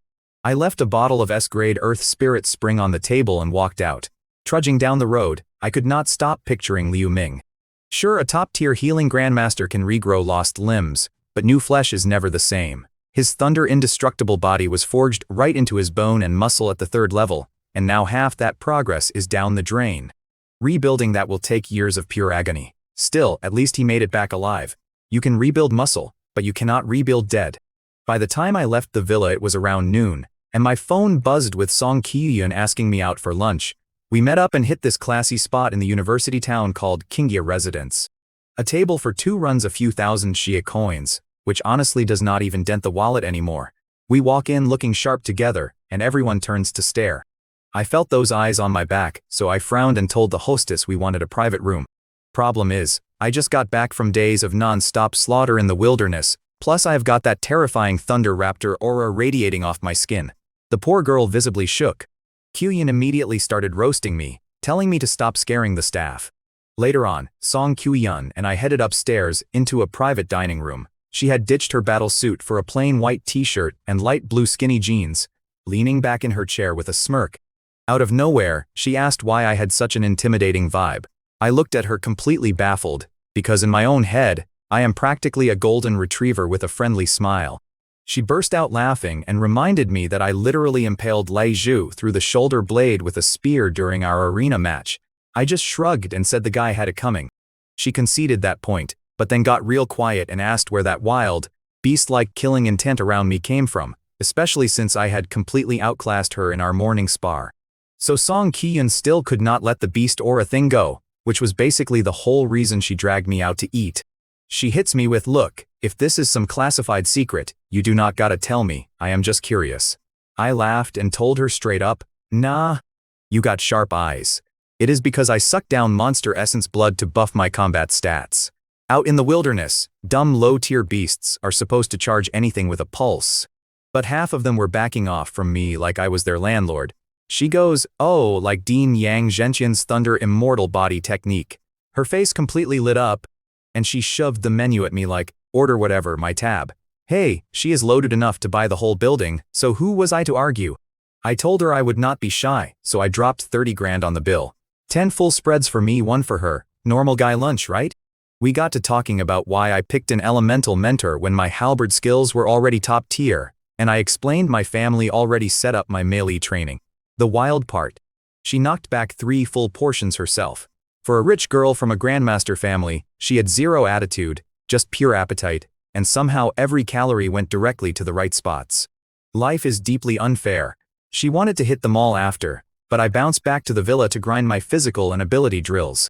Next afternoon, right around 2 o'clock, I threw on some clean clothes and headed over to the train station to grab my cousin Tang Qi.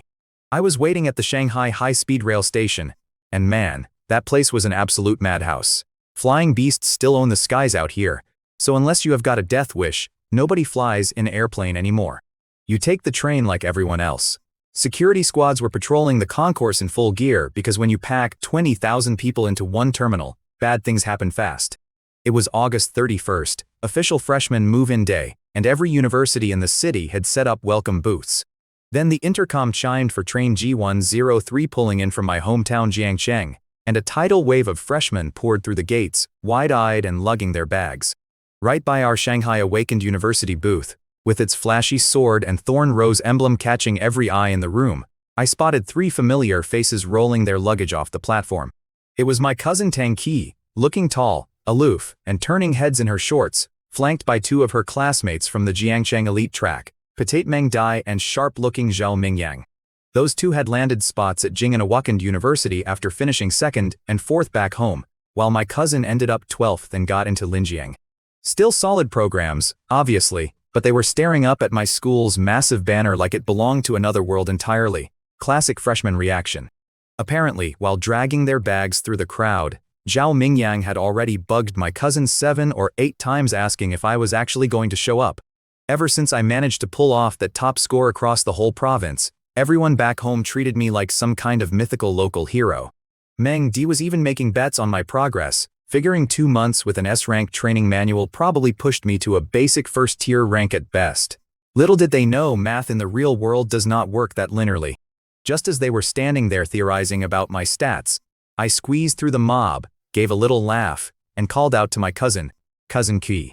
I was standing right in front of them in a plain black t-shirt and trousers, but Tang Qi just froze, staring at me with her jaw practically on the floor. I grabbed her suitcase with a grin and teased her, asking if 2 months was all it took to forget what her own cousin looked like. Her face went red and she stammered that I looked completely different. Fair enough. I had put on real muscle, gained height, and was carrying the kind of heavy presence you usually only see on combat instructors. I just told her a lot had gone down over the summer, keeping it casual. Right on cue, Zhao Mingyang flashed a grin and greeted me as the province top scholar, which honestly made me laugh. I always liked Zhao Mingyang. During our martial arts exam, he actually offered to back me up when things looked hairy, So I hit him back with his ridiculous media title, Lightwind Sword Zhao Mingyang. The guy turned bright red and begged me on the spot to bury that nickname forever. While we were laughing about cringy high school titles, Meng Di stepped up, shook my hand, and mentioned watching my fight from the rooftops in the core zone. I remembered seeing spectator drones buzzing up there, so it all clicked. With introductions settled, I led the three of them toward the station exit. Since we were all Jiangcheng kids who survived the same grinder, the conversation flowed without a hitch. By the time we piled into a cab heading for University Town, instead of waiting around for campus shuttle buses, everybody was laughing and loosening up. My cousin Tang Qi looks over at me from the back seat and goes, "So Jingming, you gotta be upper tier rank 1 by now, right?" Her personal trainer was middle tier rank 1, and apparently I felt heavier than him. Zhao Mingyang and Meng Di were sitting there practically drooling with jealousy, since those two had nearly killed themselves just scraping into lower rank 1 before the exam and had not moved an inch in 2 months. Sitting in the front passenger seat, I had to hold back a smirk. Their mental senses were way too low to read me properly, so I just chuckled and got ready to burst their bubble. Actually, I told them, I hit upper rank 1 a whole month ago. Right now, I am sitting at upper tier rank 2. Look, playing the dumb pig to catch tigers is how you end up becoming bacon. In a Shark Tank like Magic City. If you want funding, you gotta flex. Sure, jumping ranks that fast makes zero logical sense, but when you are an S-class freak, normal math goes out the window. The three of them froze like they had seen a ghost. Even the big shot running the Jiangcheng Education Bureau was only middle rank 2. And here I was blowing past him in 60 days. Tang Qi stammered, asking if I was for real. I did not bother arguing. I just held up my right hand and let a tiny, fragile spark of lightning dance on my fingertip. That was all it took. Instant goosebumps. The cab went dead silent, and cold sweat broke out on their foreheads. That little flicker carried more raw killing intent than the rank 2 commander running our martial exams back home. In a small pond like Jiangcheng, a second-rank guy can open a dojo and act like local royalty. Zhao Mingyang's ultimate life dream was just hitting upper rank 2 by graduation, and I had pulled it off before freshman year even kicked off. Tang Qi let out this long, exhausted sigh, saying even the Education Bureau boss would have to clear a path for me back home. Then Zhao Mingyang cracked a joke about grabbing my autograph right now before I turned into an untouchable grandmaster, while Meng Di joked about flipping it on eBay in 10 years. I joked with my buddies that I would sign plenty of autographs for them later. Watching the scenery flash by outside the car, I could tell Zhao Mingyang and the guys in the back were looking at me differently. They knew scoring top marks in Jiangnan province with an S-rank power meant I was heading for big things at Magic City Superpower University, but seeing it happen so fast hit them hard. We grabbed lunch at Qingya residence before I dropped my cousin Tang Qi off at Linjiang Superpower University and the guys at Jing'an. Out of the 5 superpower colleges in town, registration was set for August 30th and 31st, with our opening ceremony scheduled for September 1st at 9 a.m. sharp. Once I said my goodbyes, it was time to get back to the grind. September 1st, 8:12 in the morning. I was up in the second floor gym of Villa 32, sweating through my routine with purple gold lightning crackling off my skin. My dark cloud gale spear was tearing through the air like a blur.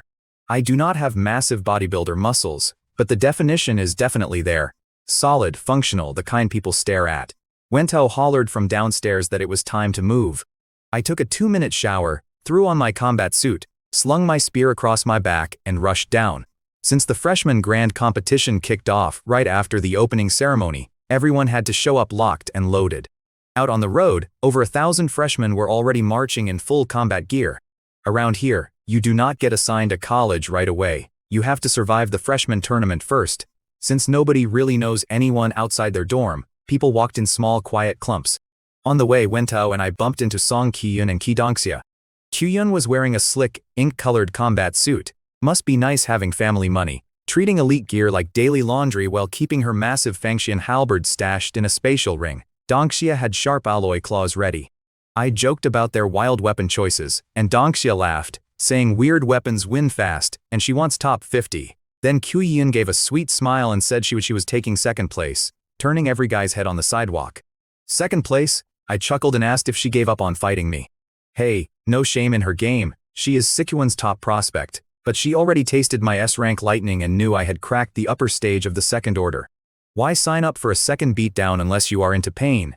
Wentao was standing there with his jaw on the pavement, completely baffled seeing this untouchable prodigy act so humble. He chimed in saying second place is basically hers anyway, since from what he heard, only me her, and this King Ai guy named Li Chengji were second order. Wentao claimed Chengji talks big but cannot back it up. I remembered that name from our phone call. Qiyun had huge family resources backing her rise, so she was definitely ready to throw hands. So this guy Li Chengji hits the second order before Song Qiyun, which told me right away he was no joke. Wentao was hyping it up, telling me, the dude already crowned himself freshman king, but he has no clue you and sister Yun broke through too. Qiyun stayed frosty. Though, she had her pride, and aside from me, she was not planning to lose to anyone. Meanwhile, field number 3 was massive, a battle stage 1,000 meters square, with stands holding tens of thousands of screaming fans. Before we even walked out, the crowd was buzzing about some S-rank lightning anomaly getting scouted early by Yang the Demon. Yeah, they were talking about me, and the hype was getting out of hand. The whole stadium was buzzing because the school had not landed a fresh rank in years. Up in the bleachers, even Jiang Chuxuan showed up with her silver hair and cold demeanor, telling her surprised roommate she just wanted to see my deal with her own eyes. Meanwhile, every campus club recruiter was practically drooling, waiting for the tournament to wrap up so the signing frenzy could start. You had Su Man, vice president of the Fox Spirit Club, barking orders at her scouts to lock down the top 50 freshmen and provincial champs like me. They were all hovering like hungry hawks. Just as she was laying out the strategy, 5 guys strolled in laughing, dropping down right near her crew and shifting the whole mood. The second Su Man spotted the tall, skinny dude leading that group, her face dropped. It was Wu Yuan, the big boss of the Meteorite Club.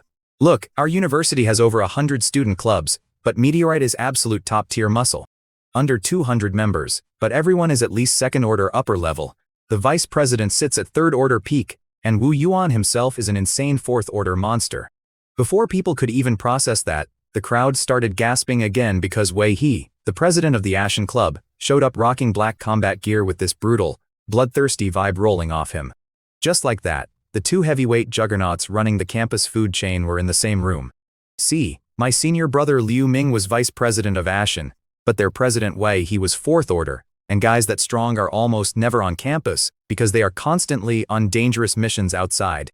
Having 2 fourth-order heavyweights show up at once meant only one thing: they were both gunning for me. Su Man took one look at them, realized her Fox Spirit Club stood 0 chance against those giants, and gave up on recruiting me right on the spot. The stands erupted into debate about which faction I would pick. Some pointed out Ashen had taken heavy losses recently, while others bet on my connection with Liu Ming. Behind every elite club was serious corporate backing, and I was the prize. We heard seniors gossiping about club drama. Meteorite Club was riding high with their guild backing, while Ashen Club was practically crippled after losing most of their frontline hitters.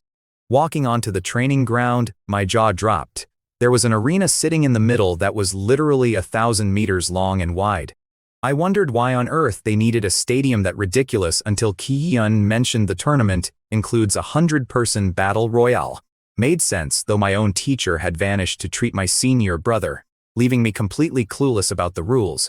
We walked over to the staging area where 500 or 600 students were already gathered. Up on the platform, 4 academy deans were seated, though Dean Yang was missing. Behind the deans sat the course instructors, every single one of them at least rank 6. The VIP seat front and center was still dead empty. Since nobody had formal classes yet, we just found some open turf and waited around while the crowd kept swelling. Right as the clock hit 9, this weird hum cut through the air. Space above the stage literally split wide open like a glowing doorway. Out steps this gorgeous woman barefoot in a flowing red robe, sporting a tiny teardrop mole by her eye and an aura that screamed pure danger. It clicked immediately. Spatial abilities has to be the vice principal guarding the library. She barely looked 25 or 26, but with awakened longevity, looks do not mean a damn thing. Then this woman appears out of nowhere, floating barefoot in midair in a red robe, looking maybe late 30s. The entire training ground went dead silent because nobody is dumb enough to whisper under a grandmaster. She introduces herself as Ling Shuang, one of the 3 vice principals. She breaks down our incoming class: 1,024 freshmen, 6 provincial champions, 56 A ranks, 832 B ranks, 135 lower ranks, and exactly 1 S rank awakener. When she said that last part, she glanced right down at me. She went on about how the university had 213 years of history turning kids into martial saints, and honestly, the speech did the job. Look, Vice Principal Ling Shuang had this ice-cold voice, but standing on that field, my heart was hammering. Rank 7 Grandmaster, Rank 8, Rank 9 Martial Saint, that was the dream. Then she laid out the system. Gear and elixirs get handed out by tier, from D rank up to S rank across 5 levels, and you earn upgrades through tournaments and exams. Then come the combat power rankings and credits. Doing the quick math, 1 credit equals 10,000 Xia dollars. Cash is useless here, credits buy survival. Right then, some kid whined that it was not fair. Big mistake. Ling Shuang unleashed her full rank 8 Grandmaster aura, her crimson robe snapping as the raw, suffocating pressure crushed the whole field into dead silence. She looked right through us, asking when the school had ever promised fairness. Her eyes felt like steel spikes driving straight into our skulls, and every single freshman instantly stared at their sneakers. She told us straight, the country does not dump massive funding into this place just to babysit average rank 1 or 2 ability users. They want monster powerhouses, and true monsters only get forged through cutthroat competition. You want battle manuals or cultivation pills. You take them by force. Standing there, I actually grinned to myself. This savage meat grinder was the exact reason I picked Shanghai Superpower University. Up on the stage, Dean Kong Kingshuang was shaking her head, quietly laughing at the idiots who thought high-tier mutated beasts in the wild would play nice. The teachers were grinning because every crop of freshmen starts off naive before reality slaps them. Ling Shuang warned us never to hide our strength, then dropped the tournament breakdown. Stage 1 is a brutal 100-person free-for-all in the arena. The artificial intelligence EVA tracks every knockout, and only the top 5 from each of the 10 rounds advance. That leaves 50 survivors for Stage 2, ranked by total kills, with 3 chances to challenge whoever is sitting above you. But the loot? Man, first place scores a 10 cubic meter spatial ring, A-grade cultivation resources, and a cool 1,000 credits. Second gets an A-grade battle suit, B-grade resources, and 900 credits, while third gets a B-grade set with 800 credits. The crowd went nuts over that ring. A couple guys near me started whispering about how the vice principal forged that ring herself using spatial magic, and one degenerate actually wondered if it smelled like her perfume. Someone called him out immediately, but honestly, you could not buy that ring for any amount of cash. Even second and third place were worth tens of millions in Xia currency. Then she announced the permission tiers. Top 50 secure A-level clearance, 51 to 200 get B-level, up to 500 get C-level, and the rest get stuck with D-level. When someone asked about S-level clearance, which I already held as an S-rank awakener, Ling Shuang casually replied, the S-level is handled separately through special evaluation. She handed the stage over to Dean Sun Kingshu, and the atmosphere went electric. So Vice Principal Ling Shuang blinks out into thin air in a flash of red, leaving half the guys staring at empty sky like they lost their puppy. Then Dean Sun steps up. She is a calm lady in her 40s, way gentler than Ling, and gives us 5 minutes before the matches start. She tells the crowd the faculty is scouting personal disciples. Everyone loses their minds getting hyped, but me, Qian Wentao, and Dongxia already locked down mentors over summer break. We only care about the prize, a 10 cubic meter spatial ring. I do the math right away. My 2 1 cubic meter rings barely hold my gear, so I need that upgrade for my spear. Qiyun just smirks, pulling out her halberd, and tells me spatial gear is pocket change to Ling. Turns out Qiyun's family has an in with a high-tier spatial awakened guy, so the ring on her finger holds 30 cubic meters. Must be nice, right? Anyway, 5 minutes fly by and Dean Sun gets back on the mic to kick off the 10-round free-for-all. The school AI, Eva this floating, glowing little ball chirps up and beams spotlights across the lawn, drafting the first 100 freshmen onto the main stage. Wento nudges my shoulder and points out Li Chengji. Now, I am standing at 1.89 meters, so I am not exactly short, but this dude is built like an absolute brick wall with long wild hair and a blood-red greatsword. The second he spots me in the crowd, he shoots me this lunatic grin and drags his thumb across his throat. Real classy guy. I just raised an eyebrow at him. Wento told me earlier that Chengji was an obnoxious loose cannon, but man, seeing it live is something else. Beside me, Qiyun's fingers tighten around her halberd, eyes going cold. Wento is over here choking back a laugh because this clown just managed to put a target on his back from the 2 scariest people in the yard. Dean Sun gives the crowd one last warning over the speakers. Go all out, nobody is gonna die today. Eva drops protective force fields the second someone takes lethal damage, and we have an A-rank healer on standby, Who can patch you up as long as your head stays attached to your neck? Reassuring, honestly. Then the cube barrier hums to life, locking the arena down, and the countdown hits, 3, 2, 1, begin. The second the bell rings, the entire platform explodes into chaos.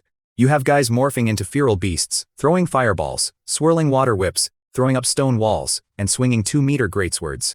There is even a psychic kid dropping anyone who steps within 5 meters of him. But Chengji completely steals the spotlight. The guy unleashes a second-rank aura that towers over everyone else on the floor. In a crowd of first-rank rookies, he is basically a lion let loose in a pen of sheep. Upperclassmen in the stands are losing their minds, because having a second-rank student on day 1 is unheard of. In just under 30 minutes, the whole brawl wraps up, and Chengji walks off with a streak of 36 straight knockouts. He struts right over to me, flexing his 36 wins and asking if my S-rank ability can even come close. Wentao just rubs his temples like, man, this guy has a death wish. Honestly, I did not even bother biting. It felt like watching a middle schooler brag about his lunch money.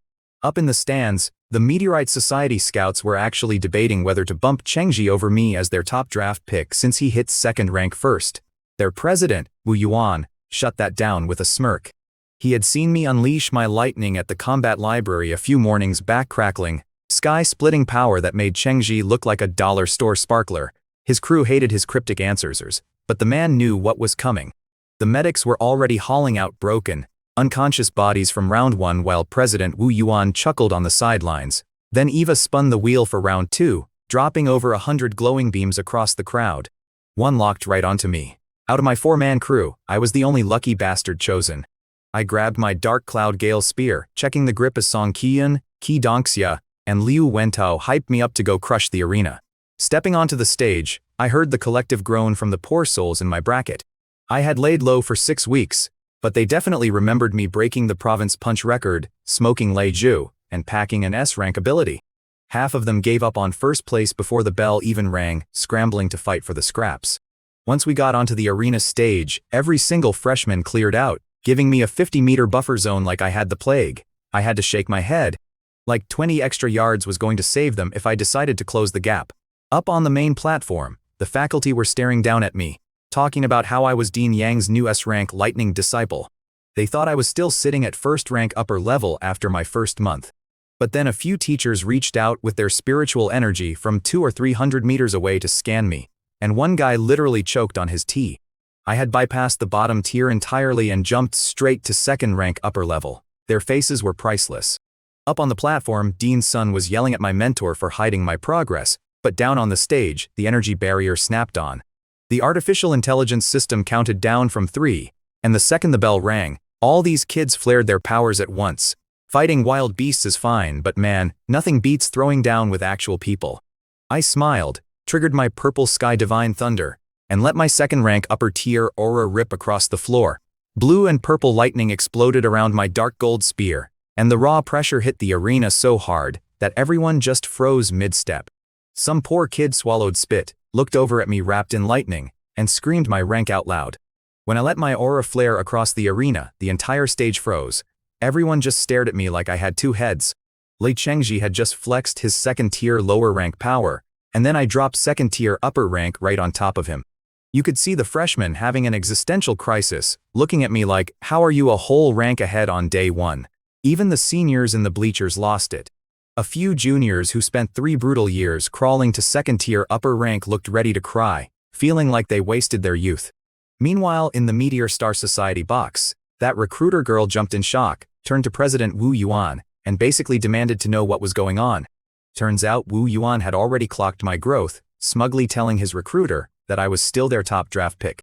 Over in another section of the stands, Zhang Shaxuan, that white-haired senior I ran into before, was grinning ear to ear, realizing I was actually a freshman who managed to fool her the whole time. But down on the floor, Li Chengji looked like he had just swallowed a lemon. His grand scheme was to stomp my S-rank reputation to boost his own school rank, and my sudden power spike completely demolished his plan.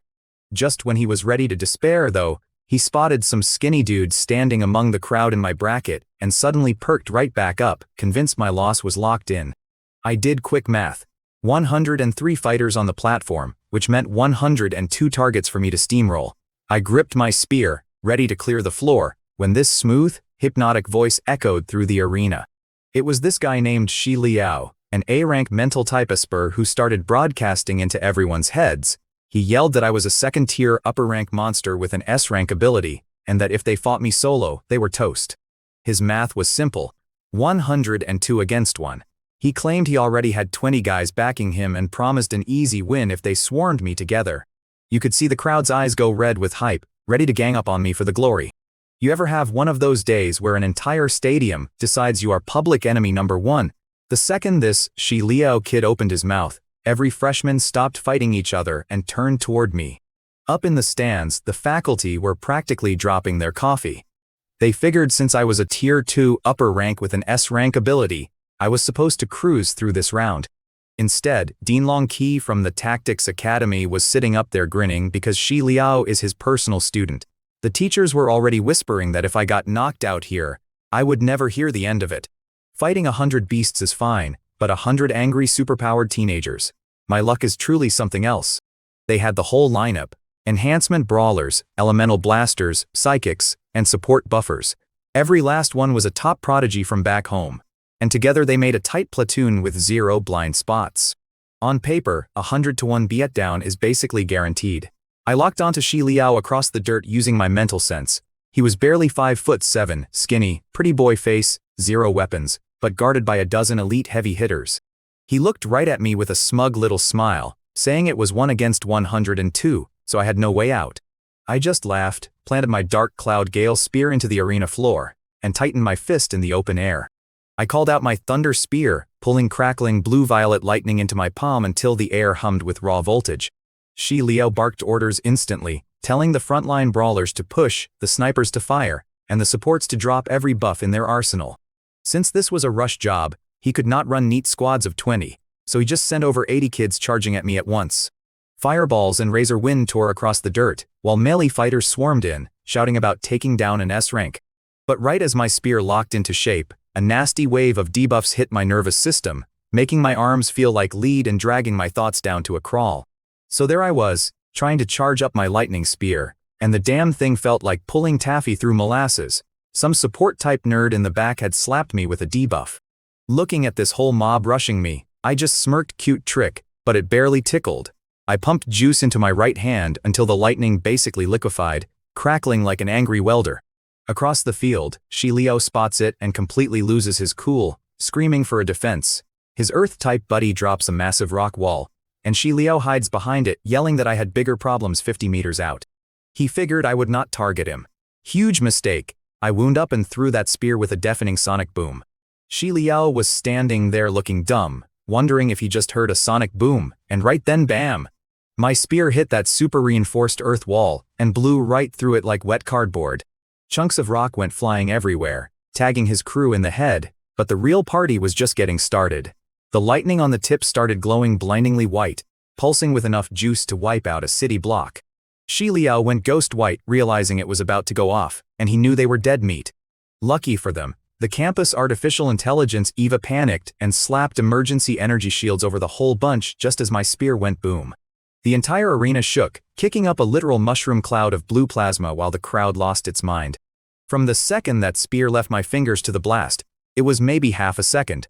The front runners charging me were still 20 meters out, and when they felt the shock wave, they spun around with their jaws on the floor. Where Shi Liao had been standing, the dirt looked like an artillery range, just massive smoking craters crawling with blue electricity. The system pinged Shi Liao with the bad news. Eliminated by yours truly in one single shot. You could see the regret washing over the guy. If he hadn't picked a fight with me, he probably would have cruised to the next round. Instead, he got wiped out with 0 points. Still, the dude had some pride left. He screamed at the 80 other freshmen on the field to keep swarming me, just as their ranged elemental attacks started raining down on my head. So picture this. Out of nowhere, the whole sky turns into a blender of fire, howling wind blades, and lightning bolts, and I am standing dead center taking the full blast. Shi Liao over there is practically grinning, thinking he just pulled off the trade of the century, but I just stepped right through the smoke, holding my dark golden spear, letting my purple lightning weave this tight little net around me. 0 damage. Not even a scratch on my jacket. I looked right at him and said, "Look, ants do not bite dragons to death, man." His jaw basically hit the turf when he realized I was not even using an advanced skill, just basic elemental shielding. You could literally see his soul leave his body. The entire arena just completely lost its mind. You had upperclassmen in the bleachers yelling about how my lightning made 100 elemental attacks look like party poppers, while the guys who also knew lightning spear looked like they wanted a refund on their tuition. Down by the barrier, Jang Chuxuan was watching me with this glowing look in her eyes, totally convinced I had it in the bag, while Song Kyuyun just stood there crossing her arms with that smug little half-smile of hers. Meanwhile, the faculty up on the main deck were having their own panic attack, doing the math out loud about how my spear broke the sound barrier at match 2. They thought I spent every waking second grinding drills. So look, all these high-tier faculty judges were watching from the stands, and you could practically see their jaws hit the floor. Up until that second, all they really knew about me was the fancy S-rank label on my file since Dean Yang kept me in private training. Normal guys grind 3 or 4 years just to get advanced proficiency on an A-rank lightning spear. I managed it in barely 2 months, plus I was casually clocking Mach 2 speed with my bare hands. They were buzzing like crazy, dying to know what else I had up my sleeve. But down on the floor the vibe was just pure awkwardness. I had already flattened Shi Liao, his little mind control spell broke, and suddenly over 80 kids were just staring at me. Picture this, 80 plus freshmen encircling one solitary dude, and nobody wants to take the first step. So I yelled out, too scared to move, then let me start, blinked with a burst of lightning, and vanished. Before they could blink, one kid was already screaming through the air, spitting blood. That woke them up real fast. The backline started slinging elemental spells while the melee brawlers rushed me in a pack. Honestly, I could not help but grin. I dove straight into the middle of them. My lightning net ate all their ranged fire for breakfast, while my dark cloud gale spear was just a black blur, clanging against every single blade. The force coming off my parries alone sent guys flying backward like ragdolls. I could not stop calling them out on their garbage swing angles and weak form. I mean it, they were just way too weak. I did not even bother burning offensive skills. With the third layer of indestructible thunder body buffing my frame and my master level spear work doing the heavy lifting, none of those kids could survive a second exchange. Their support buffs and debuffs did not change the math at all. In under 60 seconds, I bulldozed the whole lot of them. I planted my 260 kilogram dark cloud gale spear into the floor with a heavy thud, looked around at over 100 freshmen groaning in the dirt or trapped inside emergency shields, and genuinely sighed. It did not even warm me up. A few kids were practically sobbing at my lack of respect. Then Eva popped up overhead, completely stumped, announcing I had crushed 102 people, but she had no clue who else to advance. See, the funny thing was, because I wiped out literally everyone myself, every single other person had 0 eliminations. The system broke. Dean Sun Kingshu from the Element Academy had to step in and rule that all 102 losers would have to battle it out in an extra 11th round, just to scrape together 4 more qualifiers. The entire arena went wild. People were shouting about how the campus clubs were about to wage war over recruiting me. The old record from 40 years back was 87 takedowns by some S-rank legend, and that took him nearly 7 minutes of sweaty grinding. I shattered it in under 60 seconds without even breaking a sweat. The faculty up top was grinning ear to ear because they realized that previous guy capped out at 87, while I only stopped because I ran out of targets. Give me 200 freshmen, I would have dropped 200. Nobody in that building had any clue where my actual ceiling was. Up on the main VIP deck, the Weapon Academy mentors were practically arguing over my technique. One of them pointed out that my spear handling was firmly at the master tier, which blew Dean Sun away. Think about that math for a second. Out of 30-something professors in their entire weapon department, only 9 are grandmasters, and the rest are just master rank. That meant on raw weapon skill alone, I was already qualified to pull up a chair and teach faculty classes. Dean Sun quietly gave up on convincing me to become a pure elemental spellcaster. With me steamrolling the board like this, she figured our upcoming 3-school freshman exchange trip was basically in the bag. When I finally hopped off the stage, everyone in the crowd parted like the Red Sea, giving me these nervous side-eye glances. Liu Wento practically tackled me, laughing about how light Shengji turned the color of raw liver the second I wiped out Shi Liao. I glanced over, and sure enough, our loudmouth buddy immediately looked down at his sneakers like he dropped a nickel. It was honestly hilarious how fast he turned into a paper tiger. I figured, hey, I get 3 challenge tokens in stage 2, so I might as well save one just to teach the guy some manners. I turned to Song Ki-yun and the crew, told them they were up, and she flashed that gorgeous, scary smile of hers, ready to crack some skulls. So after I blasted craters into field number 3 with my thunder spears, the alloy floor literally healed itself like memory foam. Eva the AI cleared out the bodies, and things got normal again. Without me out there causing chaos, each round dragged for 40 minutes. Liu Wento went up in round 3 with his spiritual ability, bagging 9 knockouts to take 4th. Then round 6 had Qi Dongxia tearing people up with alloy beast claws for 12 knockouts. But round 8 was the real show. Song Qian smiled at me, grabbed this massive square heavenly halberd, and walked up. The freshman from Sichuan already knew her, but seeing this gorgeous girl carrying a heavy war weapon blew everyone's minds. Most of the freshmen already knew she was the prettiest girl in our class, but nobody expected her to wield a brutal war halberd. The senior guys in the stands were losing their minds, practically crowning her the new campus goddess on the spot. Then round 8 kicked off. She called out Dawn's light, and boom, a second-rank lower tier aura lit up the entire arena. The crowd went dead silent. Usually, peak first rank is the absolute ceiling for new students, but this year we had 3 separate second ranks running around. Up in the club booths, Wu Yuan from the Meteor Shower Club took one look at her light ability and immediately bumped her to their second recruitment target. Wu Yuan had Li Chengji down as their third target, mainly because raw physical enhancement does not scale as crazy as light magic. Out on the floor, Qian was putting on an absolute clinic.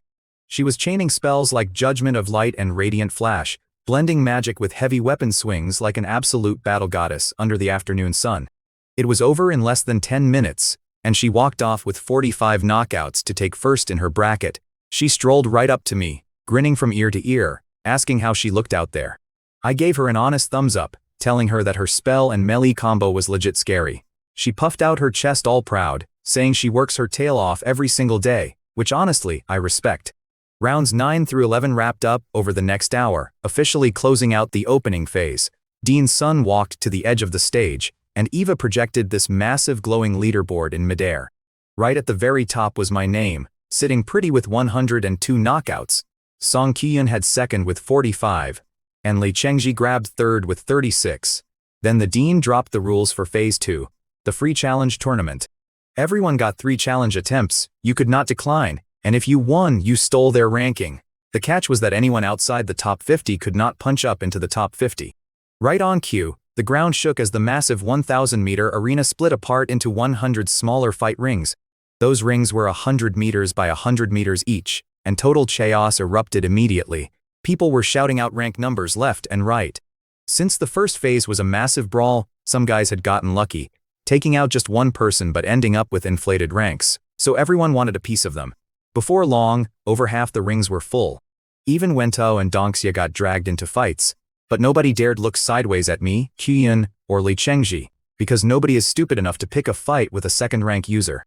Li Chengji was glaring over at me from across the floor, visibly frustrated because he knew I'd wiped the floor with him, so he turned his eyes toward Qian, doing the math on whether he could take her spot instead. He was standing there sizing up Qian, thinking about the better prize tier for second place, when I caught his eye and flashed him my friendliest, most sarcastic grin. Before he could make a move, I yelled out, "Eva, I challenge third place, Li Chengji." His jaw dropped. He literally screamed back at me, asking why the guy in first place was challenging downward. I just chuckled and told him the dean never said I could only punch up, and there was no way I forgot that cute little throat slit gesture he threw at me earlier. The crowd immediately caught on, buzzing about the drama. Eva chimed in, assigning us to Arena 74 since the challenge was totally legal. Li Chengji clenched his fists and snarled that he'd see what an S rank was made of. So Li Chengji had no choice but to take the fight under tournament rules. Dude gave me this icy glare, grabbed his ridiculous greatsword and marched up to Arena 74 right beside me. Down below, Song Qian and maybe 100 other freshmen were watching like hawks. Can you blame them? It was literally the first clash between 2 second-order ability users in our batch. We took our spots on this massive 100 by 100 meter platform, about 40 meters apart. The holographic AI Eva gave us the countdown, 3, 2, 1, begin. Right away, this guy lets out this terrifying animal roar. His eyes turn amber, his hair explodes into this crazy dark crimson mane, and his muscles swell up until he looks like a literal brick chimney. A rank mad bloodlion king. He screams, "You forced my hand." I just chuckled. Bro, your ego did that, not me. A spark of blue lightning kicked in, and boom, I vanished from my spot, closing 40 meters in half a heartbeat. Before he even blinked, I was right in his face with my spear ready to ruin his day. Now this meathead actually thought a lightning user could not handle him in close quarters. Big mistake. He gives me this evil grin and unleashes his Mad Lion Slash, an A-rank technique he swore could drop a peak second-order beast. His blood-red sword sliced the air with an actual roaring sound, screaming toward my neck. I just met it dead on. Clang. The impact sounded like a bomb going off, but instead of blowing me backward, the shockwave tore right through his grip, splitting the skin between his thumb and forefinger till blood sprayed. Dude stood there totally bewildered, like, how is this lightning guy out-muscling my beast mode? I did not give him time to solve that equation. I called down Purple Firmament Divine Thunder and blasted him with a blinding surge of blue-violet voltage. I dialed it back just enough so the safety sensors would not cut it off immediately, but man, it still fried him down to his soul. His sword dropped, and he hit the mat screaming. Hearing this giant beast mode dude scream like that gave everyone in the crowd full-body goosebumps. You could literally see the color drain from the freshman faces below the stage. They were whispering, man, if a second-order tank is weeping like a toddler, how bad does that hurt? Word on the street was officially set, do whatever you want, but never mess with me. Eva finally stepped in after about 10 solid seconds of barbecue time, raising an energy shield around him and declaring me the winner. Honestly, I was a little bummed. I really wanted to let the current run for another 5 seconds, just for educational purposes. But hey, 10 seconds of soul-melting pain is plenty to fix an attitude problem. I am not a monster, you know? I kept the voltage non-lethal on purpose. Consider it community service. Better he learns humility here than getting completely obliterated by some high-rank veteran out in the real world. Technically, he owed me a thank you card. Inside his protective bubble though, Li Chengji was not doing any thanking. The poor guy was just lying there, sucking in air like he had just been pulled from the bottom of the ocean, mumbling about how he survived. He looked up, saw me walking away, and let out this massive sigh of relief. But right as I reached the edge of the stage, a sweet, clear voice rang out from the floor. Eva, I want to challenge third place Li Chengji too. Before I could even step down, a nice breeze swept past me, and there was Song Qiyun jumping onto the arena in her sleek dark combat suit. Li Chengji looked like his brain had short-circuited. He stammered, you want to fight me too? Bro was thinking, I only trash-talked Su Jingming, what did I do to you? Meanwhile, all the guys in the crowd were looking back and forth between me and Song Qiyun, putting 2 and 2 together and getting 5. Their faces were turning green with pure jealousy, grinding their teeth so hard they could crack enamel, but nobody dared say a word out loud after what I just did. They just gave me these nervous, super polite smiles. I looked at her and said, hey, he is barely conscious, take it easy on him. I was not really surprised by her jumping up there. By that point, I had realized Song Qiyun was an absolute battle junkie. She gave me this cute little grin and told me not to worry, she had it covered and I should just go relax. Truth was, sparring against me was zero fun for her since I just steamroll everything, and everyone else was too weak, so Li Chengji was literally the only viable sparring partner left on the menu. Poor Li was sitting there looking like an overcooked hot dog, probably 80 or 90% of his skin crispy. Even with his beast recovery, it would take days to bounce back, so there was no way he could fight right then. Seeing him in pieces, Song Qiyun offered him a deal. Take an hour, go grab a rank 6 healer from the auxiliary academy, get patched up to 100%, and then they would throw down. Under the rules, those high-level healing mentors could fix severe burns in under 2 minutes flat, so she double-checked with Eva to make sure the timeout was completely legal. Eva gave her classic blank nod and confirmed it was totally fine. Li Chengji, still shaking off the cobwebs from my lightning, figured Song Qiyun was at his exact rank, second order lower tier, so he actually thought he had a 50-50 shot once healed. He yelled, fine, 1 hour. Medical staff rushed in with a stretcher and carted his crispy behind away, while the crowd scattered to kill time. Song Qiyun strolled over to me, hands behind her back, flashing this wicked grin and telling me to grab some popcorn because she was about to wreck him. I had to laugh, but honestly I held a silent 3-second funeral for the dude. Having fought both of them, the math was not on his side. Sure, his muscles were dense, but his broadsword was only intermediate level. Meanwhile, Song Qiyun swung a heavy square-bladed halberd with advanced mastery, plus she had ranged spellcasting tricks that would eat him alive. Sure enough, exactly 1 hour later, Li Chengji walked back onto the stage looking brand new and full of false hope, ready to face her. 10 minutes. That is all it took for Song Kyun to turn Lee Chengji into a human punching bag with that crazy halberd of hers and a non-stop barrage of blinding light magic. The artificial intelligence Eva called the match, and the bleachers erupted again. People were looking at Lee Chengji lying in the dirt all bloody, whispering about how the poor guy just got patched up by the medics only to get put right back into critical condition. Then some freshman in the front row asked why Song Kyun and I were not fighting each other, and his buddy shut him down immediately, joking that we looked like a couple and nobody sane picks a fight with their own partner. I could not help but laugh hearing that. By 6 in the evening, after 4 solid hours of non-stop brawling across 100 rings, the whole circus wrapped up. We all lined up on training field 3, and there I was right at the very front as the #1 freshman king, with Song Kyun right behind me in second place. Lee Chengji somehow clung to third because every time someone tried to jump him, he took all his built-up rage out on them. Lei Zhao locked in 9th, Qi Dongxia climbed to 26, and poor Liu Wentao slipped down to 39. Then Dean Sun hopped on the mic to confirm our rating tiers were officially locked until the year-end exams, promising our sweet combat suits and resource crates would hit our dorms tonight. So right after wrapping up the tournament, Dean Sun gets on the mic and tells us classes kick off in 2 days, so we better pick our colleges right now. First up is the Elemental College, hyping up fire, ice, lightning, and all that caster juice. If you ever played an online game, these are the guys dropping heavy spells from a mile away while the rest of us eat dirt. Out of 1,000 freshmen, barely a third even qualify for that stuff. Then Zhou Hui, vice dean of the Weapon College, steps up because our actual dean is busy being terrifying. She looks at us and basically promises the most brutal, bone-snapping weapon grind imaginable to build granite bodies. Pure close-quarters violence, and somehow half the campus signs right up. They do not call our dean Yang the Grim Reaper for his gentle bedside manner, believe me. Next up was the Tactical College, led by this guy named Long Qi. He did not look like a walking tank, but at rank 7 mid-tier with an A-grade mental ability, the man had directed battlefield strikes that wiped out millions of beasts. He looked at us and went, "Look, we take mind types and sharp thinkers, but if your brain melts under the coursework, that is your problem." Commanders are worth 10 brawlers at high ranks, so nobody dared laugh. Then the support and logistics deans did their spiels.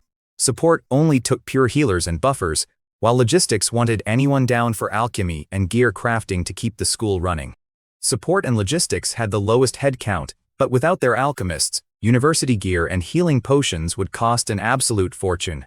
Dean Sun told us to log onto the portal and submit our choices. I pulled out my phone and clicked Weapon College without hesitating. I had already locked in Dean Yang as my personal mentor anyway, plus I could always audit elemental lectures whenever I felt like chucking lightning bolts. A second later, my phone pinged. S-rank student assigned to Weapon College Class 2 under Counselor Su Yu.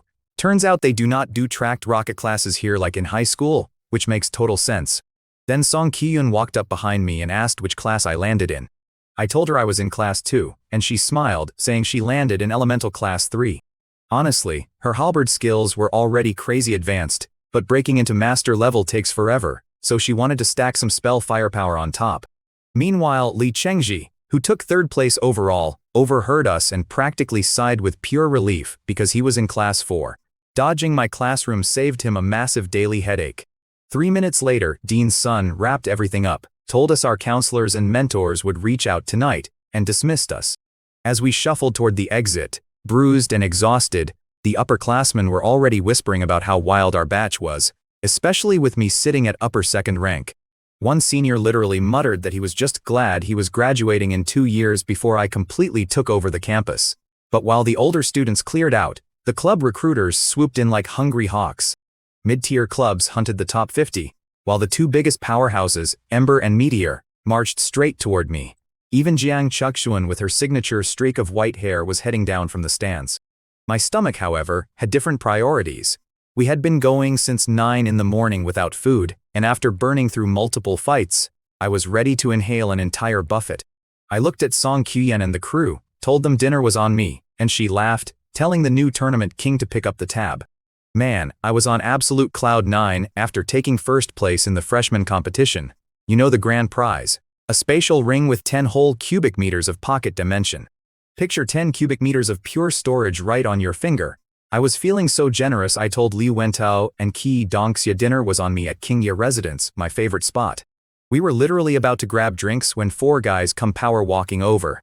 The tall, lanky dude leading the pack yells out my name.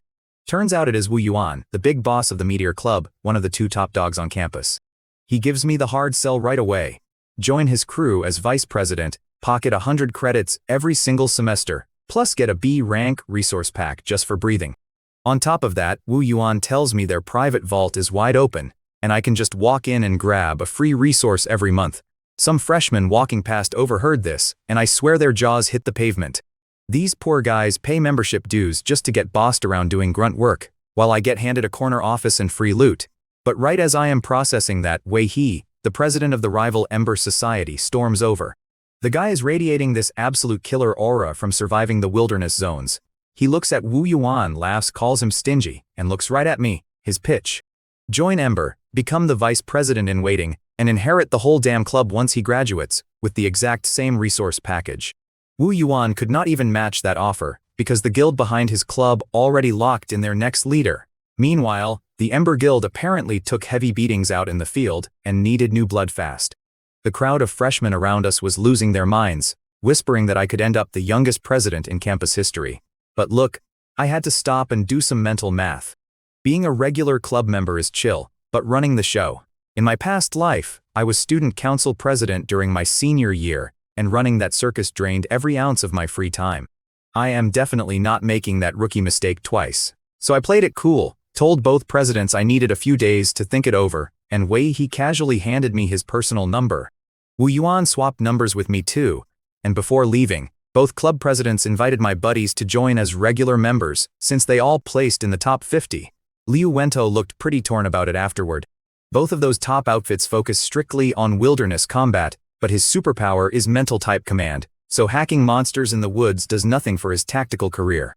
I told him straight, brand names are great, but you have to pick what actually fits your build.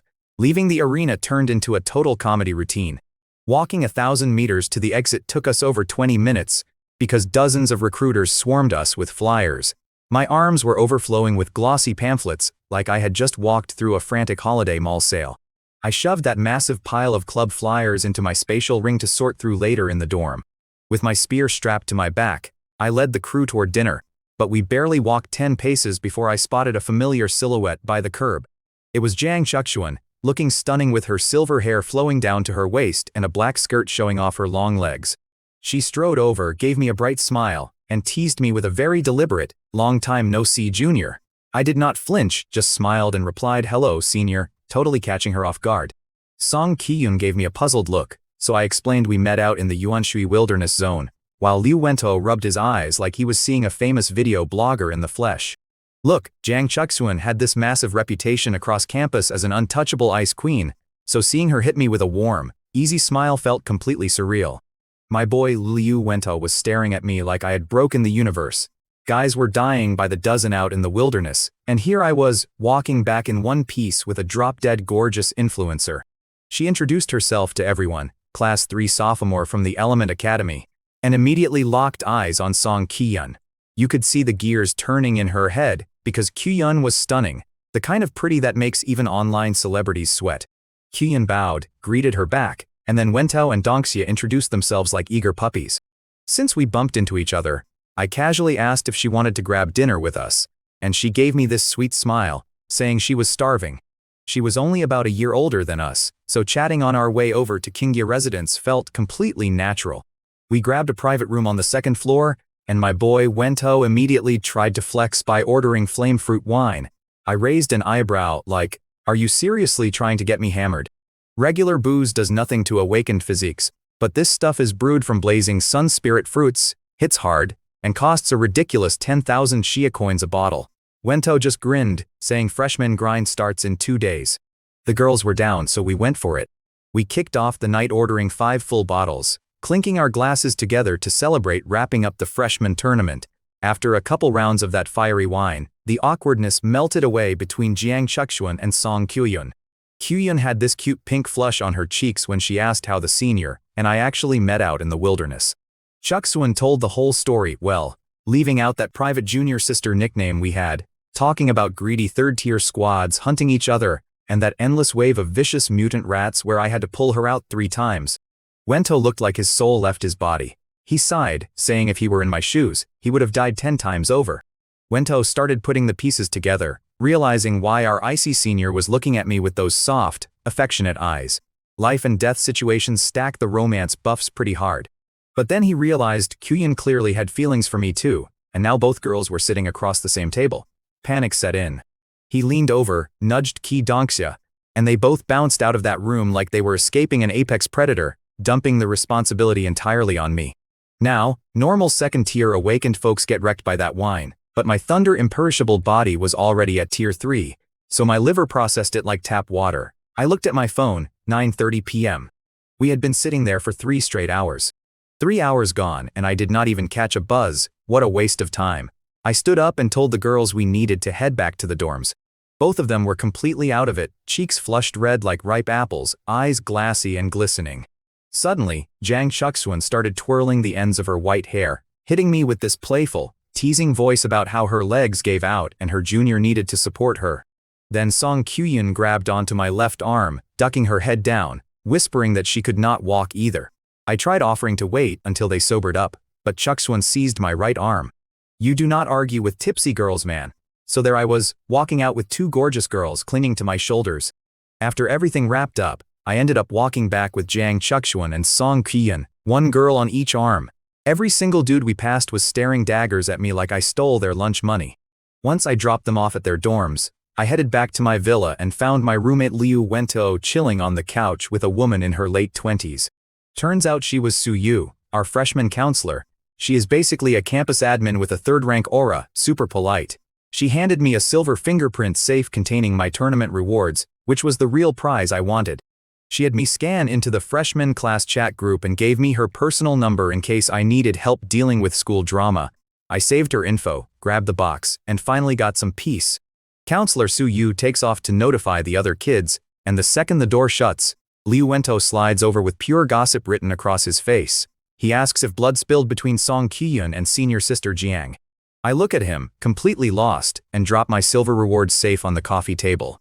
I walk them both back to their dorms without a single argument, but he looks at me like I am some kind of romantic mastermind. I scan my thumb, the lock clicks, and inside sits my first-place freshman loot, an ink black pill and a sleek platinum spatial ring. I link my energy to it, feeling a solid 10 cubic meters of empty pocket space open up. Man, the best part? I finally do not have to haul a giant spear across campus like an idiot. With a quick flicker of light, I zap my dark Cloud Gale spear right off the sofa and into the ring. Wento checks out my right hand and jokes that I look like some flashy diamond bachelor rocking 3 rings. He only pulled 400 credits for finishing in the top 50, but he knows I almost got ripped in half out in the wasteland, so he is cool. I plan to recycle my 2 older 1-meter rings tomorrow, but this mystery pill comes with 0 instructions. Wento summons his holographic assistant Eva, who beams a blue light over it. Turns out it is a 5th-rank concentrating mind pill. 1 dose permanently juices your mental strength through the roof. Eva can identify monster parts and herbs too, which honestly blows my mind. Look, an artificial intelligence that's smart should handle everything, but that Eva system was locked down tight to the university. Man, I wish I had one. If I did, I would never have to fry my brain memorizing a million weird glowing weeds. A bot could just scan them. I figured a simpler model had to be floating around the market, especially after seeing Jiang Chuxuan cruising with an autonomous driving program. Anyway, I told Wento I was heading up, lugged my safe to the 2nd-floor training room, and got ready to take this 5th-rank concentrating mind pill. I checked my deep blue panel first, 1321 blood energy and 987 hertz spirit. Every rank has an attribute ceiling, like a biological lock you cannot brute force without breaking through. Once you hit that ceiling, no amount of sweating in the gym moves the needle. Back at rank 1, my cap was 600 flat, and the little plus icon just vanished. On top of that, the exchange rate got totally butchered. In rank 1, a single ability point bought 0.2 stats, but in rank 2 it only got me 0.1. Think about the math. Breaking through cost 1200 points, giving me 200 physique and 150 spirit. If I had spent those 1200 raw, I would have walked away with a measly 120. Total ripoff, so I just hoard points now. Anyway, I popped the 5th-rank concentrating mind pill right down my throat. Boom! My head instantly felt razor sharp. I checked the screen, and my spirit jumped 50 points to 1037 hertz. Finally broke a grand. Because of my S-rank thunder, indestructible body technique, My physical stats were always way ahead of my brain power. My body cracked 1,000 ages ago, while my spirit lagged behind, even though normal rank 2 fighters hover around 7 or 800. That single pill gave me 50 spirit points, basically saving me 500 ability points. Do you know how many wild beasts I would have to hunt out in the rough to grind that much? Dozens. Next, I dumped my 2 spatial rings onto the floor to swap gear around, 3 bottles of S-grade Earth Spirit Spring, some meds herbs, and 2 photos of Jiang Chuxuan. I realized I needed to send them to Hao, so I dialed him up. He answered right away, frantic keyboard clatter rattling over the speaker. Listen, bro, I got that signed photo of Goddess Jiang you were begging for. Send your address, and I'll ship it out tomorrow. Hao completely lost his mind, screaming over his clattering keyboard that he owed me the biggest dinner in Jiangshang over winter break. I laughed, telling him not to back out. After hanging up, I felt a wave of nostalgia. Back in my previous life. Before waking up on this world, I spent all my free time gaming until grad school swallowed me whole. But here on Blue Star, with terrifying beasts roaming around, living a chill college life gets you killed. It was 10 p.m., which meant 2 solid hours of spear drills before sleep, plus I had rare herbs to deal with in the morning. Next morning, after sweating through spear drills and shipping that photo, I marched straight to the university equipment department. I had 2 1-cubic meter spatial rings to dump. Since they weren't school-made, I couldn't get credits, only cash. They offered 35 million Xia currency apiece, so 70 million total. Retail is 50 million each, but private buyers online were only offering 33 million, so I wasn't getting ripped off too bad. Walked out with over 95 million in my bank account, plus 1,903 school credits. Total net worth, over 110 million. My inner math nerd was screaming. Hit my first small milestone, but sitting on cash is useless when monsters want to chew on you. Time to reinvest. So I headed over to the alchemy building to cash in my rare herbs and grab some cultivation pills. The front desk sent me up to the 3rd floor, and the second the elevator doors slid open, this intense medicinal aroma hit my nose. The lobby looked like a busy clinic, full of leather couches and a ticket dispenser. I pulled number 43, glanced at the board, and saw they were only on 14. At least an hour wait. Surrounded by 30 or 40 people, including an adventurer squad rocking blood-stained armor fresh from the wilderness. Instead of killing time on my phone, I just leaned back on a couch, closed my eyes, and began cycling my technique, absorbing the loose elemental energy floating around. I was zoning out meditating for about 30 minutes when I heard a familiar voice chirp. "Oh, Junior, what are you doing here?" I cracked one eye open. And there was Jiang Chuxuan, looking bright and lively. I could not resist grinning. "Hey senior, hangover wear off already?" Her face turned beet red, clearly flashing back to last night when she clung to my arm for dear life while stumbling around drunk. She cleared her throat and asked if I was selling the herbs from our cave run. I told her I really wanted an alchemist to turn them into pills so I wouldn't lose value. Her eyes went wide. She puffed out her chest with pure pride and went, "Look no further, you're staring right at one." I gave her a look like, "Yeah, right," but she swore she was a certified 2nd-grade alchemist going full-time. I was sitting there with Jiang Chuxuan when she dropped this bomb on me about going full-time alchemist and ditching the monster hunting clips. I looked at her and asked, "Wait, you are seriously giving up the combat vlogs?" She smoothed her short black skirt, crossed those pale legs next to me, and admitted the wilderness just was not for her. Honestly, I got it. She lost her folks to a beast tide when she was 10, clawed her way into Magic Capital Superpower University on pure grit and an A-grade ice ability, and blew up online making hunting videos just to pay rent, but she hated managing mercenary bodyguards. And after that last mess where I had to save her neck, she wanted a safer lane making potion tutorials. She was not quitting her daily workouts completely, of course, but seeing her pivot made total sense to me. Looking at her high-capacity spatial ring and that limited edition sports car outside, she had clearly made a killing from those viral clips. Most people let greed blind them, but knowing when to pull back takes real guts. Still, I was curious, so I asked, "How can an ice user even refine pills? Don't you need serious fire for high-tier brews?" She laughed and told me special enchanted cauldrons convert any energy ability into raw heat, meaning even my lightning would work. I nodded, reached into my spatial ring, and dumped 9 boxes of herbs on the sofa for her to brew. She started sorting through my stash, muttering about C-grade hypnotic grass for calm mind pills and B-grade clarity herb for awakening pills. As a 2nd-grade alchemist, she was thrilled because it was literally the exact inventory she needed.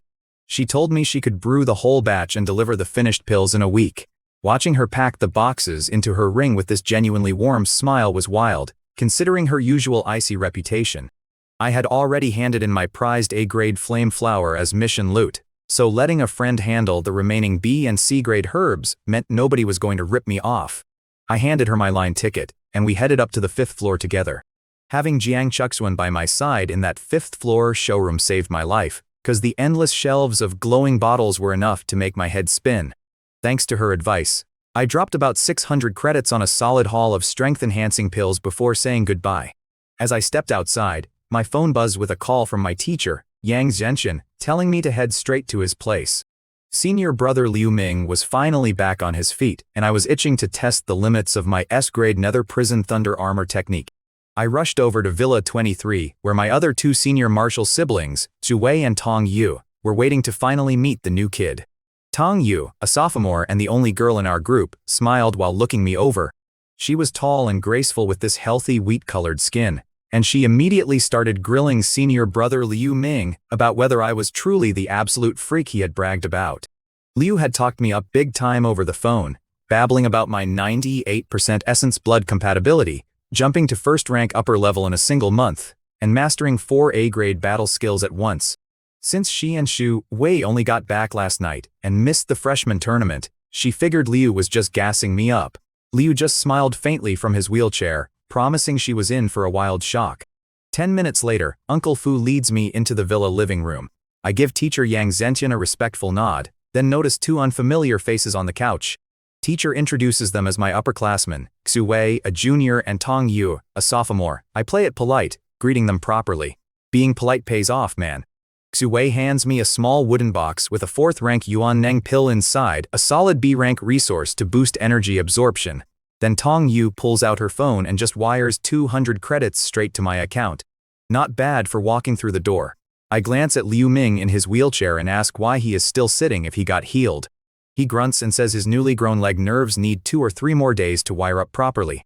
2 or 3 days for brand new legs beats my old world, where regrowing a limb was pure sci-fi. Liu Ming tells Tong Yu to ask me directly if I really mastered 4 A-rank lightning techniques in a row since starting school. I just grin and tell her, yeah, guilty as charged. Zhu Wei practically drops his jaw. Tong Yu looks at me like I am an alien and asks for my secret, since she is a sophomore grinding at 2nd rank upper stage. I tell her there is no secret trick. I just pick up combat moves after glancing at them a few times, and raw comprehension is not something you can teach. Truth is, my deep blue system does the heavy lifting after beast kills, but I keep that to myself.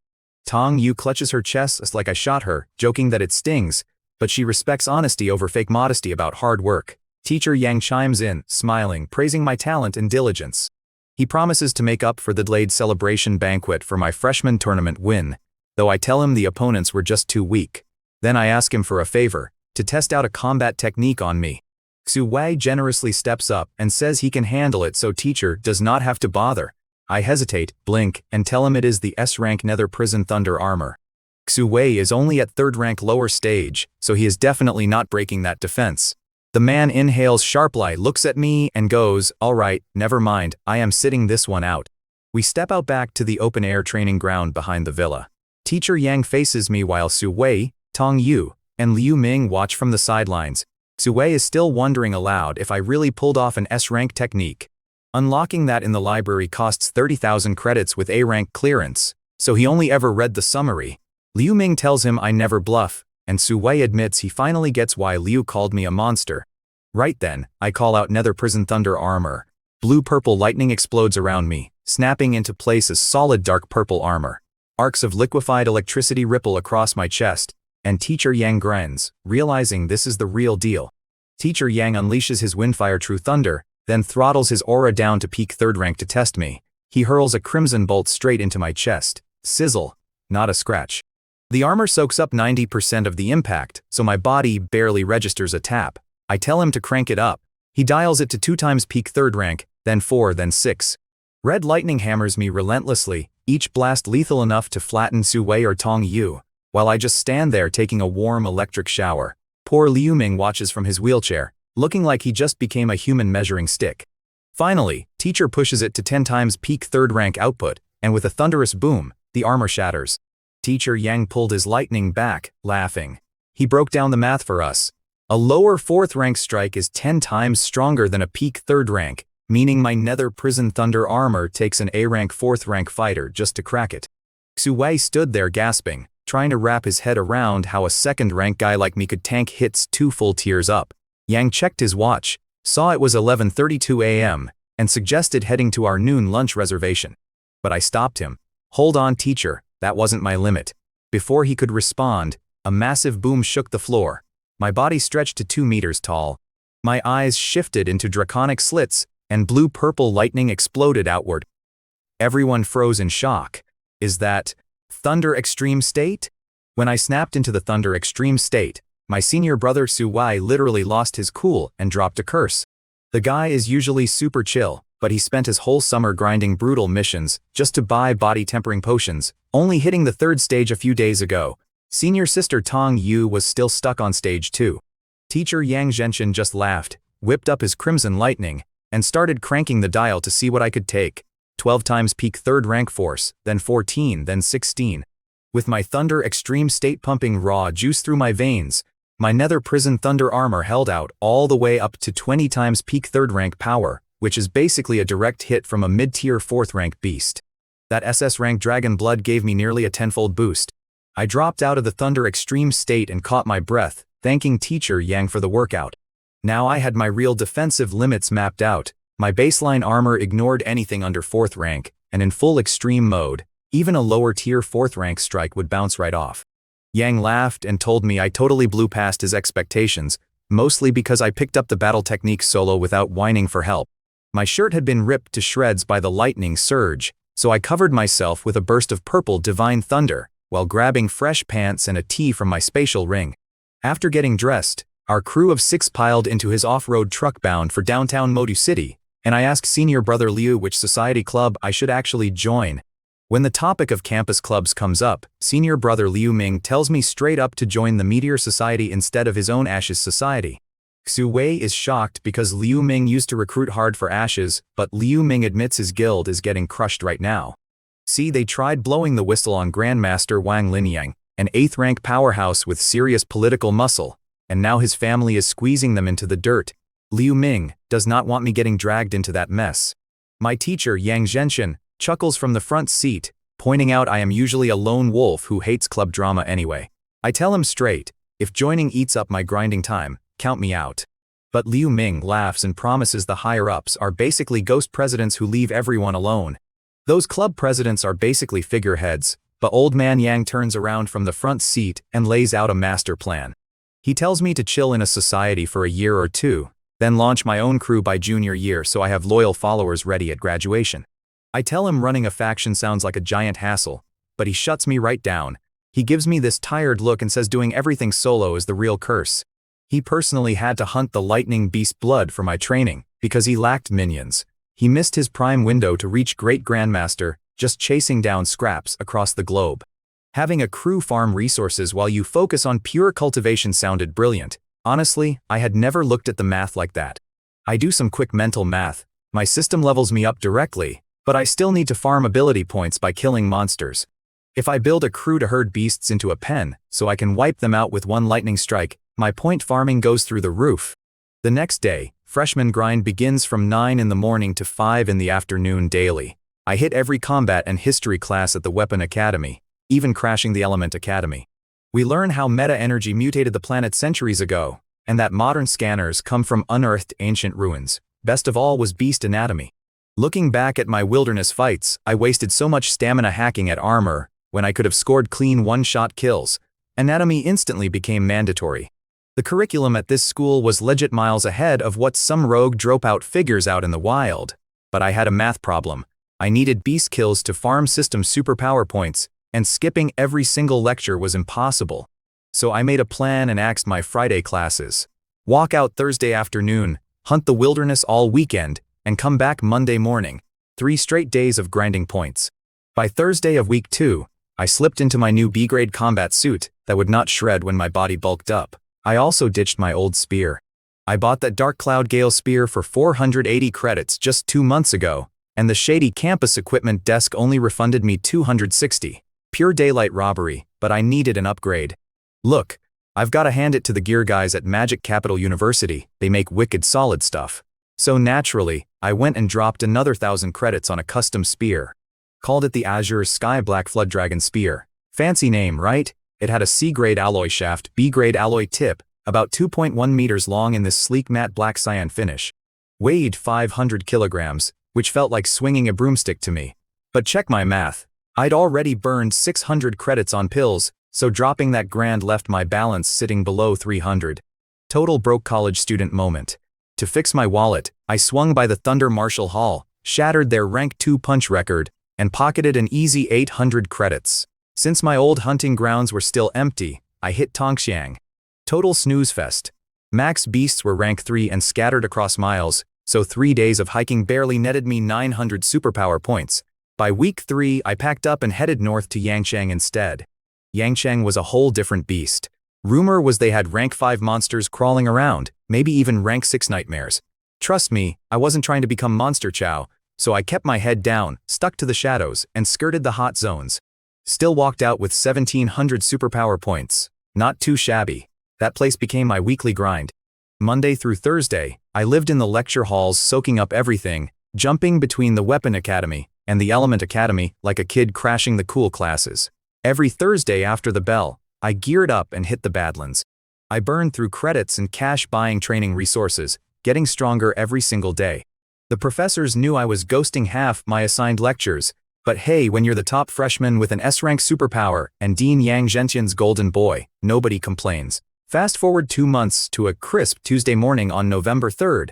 I was down at the podium of the lecture hall in jeans and a tee, and the air started to crackle. I was standing there flexing my purple sky divine thunder, bending this lethal purple lightning into a hissing snake, then snapping it into a razor-sharp spear just to see if I could. The instructor from the Element Academy was practically drooling, telling me how fast I improved and saying I would probably be turning it into liquid lightning pretty soon. Look, most people treat an S-rank ability like a wild Mustang trying to kick their teeth in, but I had this beast purring like a house cat. The entire lecture hall of freshmen started whispering among themselves, wondering why a Weapon Academy guy was crashing their elemental control lectures. Simple math, honestly. You squeeze the sponge, you make the time. One of the freshmen started spilling my schedule to the room how I take off for the Yangchang Wilderness Zone every Thursday after class and do not drag myself back until Monday morning. Somebody asked if I ever slept and the kid goes, "No way, the lights in his villa training room are on past midnight every single weeknight." The whole room started gasping like I was insane. Then the instructor lost it, barking at them that if they could pull off half my numbers before sophomore year, they would actually be worth something. That shut them up quick. I just strolled back to my desk, thinking to myself that 2 brutal months of zero sleep finally gave me absolute control over my purple lightning. Back at my desk, I realized how cocky I used to be before taking these control classes. I thought I was hot stuff, but there was a massive gap in my precision. Sucking up to the teacher and grinding paid off, but my system panel still had quirks. I pulled up my stats in my head. Second order upper, physique sitting pretty at 1452, spirit at 1107, and a mountain over 13,000 ability points saved up. My stats crawled up by 100 over 2 months, which is decent, but my Violet Sky Divine Thunder still did not have a little plus sign next to it. Did I miscalculate the requirements, or do I just need an obscene amount of points to upgrade an S rank? Look, a month back, I was sitting on 6,000 ability points. I could have jumped straight to tier 3, but my brain started cooking. I figured if I can upgrade my combat skills, why not my S rank lightning itself? Above S, you have double S and triple S, so I got greedy. I hoarded every single point, waiting for a plus sign behind my ability. And of course nothing happened, not a damn thing. I gave myself 1 more month to save before I gave up, and just leveled up normally. Still, even without spending those points, my strength more than doubled over 2 months. Between chugging expensive cultivation pills and running drills in the Yangchang Wilderness, I was hitting beast weak points with pure surgical precision. When the bell rang, I just grabbed my stuff and followed the crowd out the door. I step out into the hallway, and right there by the lockers is Song Ki-yun. Tall, gorgeous, curves in all the right places, and she is ranked number 2 in our whole freshman class, so none of the other guys even dare to look in her direction. She spots me and gives me this huge grin, talking about how my lightning control looked crazy sharp on the podium.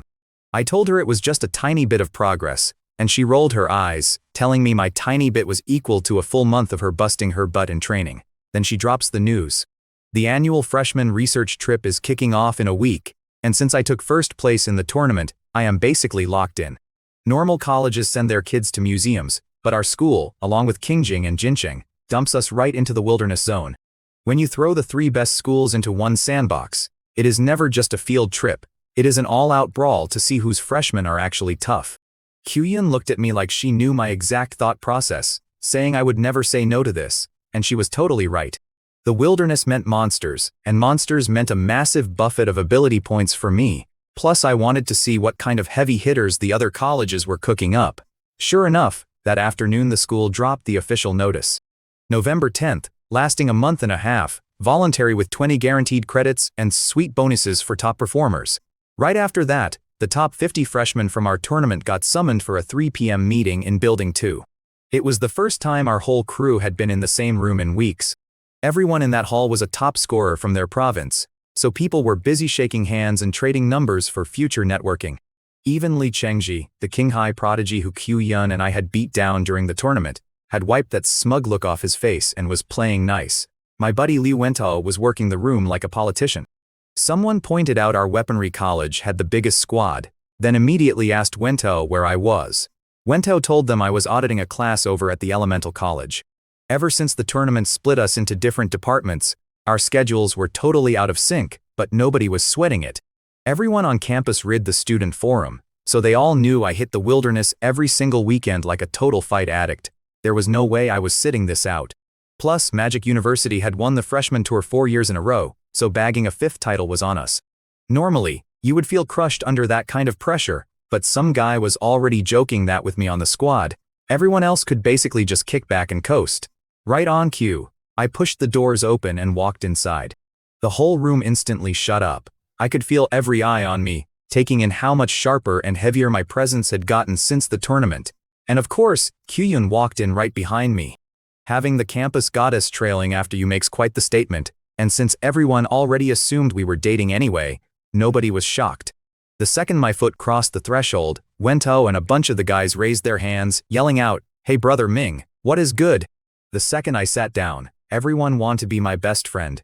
Even Li Chengji, the top scorer from Qinghai, gave me a friendly grin and said the upcoming study tour would fall apart without me.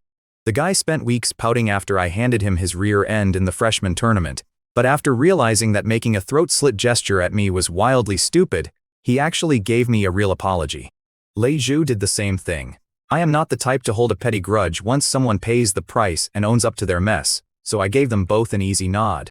10 minutes rolled by, the meeting hall packed out with students, and then a strange humming sound vibrated through the air. So picture this. We are all sitting in the lecture hall, bored out of our skulls, when suddenly the air right over the podium starts warping like heat off hot asphalt. A literal glowing door rips open out of nowhere. We all knew who it was immediately Vice Principal Ling Shuang, our resident spatial type grandmaster. She steps out barefoot, floating on thin air in this sleek black flowing robe, looking entirely unbothered by gravity. She scans the crowd, pauses right on me for a second, and calls up the AI Eva to project a hologram. The room goes dark and this glowing blue planet zooms all the way down into Qian province, right into the deep wilderness mountains. Yep, the 7th demon cave, packed with vicious monsters. Classic. The second she dropped that name, the whole room gasped. Regular beast zones are bad, but a demon cave? That means real body counts. Tons of high-tier awakeners never made it back out. Ling Shuang did not care about our panic though. She explains she is leading the trip herself because school funding is on the line against 2 rival colleges. The scoring works like our entrance exam rankings based on beast kills. The math is wild. Top 50 get points, but first place takes a massive 34% of the pool, second takes 23, and third takes 19. Ling Shuang looks straight at me and puts our 5-year winning streak squarely on my shoulders. I just gave her a nod and told her, no problem. Then came the catch. She tells us Qingjing University brought in an S-rank ringer as an exchange student from the Hindu kingdom. The whole room lost its mind. S-ranks are ridiculously rare. Aside from me, our country had not seen one in 3 years, and that guy skipped college entirely. Ling Shuang waves her hand, and the hologram shows this broad-shouldered, dark-skinned guy named Kiran Rao. Then she drops the real bomb. He has an S-rank enhancement ability, and he is already 3rd rank lower tier. As a freshman, I heard jaws hit the floor. Someone actually raised a hand to ask if the AI made a typo. But she told us he is 20 years old over there, college starts later, so this dude had 2 extra years of pure training on us. Everyone started grumbling about Qingjing playing dirty, whining that our cakewalk just turned into a nightmare. They all glanced over at me to see if I was sweating it. Honestly, not even a little. Sure, the guy is 3rd rank lower tier while I am sitting at 2nd rank upper tier, but fighting above my weight class is basically my Tuesday routine. I had 3S rank combat skills ready, master level spear technique, and a mountain of superpower points I could spend to boost my stats if things got hairy. Besides, this competition is about stacking monster bodies, and nobody outfarms me when it comes to slaughtering beasts. Ling Shuang saw me chilling and gave a tiny nod of approval. Qingjing only pulled that desperate stunt because they were terrified of me and greedy for those top-tier resources. Ling Shuang wrapped things up, gave us 7 days to prep, and stepped right back through her portal into thin air. For me, that meeting was just background noise. I went straight back to my grind, hit the Yangcheng wilderness on Thursday to farm a fresh batch of superpower points, and kept my head down. Fast forward to the night before we ship out to the 7th Demon Cave. I am sitting cross-legged on the floor of my training room in Villa 32, shirtless, letting crackling blue-purple lightning tear through my muscles to temper my body for the bloodbath ahead. Violet arcs were dancing across my bare chest, lighting up my private training room like a cheap strobe light until I finally powered down and let out a long breath. When I opened my eyes, my senior sister Jiang Chuxuan was standing by the door with her silver hair flowing down to her waist. I told her she could just holler instead of creeping in, and I pulled a clean shirt out of my spatial ring to cover up. She looked weirdly bummed out that the free abs show was over. For the past 2 months she has been brewing up my wilderness herbs into top-tier pills, but today she just leaned in real close with this mischievous smirk, teasing me about dropping by. She caught me looking, blushed bright red and snapped right back up. "You really gotta watch yourself, senior sister," I told her, coughing awkwardly as I got up off the grass. "Letting folks take advantage of you for free is bad business." She snaps back. "Besides you, who else would even try?" Fair point. Then she pivots right to business, asking about my demon cave trip tomorrow and pulling out 8 porcelain bottles from her spatial ring. 20 pills per bottle. All 2nd rank. Healing, detox, mana recovery, mind clearing. That's a ton of work. I looked at her eyes and saw those dark circles. She basically drained her own battery refining these all week just so I would not get flattened out there. So she tells me I owe her every rare herb I find on the trip, but Qiyun gets hers for free. Blatant favoritism, right? Anyway, I walked her back to her dorm, said my goodbyes, and pulled the stash back out under the street lamp to do some quick math. 8 bottles, 20 pills each, that is 160 2nd rank pills. At roughly 60 grand a pop, you are looking at 9.6 million credits sitting in my palm. Neither of us hurts for cash, which means she did not pull 3 or 4 brutal all-nighters just to save on processing fees. Even a dense guy like me knows that is not about money. Look, having 2 lifetimes under my belt, I am not totally blind. Both Chuxuan and Qiyun were throwing signals my way, and trust me, as an 18-year-old dude, I am not made of stone. But my calendar was locked. Train, class, fight monsters, repeat. Romance takes time, and right now, I am just too weak to slack off. Fast forward to the next morning at 9 o'clock. Out of 1,024 freshmen, 856 of us showed up at Field Node number 3 for the trip. I caught up with Qiyun and handed over her 4 bottles, and she teased me for almost keeping them for myself. Qiyun and I were wondering why the school had us standing on a field instead of a train platform, and that is when Liu Wentao dropped the bomb. We were flying. I looked around like, where is the runway for 800 people? But then Wentao points straight up. Piercing through the cloud cover came this absolute monster of a black and gold craft shaped like a giant rugby ball. No wings, completely silent, gleaming under the morning sun like something straight out of an alien invasion flick. The entire field went dead quiet before erupting into cheers. I thought I had a handle on our world's tech, but man, this thing blew my mind. Wentao was geeking out, telling us the ship was dug up from ancient ruins, and our scientists still cannot reverse engineer the anti-gravity engine. It takes a high-level artificial intelligence just to fly it.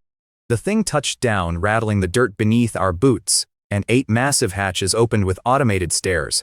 Vice Principal Ling Shuang popped out of thin air, yelling for all of us freshmen to get on board. Once we were packed inside, she floated outside and threw up an 8th-rank spatial barrier, turning the entire massive hull invisible like a ghost ship. Then she stepped in, exhausted, and told the artificial intelligence named Iva to hit the gas. So picture this. The anti-gravity engines kick in with this low, gut-vibrating hum, and our massive black airship just lifts off into the sky. It felt like we were slipping between dimensions, not even bumping a cloud. Next thing you know, we pull up to the Shunan supply base in Qian province right by the number 7 Demon Cave. And man, this place was ridiculous compared to that dinky little single building back at Yuanshui. We're talking a sprawling military fortress crawling with second and third tier supernaturals, mercenary guilds, the whole 9 yards. Out front was the biggest fountain plaza in the city, split down the middle with armed guards. On the empty side, some sharply dressed corporate types were waiting, led by this gorgeous woman in a business suit. The second our ship touched down and Vice Principal Ling Shuang stepped out, everybody snapped to attention. The hatch swings open, and we start shuffling down the ramp into Shunan supply base. Right away, the local supervisors swarm in to kiss the ring. This curvy woman running the welcoming committee greets Vice Principal Ling Shuang with full corporate energy, directing the faculty to some fancy banquet while us freshmen get pointed toward the dorms to dump our bags. The second my boots hit the tarmac, I take a good look around. One side is all heavy concrete and supply depots, but past the gate, endless mountains and thick forest stretching out forever. Flying from Magic Capital to Qian Province took under 2 hours. That ship was easily cruising at high speeds without breaking a sweat. Qi Dongxia is losing her mind or how fast we got here, and Liu Wento just grins, reminding us that an 8th-tier spatial grandmaster like Ling Shuang lets you fly in a dead straight line while flying monsters bounce off empty space. Honestly, I do not care that much about teleporting, but flying on my own, sign me up. Once my thunder, imperishable body hits level 6, refining beast blood rolls a random perk. And since I used Thunder Tyrant Lizard Essence, maybe I will actually get wings out of the deal. Anyway, a staffer smiles, leads us past an artificial lake, and points out 6 massive towers. Magic Capital gets buildings 1 and 2, and they already scanned our student IDs on the walkover. The guide hands over our keycards, mentions that floors 1, 3, and 6 have free 24-hour buffets, and points us toward the gym. Over 800 of us showed up from Magic Capital, meaning 400 per tower, but the lobby has over 20 elevators with staff working each one. Wento is on the 2nd floor, Dongxia is on the 4th, and I am in room 504 on the 5th floor, directly across the hall from Song Qiyun in 505. The room is 30 square meters, pretty solid for a dorm. I dump my stuff out of my spatial ring, throw on a comfortable workout shirt, step into the hallway, and boom, Qiyun walks out of her room wearing gym gear at the exact same second. She asks where I am heading, and when I say the gym, she smirks and tags along. The main training hall is right beside Building 6, packed with students on the ground floor. In the center, this tall guy with darker skin is showing off his moves and drawing a whole crowd of cheering fans. It is Kiran Rao, Qingjing University's top S-class talent. He spots me, calls out my name in flawless Chinese without a trace of an accent, and literally vanishes on the spot. A split second later, he pops up an inch from my face with a massive smile, introducing himself like we are old pals. Right on cue, the crowd starts buzzing about whether I am really the second-rank upper stage monster from the rumors. The Qingjing freshmen are whispering that an 18-year-old hitting the second-rank upper stage is completely absurd, admitting that without Kiran, they would be getting wiped out this year. I am actually thinking this guy is surprisingly polite for an international student, but then he spots Song Qiyun. His eyes instantly go wide, he completely cuts me off, and he drops into this dramatic Western gentleman bow to kiss the back of her hand. My face immediately drops. Qiyun frowns, looking ready to shut him down, but I step in and grab his wrist mid-air with a polite smile, asking about his fancy manners. He stammers that he studied in England, so I let go, narrow my eyes, and give him a firm pat on the shoulder. I told this foreign dude Kiran straight up that his slimy etiquette didn't fly here in Great Xia, then walked right off. Song Qiyun stuck right by my side without giving him a second look. Honestly, the guy was probably standing there staring at his bruised knuckles, wondering how a lightning user had enough grip strength to nearly shatter a third-rank enchanter's hand. We grabbed a free 100-square-meter private room inside the facility. Ever since I backed her up, Qiyun couldn't stop smiling. She pulled a black band from her spatial ring, tied her hair into a ponytail, and asked if we could spar. I figured, why not? A quick warm-up never hurt anyone, as long as I promised not to go all out and wreck the place. She pulled out this glowing square heaven halberd and went all in. Half an hour later, she threw in the towel, completely wiped out, staring at me like I was a freak because I'd not even broken a sweat. When she asked about my stamina, I told her I could go full throttle for over 2 hours straight. It was around noon, so we left the gym and hit a local gizu spot. The food was blazing hot, but my second-rank body handled it fine, and Kyun loved it. Right as we walked out, this middle-aged dude in gold glasses blocked our path. He looked like a polite accountant, but his eyes were totally manic, shouting about doomsday, calamity beasts, and how only his supreme heavenly God could save our souls. The guy kept ranting about how the Beast Lord was descending to turn the world into a monster paradise. We both frowned. Look, demon dens attract all kinds of weirdos, and these doomsday cultists usually just hand out flyers until the cops run them off, so we just walked around him. But then, a little girl let out this blood-curdling scream behind us. I turned around and saw the guy having a total psychotic breakdown, because nobody believed his crazy gospel. The kid was terrified, bawling her eyes out, and this psycho snapped. He yanked a dagger from his coat, his right arm mutated to twice its normal size, and he lunged straight for the little girl, screaming about teaching them real pain. The parents threw themselves over the kid, and that blade was inches from burying into the mom's chest. I yelled out 2 words, "Courting death." Before the mom could even blink, my lightning-wrapped spear drove straight through the psycho's skull. It burst open like an overripe watermelon, spraying red everywhere as the headless corpse dropped to the pavement.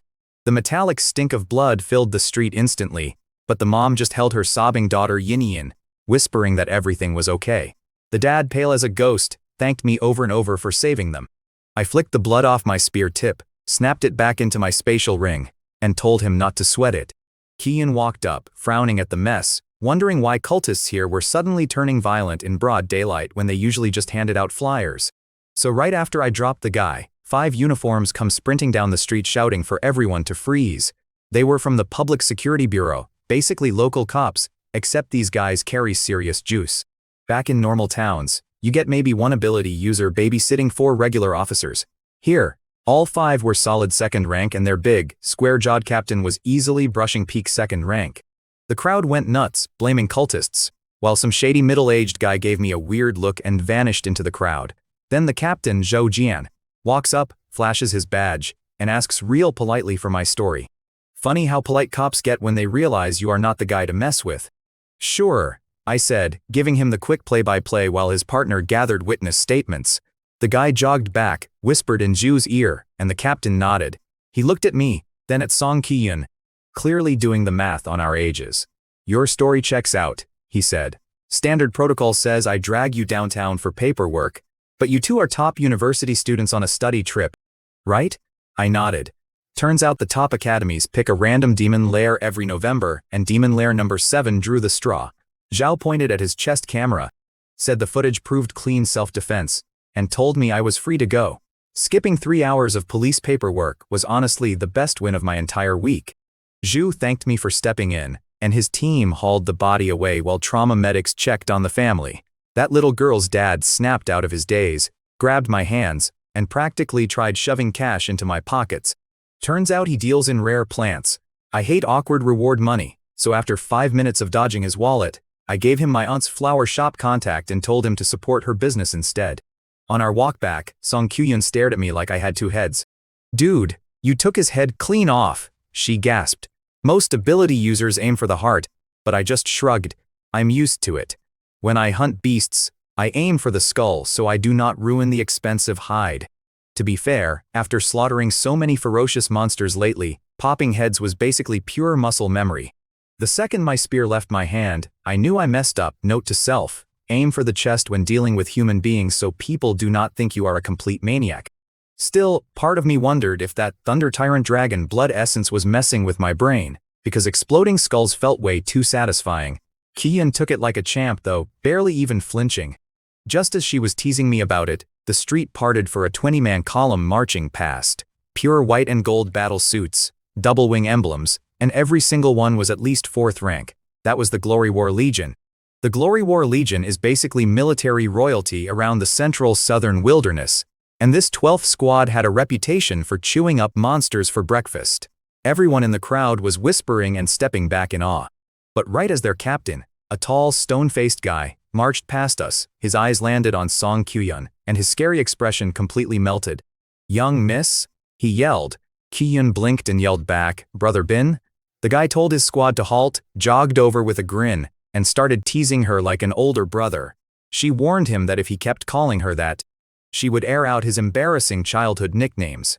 He laughed and asked what she was doing out here, and she reminded him November meant college study trips. Song Ki-yun flashed that trademark bright smile of hers and introduced me to her cousin, Lee Bin, a Kingjing Superpower University alum. She called him the captain of the 12th Squad in the Glory War Legion, but the poor guy instantly started coughing, frantically correcting her that he was just the vice captain, probably terrified his actual boss would hear and double his push-ups. Ki-yun rolled her eyes, laughed it off, and introduced me as her classmate and buddy. The second Lee Bin heard my name, his eyes blew wide open. See, a second earlier he looked like this ultra-serious, aloof warrior, but suddenly that tough guy Fakad completely crumbled.